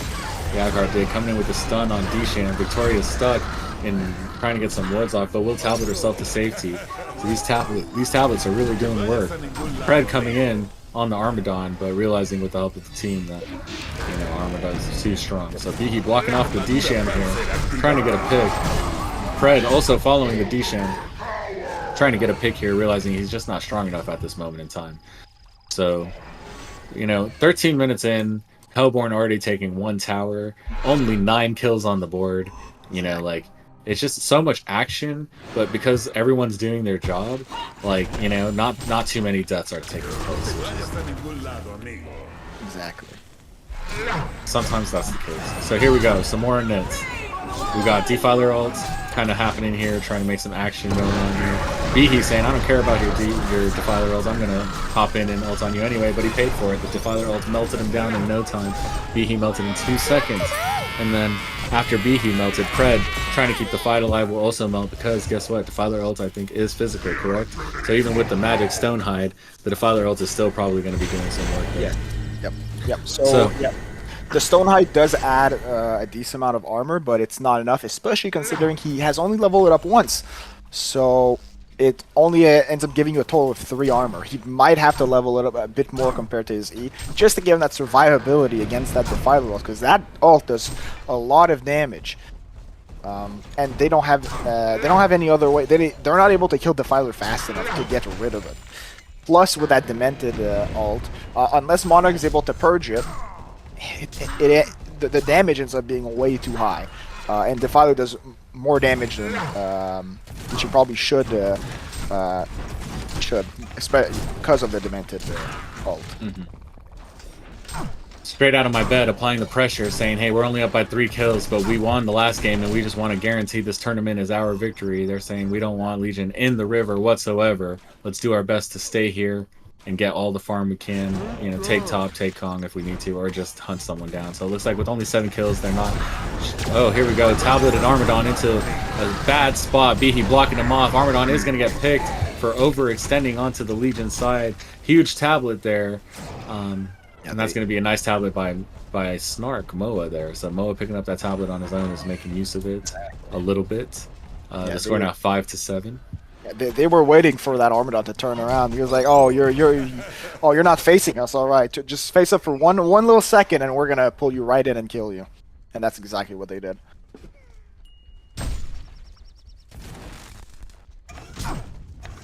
So again, Hellborn 5. Even though they died last time, they're not scared. Arma's like, "You can tablet me again. I don't care." He's ready to try and get this tower again. They don't want Legion in the river. They want to fight on Legion's side so that they can try and take this next tower. So I can see why. End it as fast as possible. They don't want Pred to start getting too strong, because once he does, it's gonna be way too hard to. Yeah, it's gonna be way too hard to deal with. He's gonna be able to kill the Armadon, the Defiler very quickly, and the Hammer, which is one of their carries. So. Yeah. We all know what a Pred that's been fed is like. We've all had to deal with one on the enemy team that are just, you know, can't do anything about it. You're just he's just leaping you, and your team can't do anything. You bola him. Here we go. He's leaping on the Armadon right now. And Arma, but these Behe walls by Yaghar Dig, stopping the Arma from going back, are just fantastic. Behe going in and grabbing the illusion with the PK. Yaghar Dig really paying attention to this game, staying aware, and trying to do his best to keep his team in the game so that Pred can get fed late game. Pred pulling the Insanitarius is now still kind of in this game. He has enough strength to kind of fight back here. So plus he has the magic armor, played his magic immunity. I think he's built fantastic this game, so that's going to be Card Kai. Building great items this game so far. Hoping to see a little bit of a lifesteal, maybe an Elder to go with that Insanitarius here, but we'll see what happens. And it's still anyone's game, technically 6-7, but I have to say there's technically a huge lead just by all the pressure that's coming from Hellborn's side. It's not just like the tower, it's like a bit of cockiness. It's like, hey, we live on your side of the map. So it's like a mental game, and it's hard to like turn that. So these are experienced players.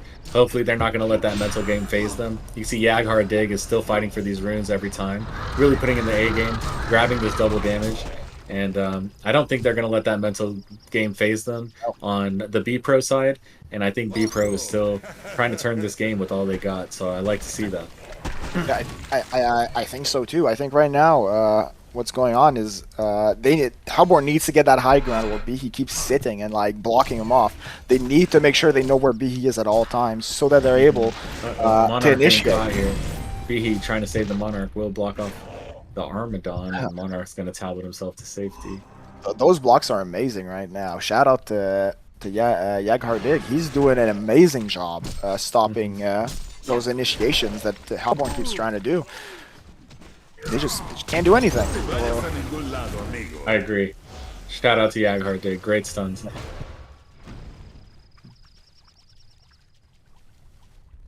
Yeah, and now we're going to see what ends up happening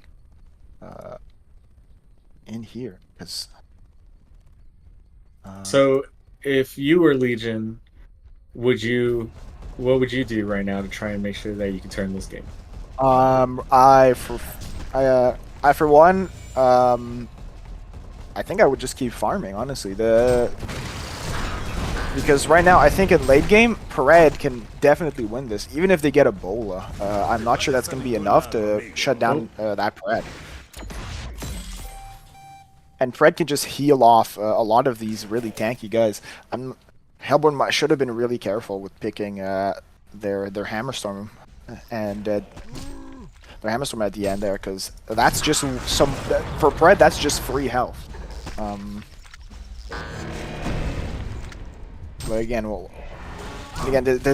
they're on the defensive. I think soon they're going to start going on the offensive. Look at the Veiled Rots on the Hellborn side coming in for a flank. They're looking for a carry, trying to get the Prophet or the Behe here. Oh, they've been spotted. Behe sees them, but Hammer getting the stun off stops the Behe before Behe can stun. Yaghardig in trouble, getting silenced by the Defiler.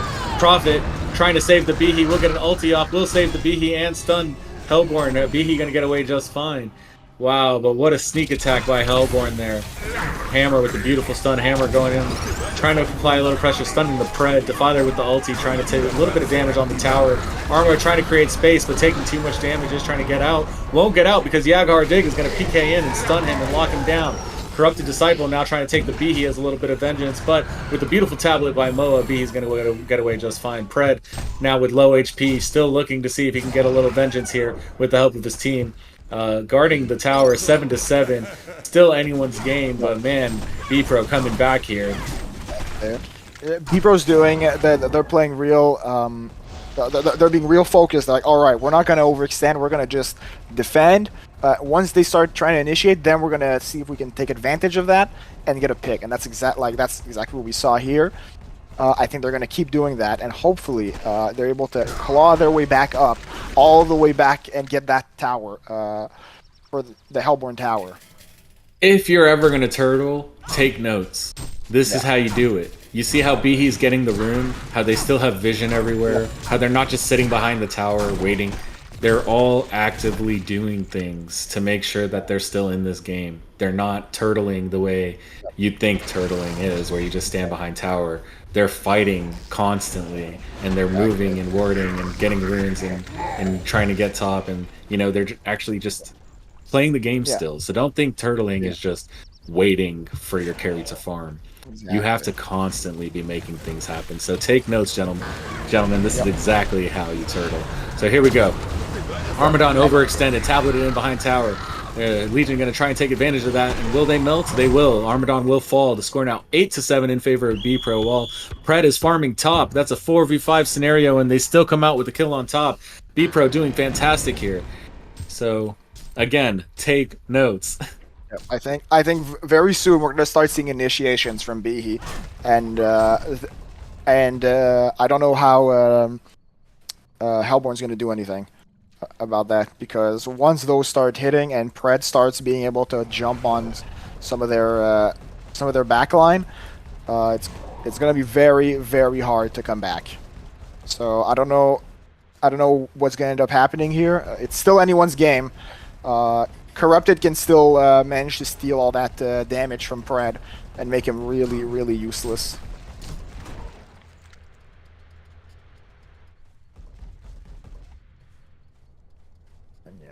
I agree with you. I think Pred is going to be a force to reckon with. He's been getting farm top. He's been getting lots of kills. And just been fighting, or not lots of kills, but lots of assists. And he's been fighting with his team. And just being in the right spaces at the right time. So I think if he focuses the right targets, the squishy ones first, that he's going to be able to turn this game. He's really the key. Karukai is really the key for this game. So we'll all eyes on Pred this game. Let's see what happens. I think it's a lot of pressure, but I think I think he can handle it. But yeah. But we can't forget about Moa though. I think Master of Arms, once he starts getting items, I already forgot about him once he picks up a tablet. He's not a carry until he sells that tablet to me. Like, I need more carry items. You know, right now he does have, I guess he does have brass knuckles, and maybe he's going wing bow. But man, it's just so hard to see a Moa go tablet, and then you know. Yeah, it's hard to think of him as in the game yet, but I think once they have enough room and enough gold, I think Moa's gonna be able to really shine with that Pred, because then Hellborn's gonna have to focus on both carries, and that's very rough when you have a Pred beating up your backline. You're not able to kill him, and then you also have a Moa just like shooting you in the front. Yeah, maybe, you know, he's actually just playing. Snark is playing really, really well with that tablet. So even though it is a support item, he's just like really doing well to use it and then make sure that he's coming out on top of these situations. So hopefully he's going to use it to position himself to where he can carry and not get caught out. So who knows? Maybe in this game, it's exactly what he needs. Exactly. Yeah, I think I think we're doubting him, but I think he's just a very good player, and we just don't understand. We're just not understanding, but it seems to be working. So Hellborn, I think Hellborn knows that Pred is from the top at this point. He's trying to apply a little pressure, but that pressure might backfire as Legion is going to escape. Pretty much, it looks like just fine. The score is still 8-7, and now Hellborn might be overextended. Plus, Pred just was able to free farm top. Defiler might have wasted ult here, so maybe not. They might get tower. Let's see. Legion really needs to come back fast. Yeah, Hellborn's Pred is ready. He's looking for initiation here. Pred's going in on the Armadon, trying to create a little bit of space. Oh, and Pred, using the ult at the wrong time because of the Arma spikes. Was not able to PK. Arma in trouble. Pred leaping in, trying to get the Arma. Arma will fall. Pred now going for the Hammer Storm. But even though it looks like Pred might have got locked down there a little bit, he was still able to take down the Hammer Storm. So Pred going back in with the Insanitarius, getting a little bit more health there. Able to take out 2 more, the Corrupted and the D-Sham. And like you said, Pred just really doing a lot of work late game, able to now kind of turn a little bit. Hammer coming back, saying, "Uh-oh, you killed a couple of us. We're not going to let you get away with that. We're going to trade you kill for kill here." And they're able to take the Prophet and the Monarch before able to retreat, and the Behe. So wow, I mean, good play by Legion there, but then feeding it back, I don't know if that was the best move. Hammer going to try and take advantage of this opportunity here and get Kong, while his team creates a little bit of space. And if it does not look like he's strong enough quite yet on his own without the health steal, he might need some assistance. While Hellborn goes to Kong, Legion is going to try and create a space, or trying to push tower here. I think they will. Yeah, I think right now Legion's going to try to push tower. We're going to see if that's going to pay off. And Hammer, right now I think it's going to be between Hammer and Pred, both frontliners. See which one is the beefiest. Behe with the beautiful invis, able to spot one low, get a pick, and port back to base without anyone finding him. What a beautiful play there by Yaghar Dig, I gotta say. Someone clipped that one. Yeah, that was a very nice pick. Hammer thought he was safe with all his supports, but nope, you're never safe with that when Behe's around, especially played by a good player. So, Corrupted Disciple with the power rune. Go ahead and send in the illusions and pushing up on the tower. Gonna defy their ult's gonna go ahead and take the tower here. Legion in trouble. They're gonna have to fight. Yeah, of course. Pred in the top farming creeps way away from base, gonna try and port in and help, but does get locked down and cannot auto attack at the moment. Now they are able to get a kill on Corrupted on the Legion side, and Arma does overextend as well, securing 2 kills on the Legion side, but 2 kills in exchange for a tower. That's might not be the worst. Okay, 3 kills in exchange for a tower. Still might not be the worst exchange. Yeah, but now we're gonna see if they're able to get that tree. That tree regenerates. They can't do the same strategy they did of just whittling down that tower. So they're gonna have to actually get kills here. But getting both towers will increase that respawn time. If they're able to get those kills in their side of the woods, their side of the map, they might be able to win this before Pred gets too strong. And I think that's what they need to do right now. Unless they're able to make Hammer farm enough for him to actually be able to fight Pred equally, but I'm not sure that's gonna happen. Especially considering now Pred gets the Brutalizer, which is gonna make him even more dangerous. He's gonna be able to lock down someone and really mess up their day. Okay, here we go. Huang is looking to create some space here. Getting trapped by Yaghar Dig, but it's not going to do anything to him at this level. I think that fighting at this spot might not be the best move for Legion. Arma's trying to bait out the fight here. Defiler coming in from behind, doing a lot of damage unexpectedly. Legion trying to trap the Defiler, but Defiler popping the Void at a perfect time, not taking any damage at all while the ult is doing a lot of work. Corrupted coming in, trying to do some AoE damage, but Beaky with a beautiful stun, stunning 4, trying to take Corrupted down. But Corrupted turning, Beaky with a beautiful stun and leap will take the Corrupted out before Corrupted can kill the Beaky. Amazing play by Yaghar Dig there. What a turn with that Beaky's ult. That's exactly how you want to play Beaky. You saw him, he was in the back, he just waited for that perfect opportunity of all four. All of the team just together, and it just went in, stunned them, while Pred followed up, killing their Hammer, just to make sure that there was no chance of them turning that back. The score now 21-10, and even though B-Pro is down by 2 towers and 8 seconds of respawn time per hero, they are still in this game, saying, hey, you might have got us in every other thing, but we've got you in kills right now. And that means this game still might be ours. So here we go. We might use that kill advantage. Legion now trying to fight in the river instead of fighting on their side of the base, making sure that Hellborn doesn't take their base and providing a little bit of space.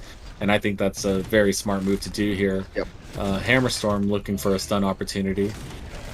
Yeah, we'll see if he's able to get that.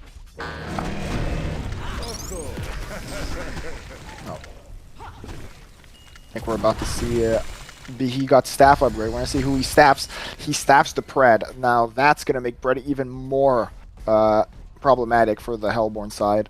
As we know, the staff on Pred makes it so that whenever he gets a kill, he can leap again. Plus, it makes him attack even faster. And all he has to do now is leap someone, and he's gonna be able to get that terror, that nice debuff on them.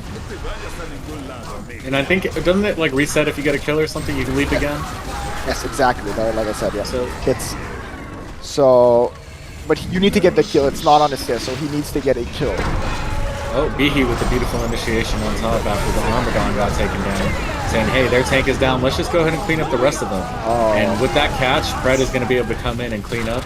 So again, Yaghar Dig just really aware of some fantastic initiations by Behe, and making it to where Pred can just roam free and collect on these kills. So fantastic hold by B-Pro.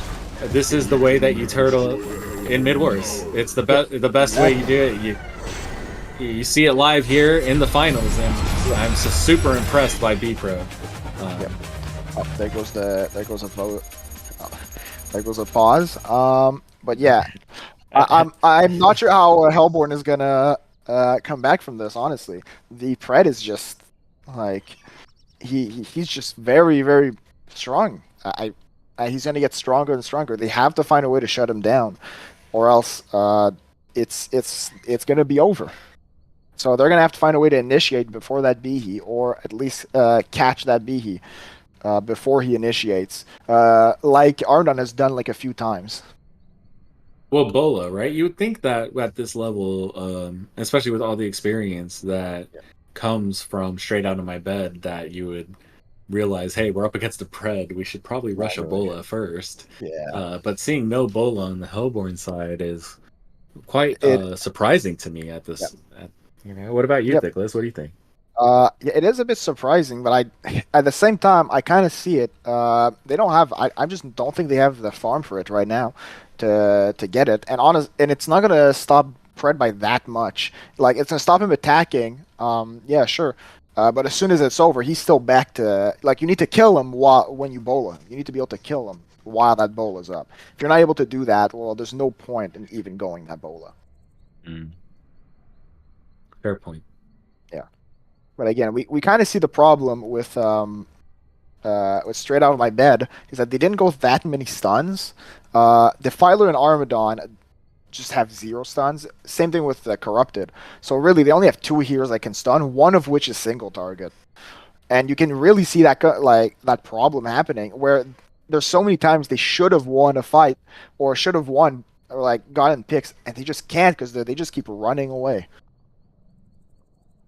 Yeah, and this is like one of the few games where I've seen where Disham, who's playing so well, is actually like struggling so much, like with all that physical armor, it's like not really affecting the Pred as much, maybe because of the magic immunity, but it's like it's not the debuff on the Pred isn't working, and the buff on yourself isn't that important, especially when Pred is just doing so much damage because of that passive. He can just hit the hammer for so much, and like hammer can't really do much. He's kind of if he gets stunned, like Pred can kill him while the stun is up. He has that much damage. Mm-hmm.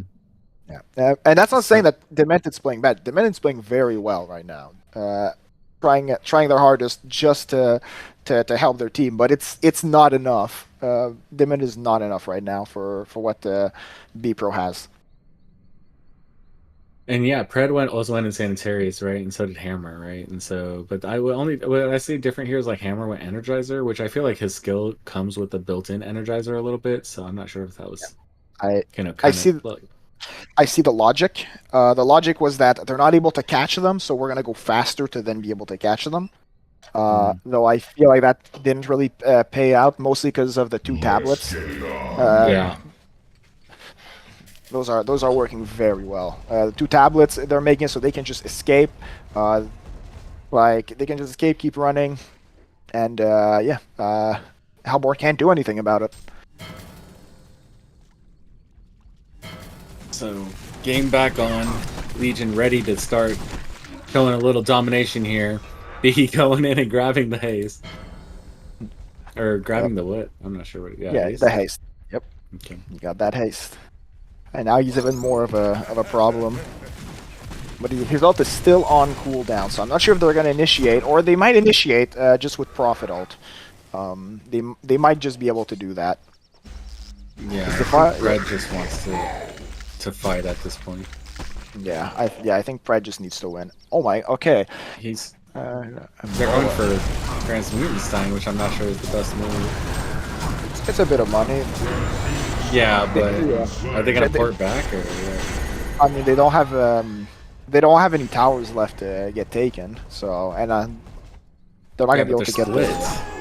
Yeah, now they're split, which might be a Predator going in, getting caught by 5 here, but 3 coming in from the back. Moa getting the stun off and using his ulti, trying to do a little bit of damage here. Pred also doing some auto attack work, able to heal himself back up to full HP. Bihi with the beautiful follow-up stun will go ahead and take out the Dishan there. Now, man, just one by one, Hellborn falling to the Legion team, who have just been super fed. Pred doing a lot of work. Bihi with the beautiful initiation. Prophet with the perfectly timed ult. Moa with an interesting port and like stun from behind to make sure that his team is safe. It was such a split fight, but it was like a sandwich. It was like 2 Legion on one side, 3 Legion on the other side, and 5 Hellborn kind of got stuck in the middle. Instead of 5 Hellborn jumping the 2 or jumping the 3, they ended up being the one getting sandwiched in, which was so interesting to see. Yep. And now we can see Pred has the Oblivion Hammer now. So that's another item that's going to be a bit harder to deal with. So at this rate, it looks like we are going to be having a game 3. B-Pro really saying, hey, you guys might be good, but we're good too. And we're going to come after you and give you a fight for your life. If you want this trophy, you're going to have to earn it. Yeah, you got to fight for it. We're not letting you have it. What a surprise. Hammer's caught out. Hammer getting stunned out. Will fall first. Now 5v4 scenario. Legion fighting on the Hellborn side with a huge advantage. Nice Prophet ult again, but Gio's going to debuff Predator going in for a leap. Having a little bit of trouble. Might have to turn. Might have to go back in here. Yep, Moa with a nice stun. Bihi with a beautiful follow-up. Will lock him down. Pred leaping back in. We'll start getting the rest of the cleanup here. And this is probably where the G's should get yep, I think it is. The concede votes out. GG's. All right, that was a very interesting game. For a while we thought the Hellborn was gonna win, but no. Turns out the turtle worked really well. They managed to hold their own until Pred got fed, and that made them win.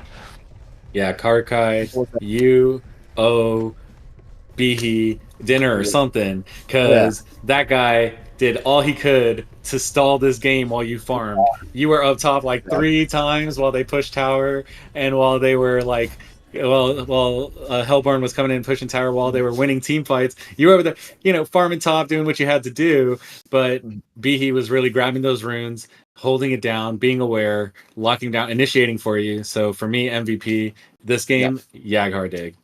Yep. MVP to Pred. But honorable mention goes to for me, MVP is Pred, but honorable mention to Bihi. I think Pred had so much pressure on him right now, and he managed to pull it off super well. He has one death as Pred, which is insane. He managed to stay in there, get fed, win, and that was very nice game to see. Yeah, and what a comeback there, and what a turn! And now I'm really, really excited for Game 3. Seeing that both of you guys come in, I'm hoping Game 3, hopefully maybe Bihi gets banned, because both teams, the Bihi has played a huge factor on which team is going to take the win. Those initiations have been huge, So but let's see what happens in Game 3. Best of luck to both teams. All right, and we'll be back right after the short break.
welcome everyone to the Paradise League Midwars Tournament Finals. We have Game 3 here with Straight Out of My Bed with 1 point, B Pro with 1 point. Who's gonna take it all away today? I'm Gucci Donut here with the beautiful Thickless. How you doing, Thickless? You ready for this finals? Right. I am excited. I am so excited for this. We've seen amazing play from both teams, and I can't wait to see what happens in the final game of this tournament. I agree, man. Both teams have just brought their A game today. I've seen both players just play exceptionally, and it's just been fantastic to watch this entire tournament. So shout out, thanks Paradise for making this happen. Shout out to all the devs for all the stuff you do for this game, because this tournament has been fantastic to watch, and I've just really thoroughly enjoyed it. And so excited for these finals here. We see Gauntlet not banned, picked up by Karukai right off the bat, but we do see Bihi banned, which is nice to see. Right. Sacrificed a hooker for the Bihi, but it was worth it. So, all right, we can go over all these bans, these picks.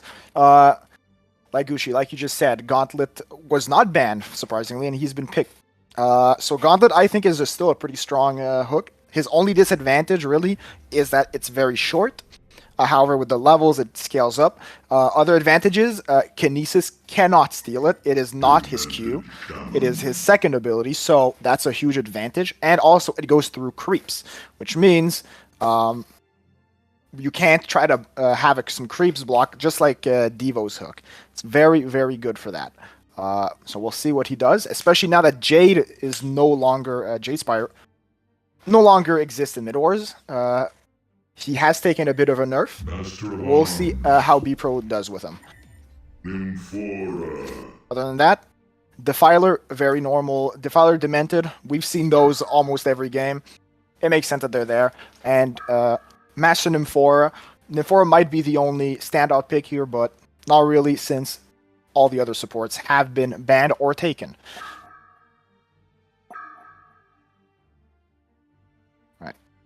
And if we keep going with the rest of these bans, the Predator has been banned. Straight Out of My Bed does not want a repeat of last game. They don't want to deal with that hero again. Berserker has been banned, like every game. They don't want to deal with that. Berserker can do very similar things to Pred.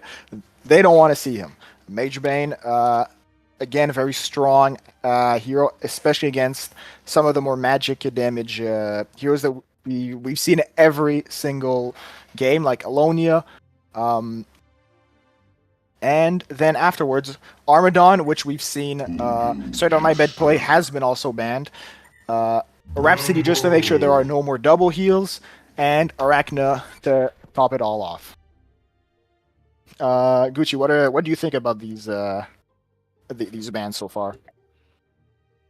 Yeah, bans and picks so far are pretty common. I mean, the only thing is like I'm used to seeing the hookers banned right off the bat, and what we normally want to see in a game like this is if there's one hook on one side, that there's another hook on the other side, or a Kinesis or something. Yes. But because it's a gauntlet, you can't steal the hook, with Kinesis.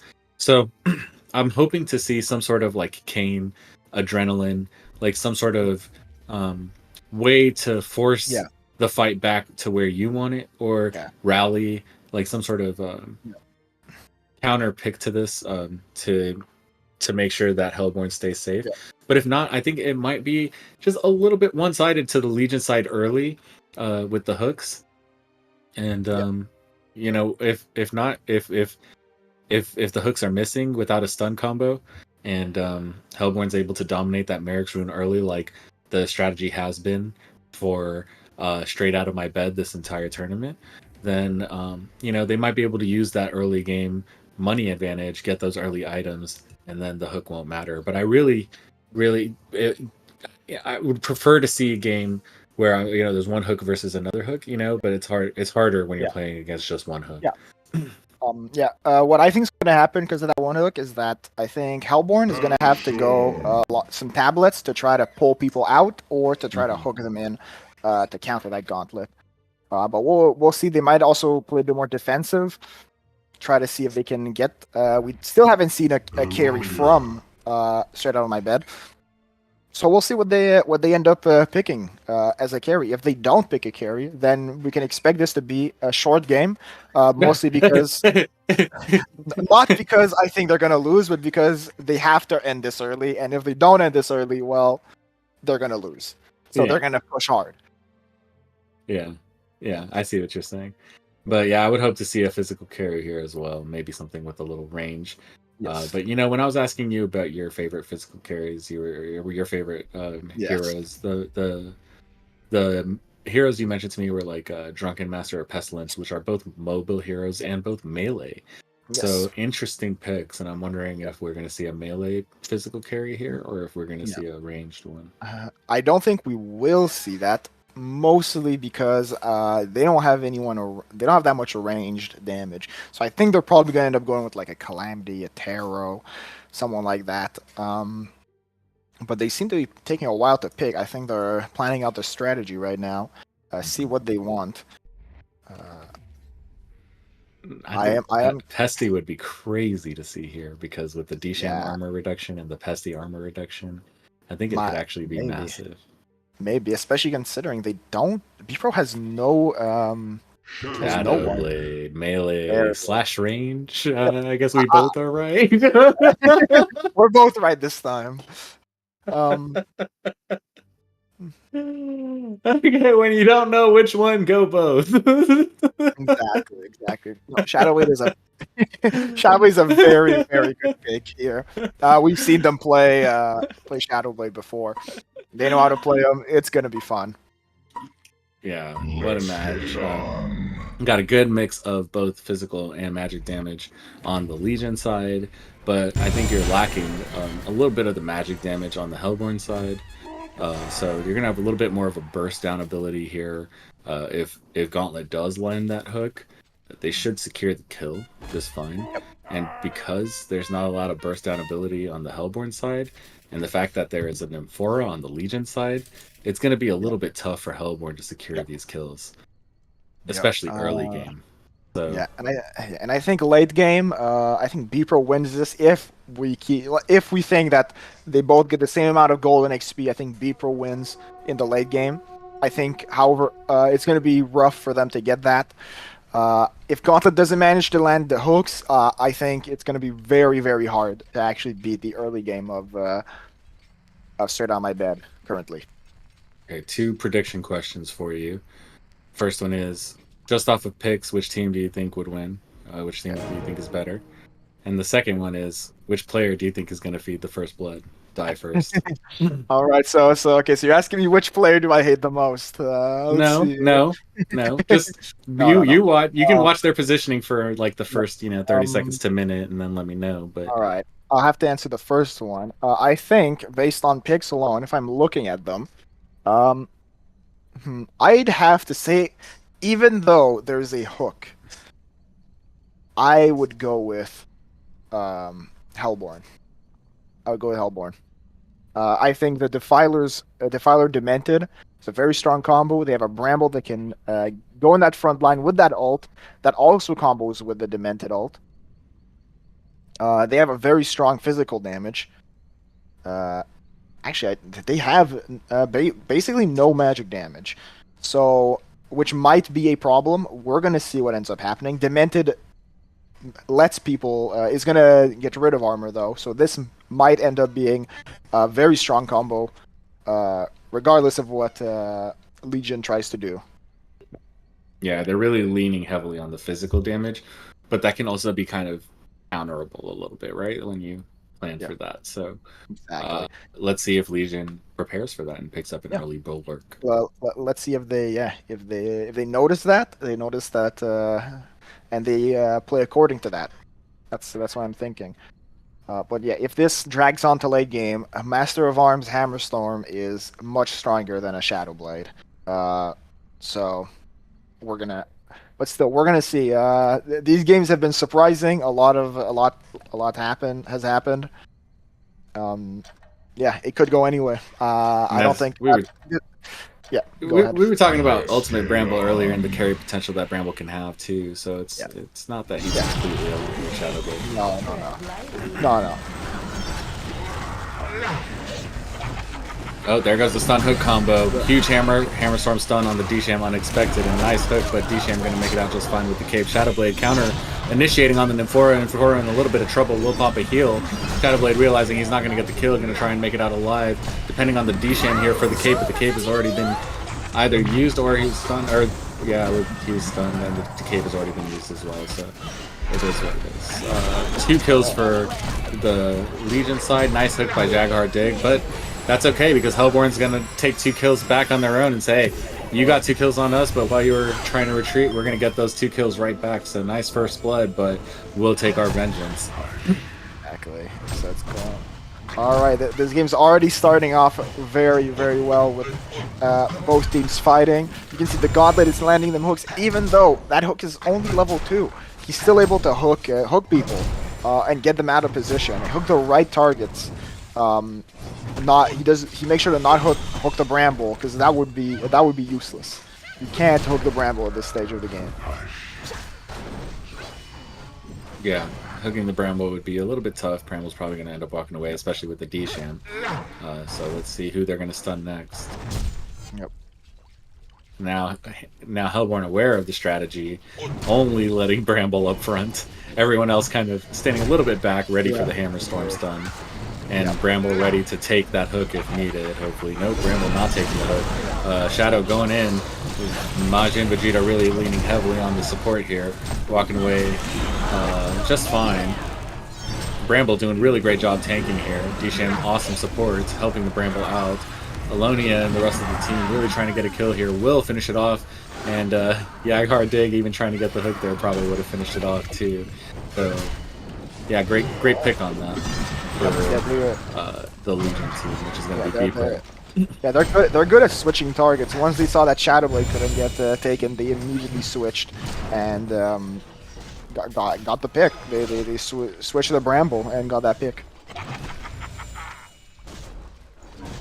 Yeah, and Bramble did a fantastic job tanking, but it was just a little bit like slow getting back out because of the Alonia, and yeah, just couldn't make it back out alive.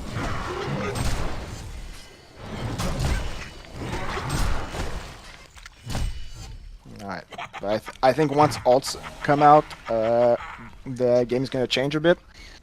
Hellborn has very, very strong ults. We've talked about Demented. Bramble has his wall, which does a lot of damage and manages to just disrupt the entire enemy team. We have Voodoo ult, which does so much damage, just if you leave it alone.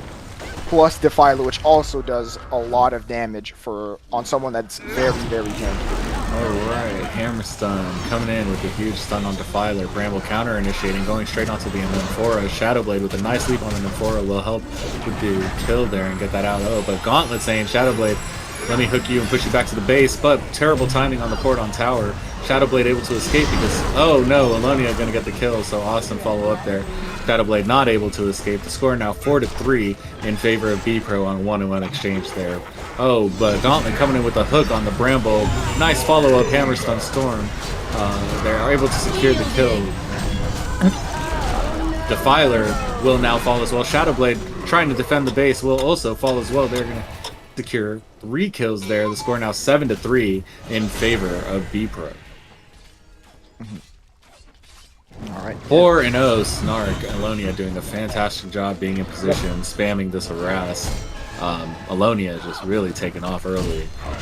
Exactly. But now Hellborn, it's gonna be Hellborn's turn soon because they're gonna have their ults and they probably are gonna want revenge because they're not gonna let that slide.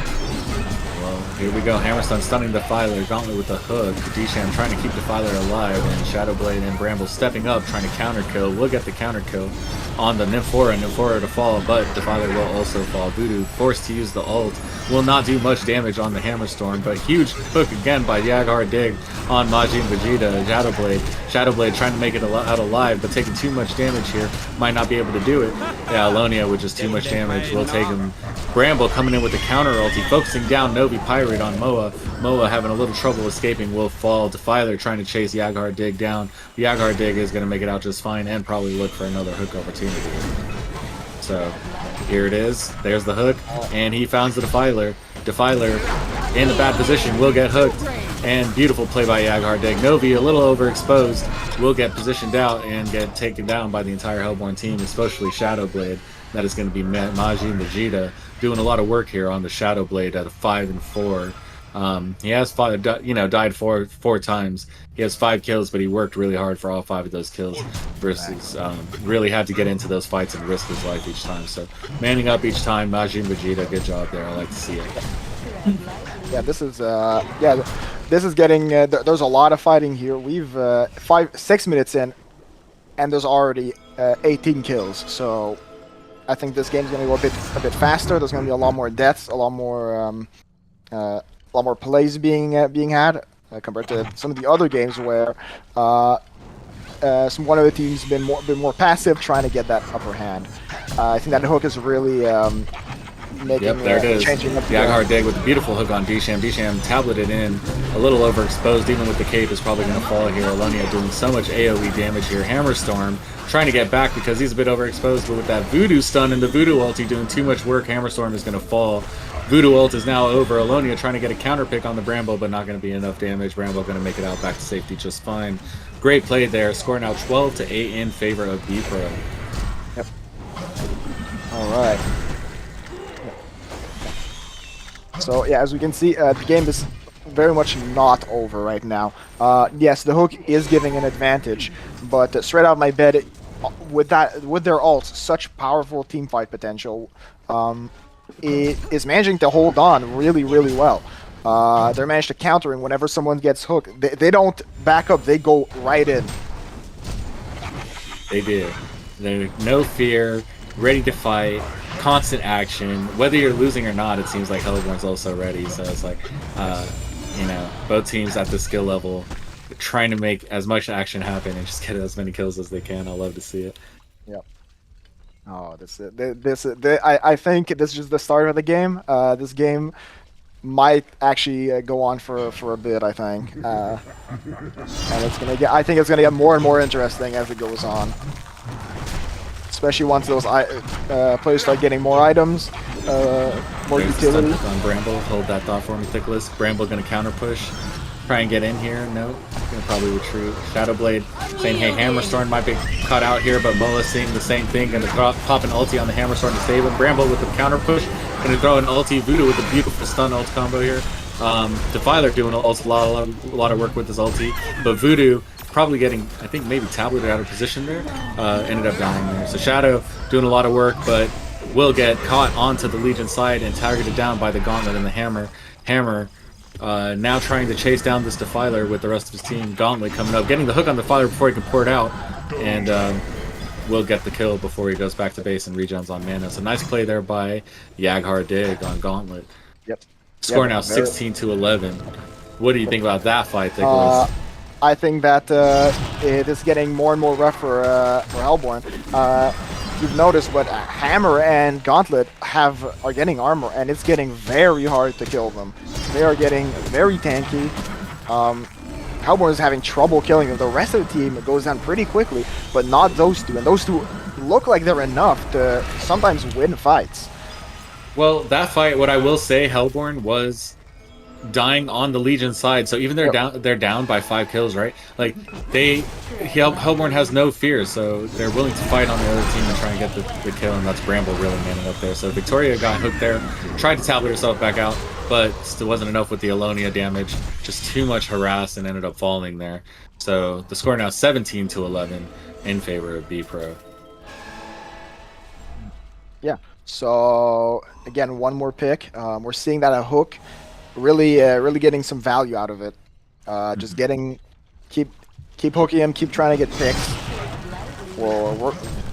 I think very soon though, there's gonna be a bit more plays from Hellborn once they get a few items just to be able to like compete. Shadowblade I think is going shrunken to be able to not get stunned and keep outputting that damage. And he's gonna need it. There's a lot of stuns kind of coming his way here. Hammerstorm, Ninfora, Master of Arms. Alonia has a slow. Gauntlet has an ult, but even through the Gauntlet ult, you know, you could get stunned. So with the Shrunken Head, because Gauntlet ult goes through the Shrunken Head. Yeah. In my opinion, Shadowblade, I'm not sure if he's going to do it, but it might be a good idea to go Harkons during this. The enemy team doesn't really have much magic armor. Not all of them, none of them have shamans. Some of them have mystics, but that's about it. So But he has a more D-Sham, so shouldn't he leverage his physical armor? He could, but it doesn't look like D-Sham's able to do that much, like all the time. It's not all. It doesn't seem to be always up, and having someone that does magic damage might be enough. I don't know. We're gonna see if he manages to choose that, but yeah, the Demented might also be enough. I'm not gonna say that he needs to go with that. I don't think so yet. Yeah. So we see tablets, early tablets on both sides as usual on both of these teams, which we're familiar with seeing. They're very comfortable with the tablets, and they really love making sure that their teammates or the enemies are in the position where they want to be. Yep. So a little bit more comfortable with that. And I do think that also has to do with the Gauntlet, right? And the hooks, just trying to make sure that their team gets back to safety. So Yeah, exactly. I think I think the Hellborn needs that tablet, because or else they're gonna, when they get hooked, they don't have a way to get out. They don't have any escapes. The only one that has an escape is Shadowblade. Oh, there goes Gauntlet with the tablet into the hook. Will hook the D-Sham. D-Sham getting stunned onto the cliff. Will still fall. Bramble with the counter ulti will go in and say, hey, you're going to take my D-Sham? Well, I'm going to take your Master of Arms for that. Master of Arms gets stuck in there with Voodoo coming in with a beautiful stun ult combo. Does a lot of damage, but it's not going to be enough. What's going to end up happening is that Legion's going to come around and take the Defiler and say, hey, Defiler's a bit overextended in the river. We're going to go ahead and clean you up. Defiler porting back, trying to help the team. Will make it back. And now it's a 5v5 fight. Rudy, Bramble, low, gonna port back. Now, both teams kind of retreating here. The score now 19 to 12 in favor of B Pro, still up by 7. Yeah. Yep. So I think we can see that. Yeah, we can see the advantage that hook is giving them. And yeah, Hellborn needs to do something very soon, or else Master of Arms and the Hammer are gonna get too problematic to deal with, and we're gonna see a big what happened last game. Hammer coming in, stunning the Shadowblade. Shadowblade getting hooked, but getting tableted right back to safety. Hammer grabbing this double damage. Oh, D-Sham killing the double damage. Yep. Let's go, nice. And that's gonna be HoN. Yep, nice deny. We can see that the Sunder's coming out for Alonia. Just making sure that that Bramble is gonna suffer. They don't want that Bramble to be able to just be tanky and live forever. So I'm loving that Legion got not only a Bulwark like we were talking about, but they also picked up early Abyssal here on the Gauntlet to get double the armor to counter the D-Sham here. And so maybe Harkons is the move, like you said, because they are prepared on the Legion side to counter that physical armor. And yeah, it could just be the right option for Shadowblade after the Shrunken Head to consider that. Yep, well, we're gonna see if that ends up meeting, or if the game even gets there. Oh, here comes Bramble with the wall trying to catch the Alonia, but instead Gauntlet will hook. Oh, actually both. They will catch the Alonia. Alonia will get a massive ult off though. But in exchange, they will exchange for the Voodoo Jester. No, Voodoo Jester will actually get a beautiful stun off on Hammerstorm and Gauntlet and will walk away unscathed. Shadowblade low, porting back to base. Defiler with the beautiful tablet getting out. Gauntlet trying to hook him back. Will get blocked by the D-Sham. Beautiful block there by HoN. Alonia trying to do some massive AoE damage on the Voodoo Jester. Will wipe the Voodoo Jester before he can escape, and that's going to be Victoria falling there by Alonia. Trying his best. Vayne Vegeta getting tableted back to safety. Hellborn saying, hey, we're low. We need you guys kind of push back a little bit until we can get back from base and hold this tower. So great coordination. Nice tablets by Hellborn to say, hey, we got to turtle a little bit, and that's going to be straight out of my bed. coming in here trying to turtle a little bit until they can get fed enough to turn this game. Oh, another double damage for the Legion. Novi Pirate Moa picks it up this time with a beautiful hook by Gauntlet on the Defiler. They end up getting that kill. The score now 21-17. B-Pro up by 8. I'm sorry, 21-13. Yep. So this might we're gonna see honestly, this is not looking good. I think B-Pro might win this tournament if this keeps going. Like they're up in kills, they're up in gold, XP. They have the late game. All they have to do is keep up the pace, and I think they win this. Straight Out of My Bed is used to having room control, domination, map control, and I think they're not used to playing in a turtle situation. So this is definitely a huge advantage for B-Pro. But you see Straight Out of My Bed is still trying. They did just lose the tower, but Bramble is trying to tank here. But it will fall pretty fast, and was not able to get any ult off or anything like that. So yeah, overextended without a tank, Legion, and without a tower. Legion is now able to take advantage of that and get 2 more picks, taking down the Defiler and the Voodoo Jester as well. So nice try there, Bramble, to kind of create a little bit of space, but unfortunately just not enough. So great play by Legion. The score now 24-13, up by 11. B-Pro really starting to dominate the field here. Now they have the tower as well. And they're starting to move into the Hellborn side of the map and start to take over a little bit of positioning. Yep. Nice save there. Nice save there from Defiler on Shadowblade, because that he would have gotten caught there. Yeah. Okay. We can see B-Pros. They're working as a team. They're trying to find like an opportunity to initiate and maybe push that tower.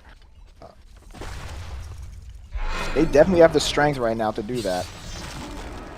Well, we've seen the stun hook combo be very effective early game as it is this game, and unless B-Pro can stop getting stun hooked every 2 seconds, you know, and start getting some kills for themselves, it's going to be very tough. Speaking of, Bramble going to go ahead and take a lot of damage there. It seems like Moa has the double damage. I don't know how many double damage Legions is walking away with this game, but these double damages are really starting to hurt here. Yeah, especially on Master of Arms, who's just been hitting over and over and just getting so much damage out.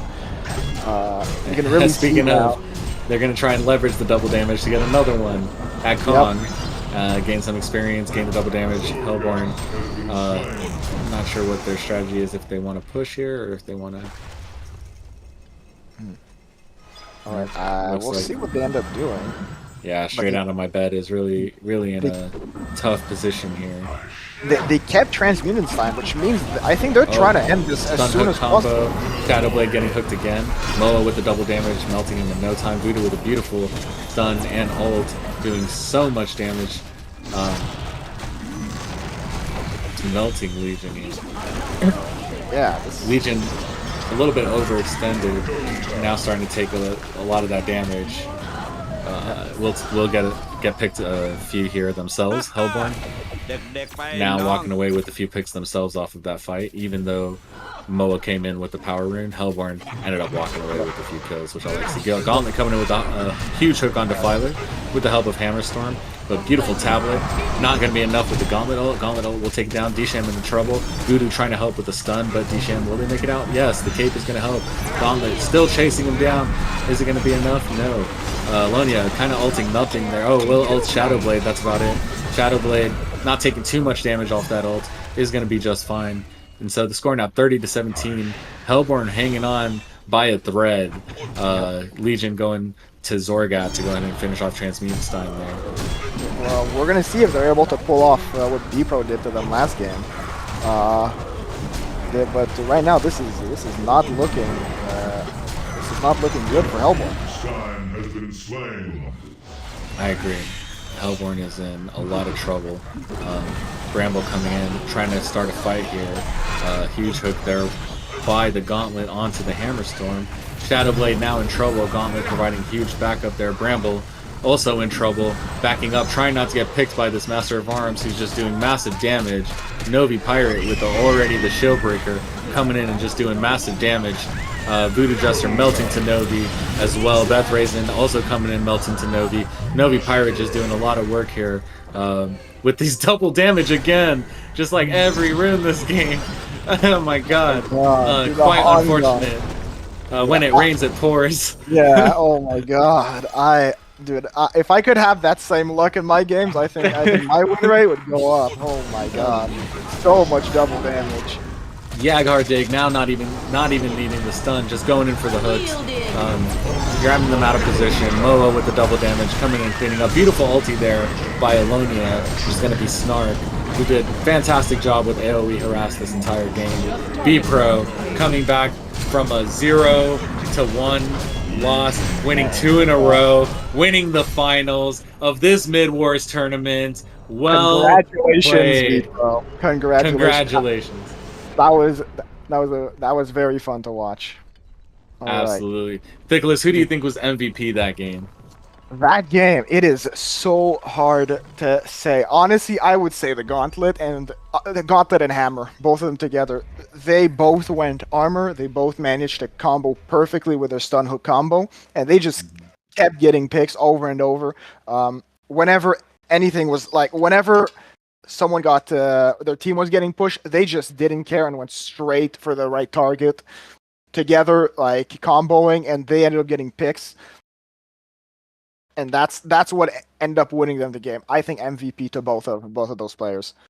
Yeah, I definitely agree. I think Harukai did a fantastic job setting up Yaghar Dig, and I would give MVP to Yaghar Dig, the Gauntlet, because man, just fantastic hooks that game. And even without the stuns, like the well-timed ults as well, I think were just really well played in positioning. So congrats to both teams. Like you guys played fantastic. You know, straight out of my bed, Lona and TMG have both played in Midwars tournaments, made it to finals multiple times. B Pro, congratulations on this victory. It's crazy to see that you guys came in and just ended up taking this dub this time. I was unexpected and well deserved. You guys played fantastic this entire tournament.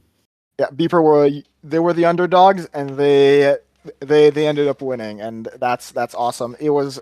The matches were so fun to watch. They were very entertaining. There was always action happening. Very, very little time was their downtime, which I like seeing that in Midwars. That's why Midwars is so fun. And there's always something to talk about happening, and that's lots of action for sure.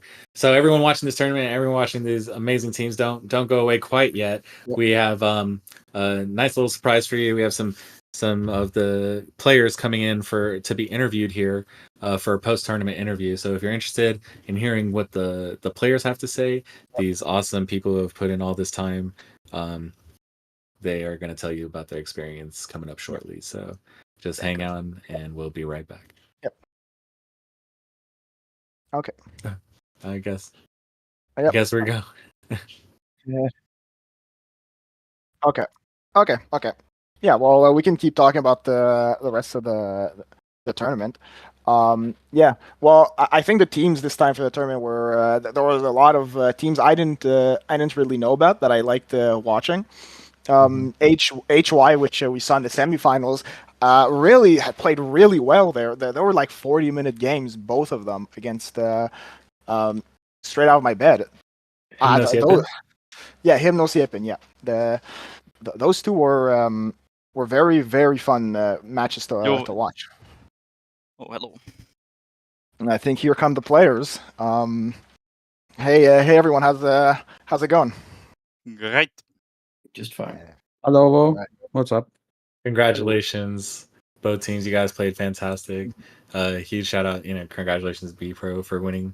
But man, what a tournament to watch. It was super fun. Loved casting it. Like, it was very, very fun.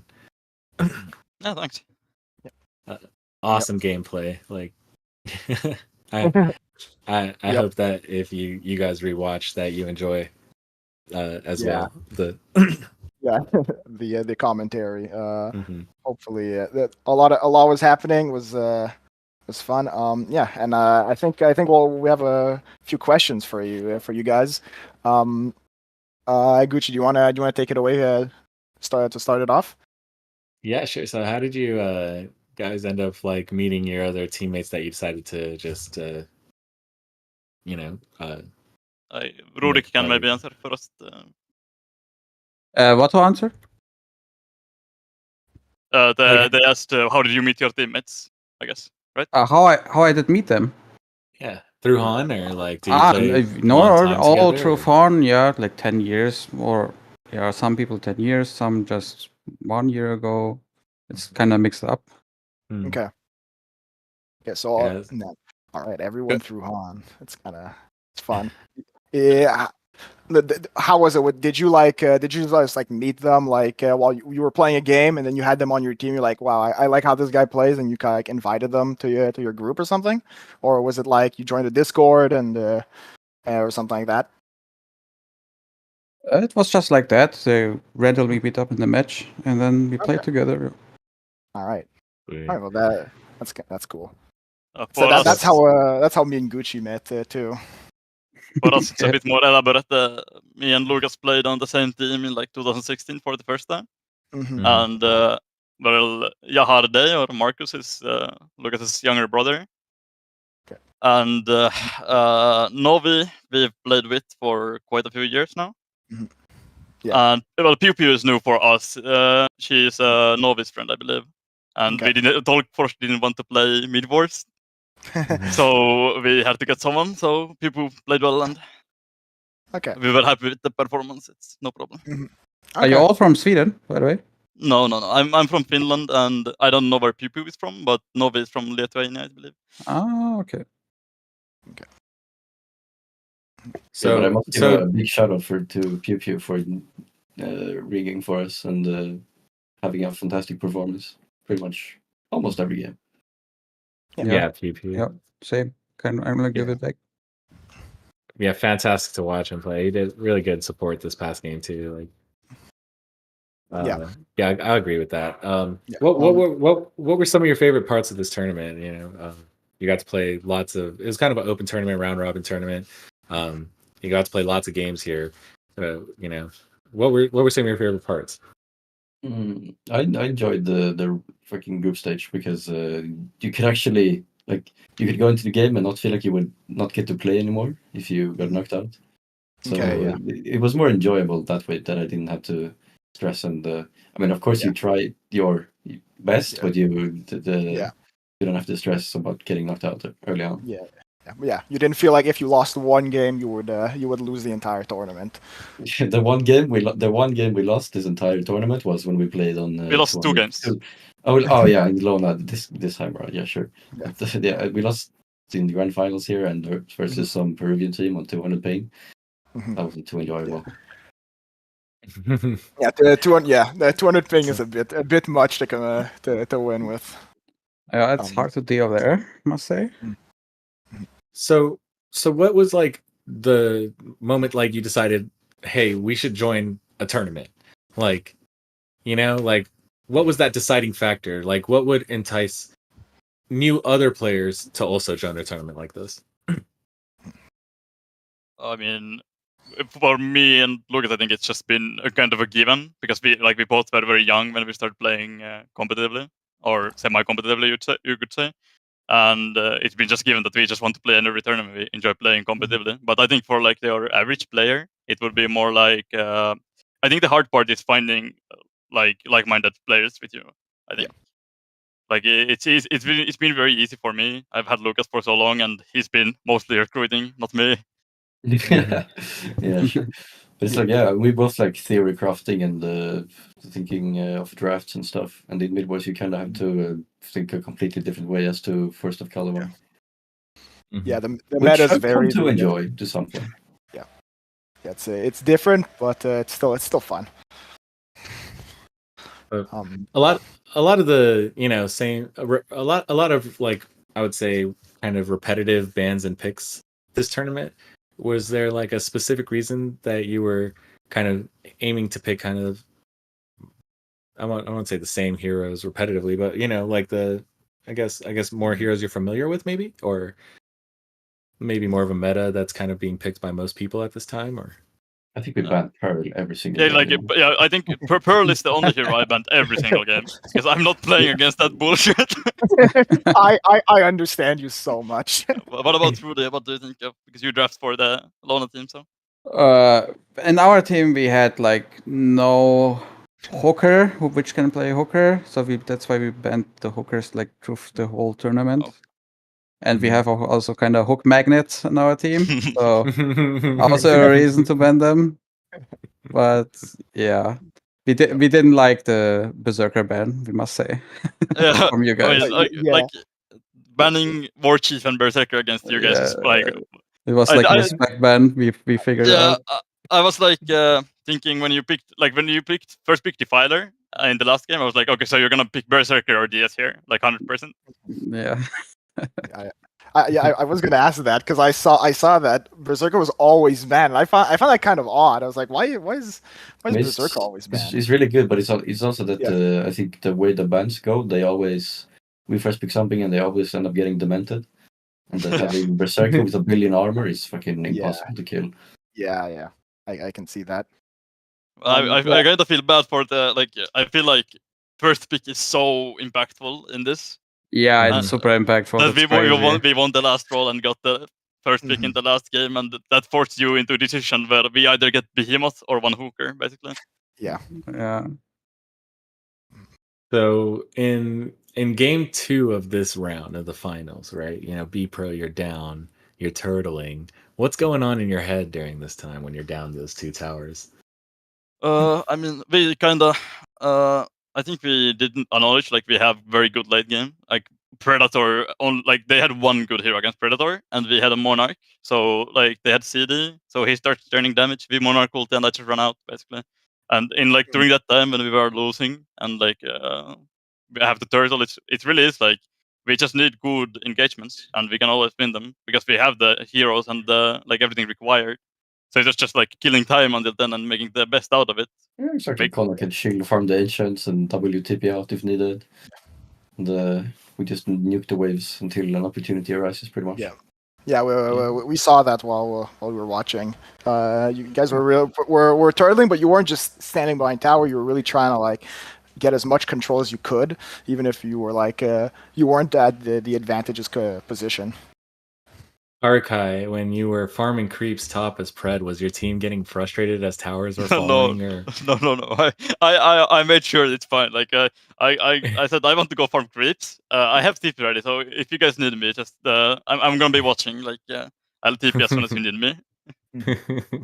Okay, cool. Yeah, that's awesome. No, glad you guys had great communication there. Yeah, there was one ban I had a question about. Why did you guys keep banning Arachna of all the carries? It's annoying, I guess. It really is when you think about these heroes, because we had Moa almost every game basically. Yeah. So it's one of the better carry heroes against Moa because it just also hits from far away and it's hard. It does the same thing, but it's harder to kill. Mm-hmm. And then we always have this some Predator or Hammerstorm heroes that really don't want to play against an Arachna. Oh, okay, yeah. It was more to make sure that they couldn't you couldn't get countered with the Arachna. Okay. Yeah, and also we picked a lot of stuns, and she can click her W while stunned, so she can't get bursted. Yeah. Okay. Yeah, man, that makes sense. And I think Rudy they played at least some. I think I saw some games you played it. Or maybe this is great also that they don't play it at all. Wasted a ban. But yeah. So a lot of you guys went tablets this game, right off the bat. Even on Master of Arms. Tablets. Talk to me a little bit about that decision, especially for the tablet on the Master of Arms. What happened there? As for me, I was like, okay, I'm playing against a fucking corrupted and an Armadon. I'm gonna be a sitting duck if I buy a shield breaker and stuff, and they just run at me. So I figured we had damage on Predator, so I would just not feed and throw down some minus armor, and he would solve it, and he did. Yeah, we did express our displeasure with the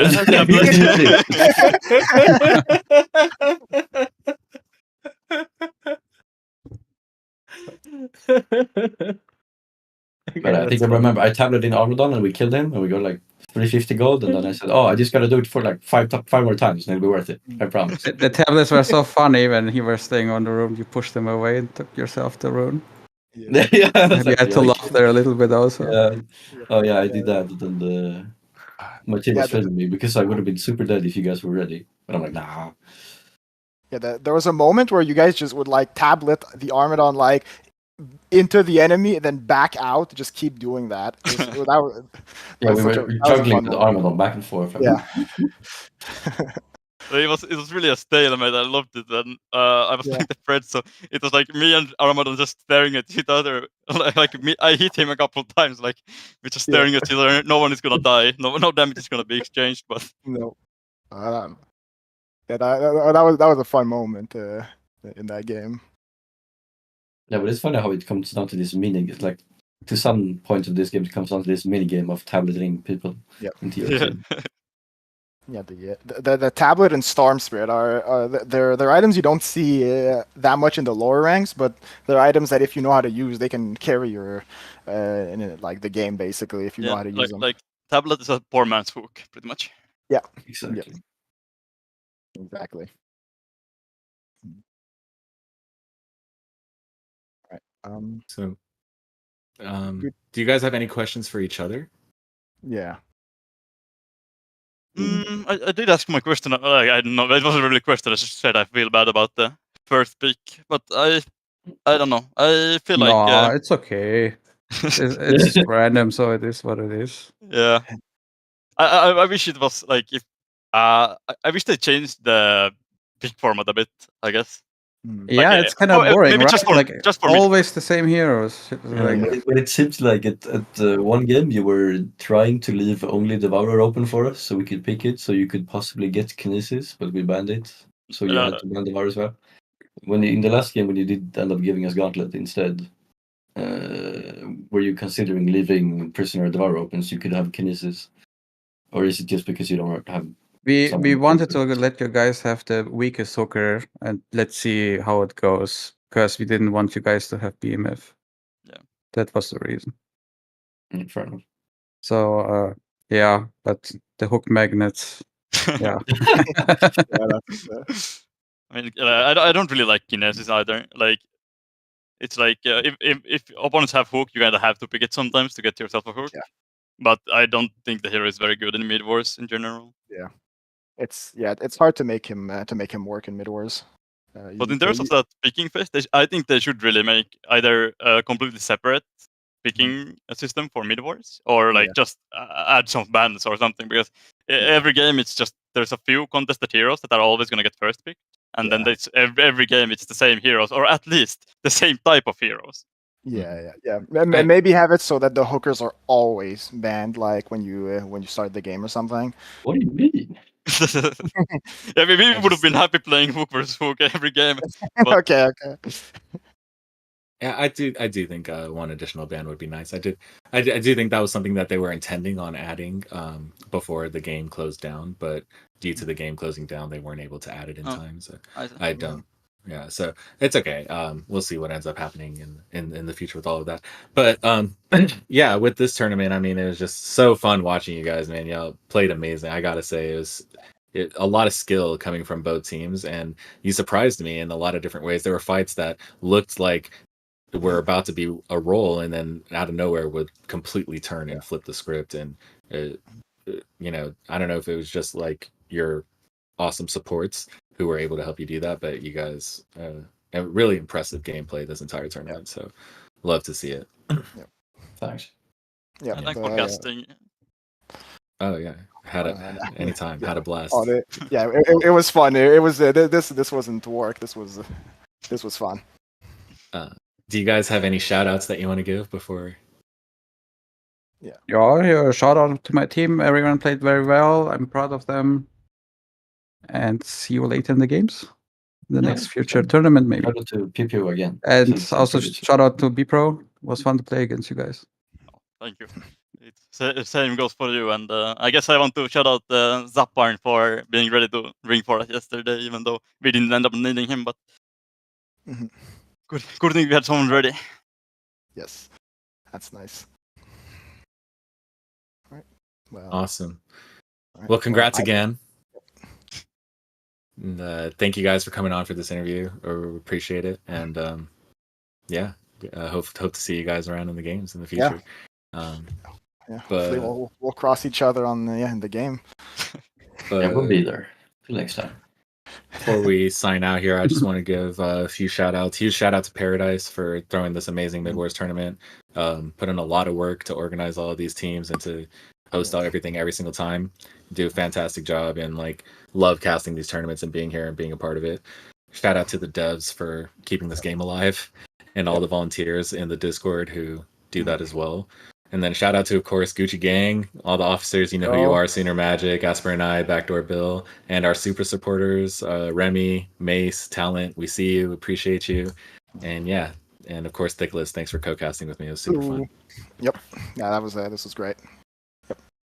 So viewers, thanks to you all for being here, being a part of the tournament, watching, participating in the chat, subbing, subscribing, helping Paradise continue these tournaments. We appreciate you as well, and hope that you have a great rest of your day, and we'll be back for any future tournaments. So. Yep. I think Paradise has a few words to say, and apart from that, I think I don't have anything left to say. So.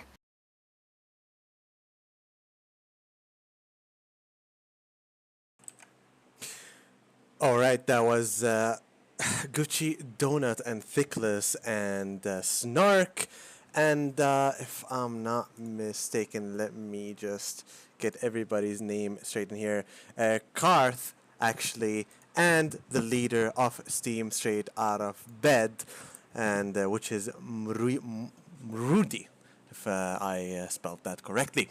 Now, that was everybody, and thank you for the incredible cast from Gucci Donut and Thickless today and yesterday. Actually, Gucci Donut was here casting the entire day, so Gucci Donut actually casted the entire tournament, so that was really awesome from him. And I hope you guys enjoyed this Midwars tournament, and it's something new, it's a change of pace, and I've been seeing a lot of people arguing about the difference between like the Midwars and Force of Caldevar and how they should be like treated, I guess, in chat. And what I just have to say about that, like, what's the point, man? Just have fun with each mod. Although, sure, Midwars, you can say, wasn't really intended for competitive gameplay, but still, some people enjoy it, and there's a lot of player base in the Midwars community. So why not give them a piece of the cake, if you want to say that, I guess. So, yeah, let everybody just have their fun. But I hope you guys enjoyed it, and for any of you who are waiting for the Force of Caldevar tournament, that's going to be happening next weekend, actually. So that's going to be August 24th and August 25th. And just FYI, I believe that one is going to be extended, and it's not going to be over one weekend, and it might be over 2 weekends, where we're going to have a BO5 for the grand final and whatnot, and hopefully stream every single match on it. So if that does work out, we're going to go with that, just letting you all know from now. Thank you all for watching. I hope you enjoyed the show. And again, tune in for the Force of Caldevar Pro Tournament Season number 3, August 24th and 25th, 3 p.m. GMT on both days. And maybe it's going to be also on August 31st, 3 p.m. GMT. As always, thank you all for watching, and we will see you next time. Good night, everybody.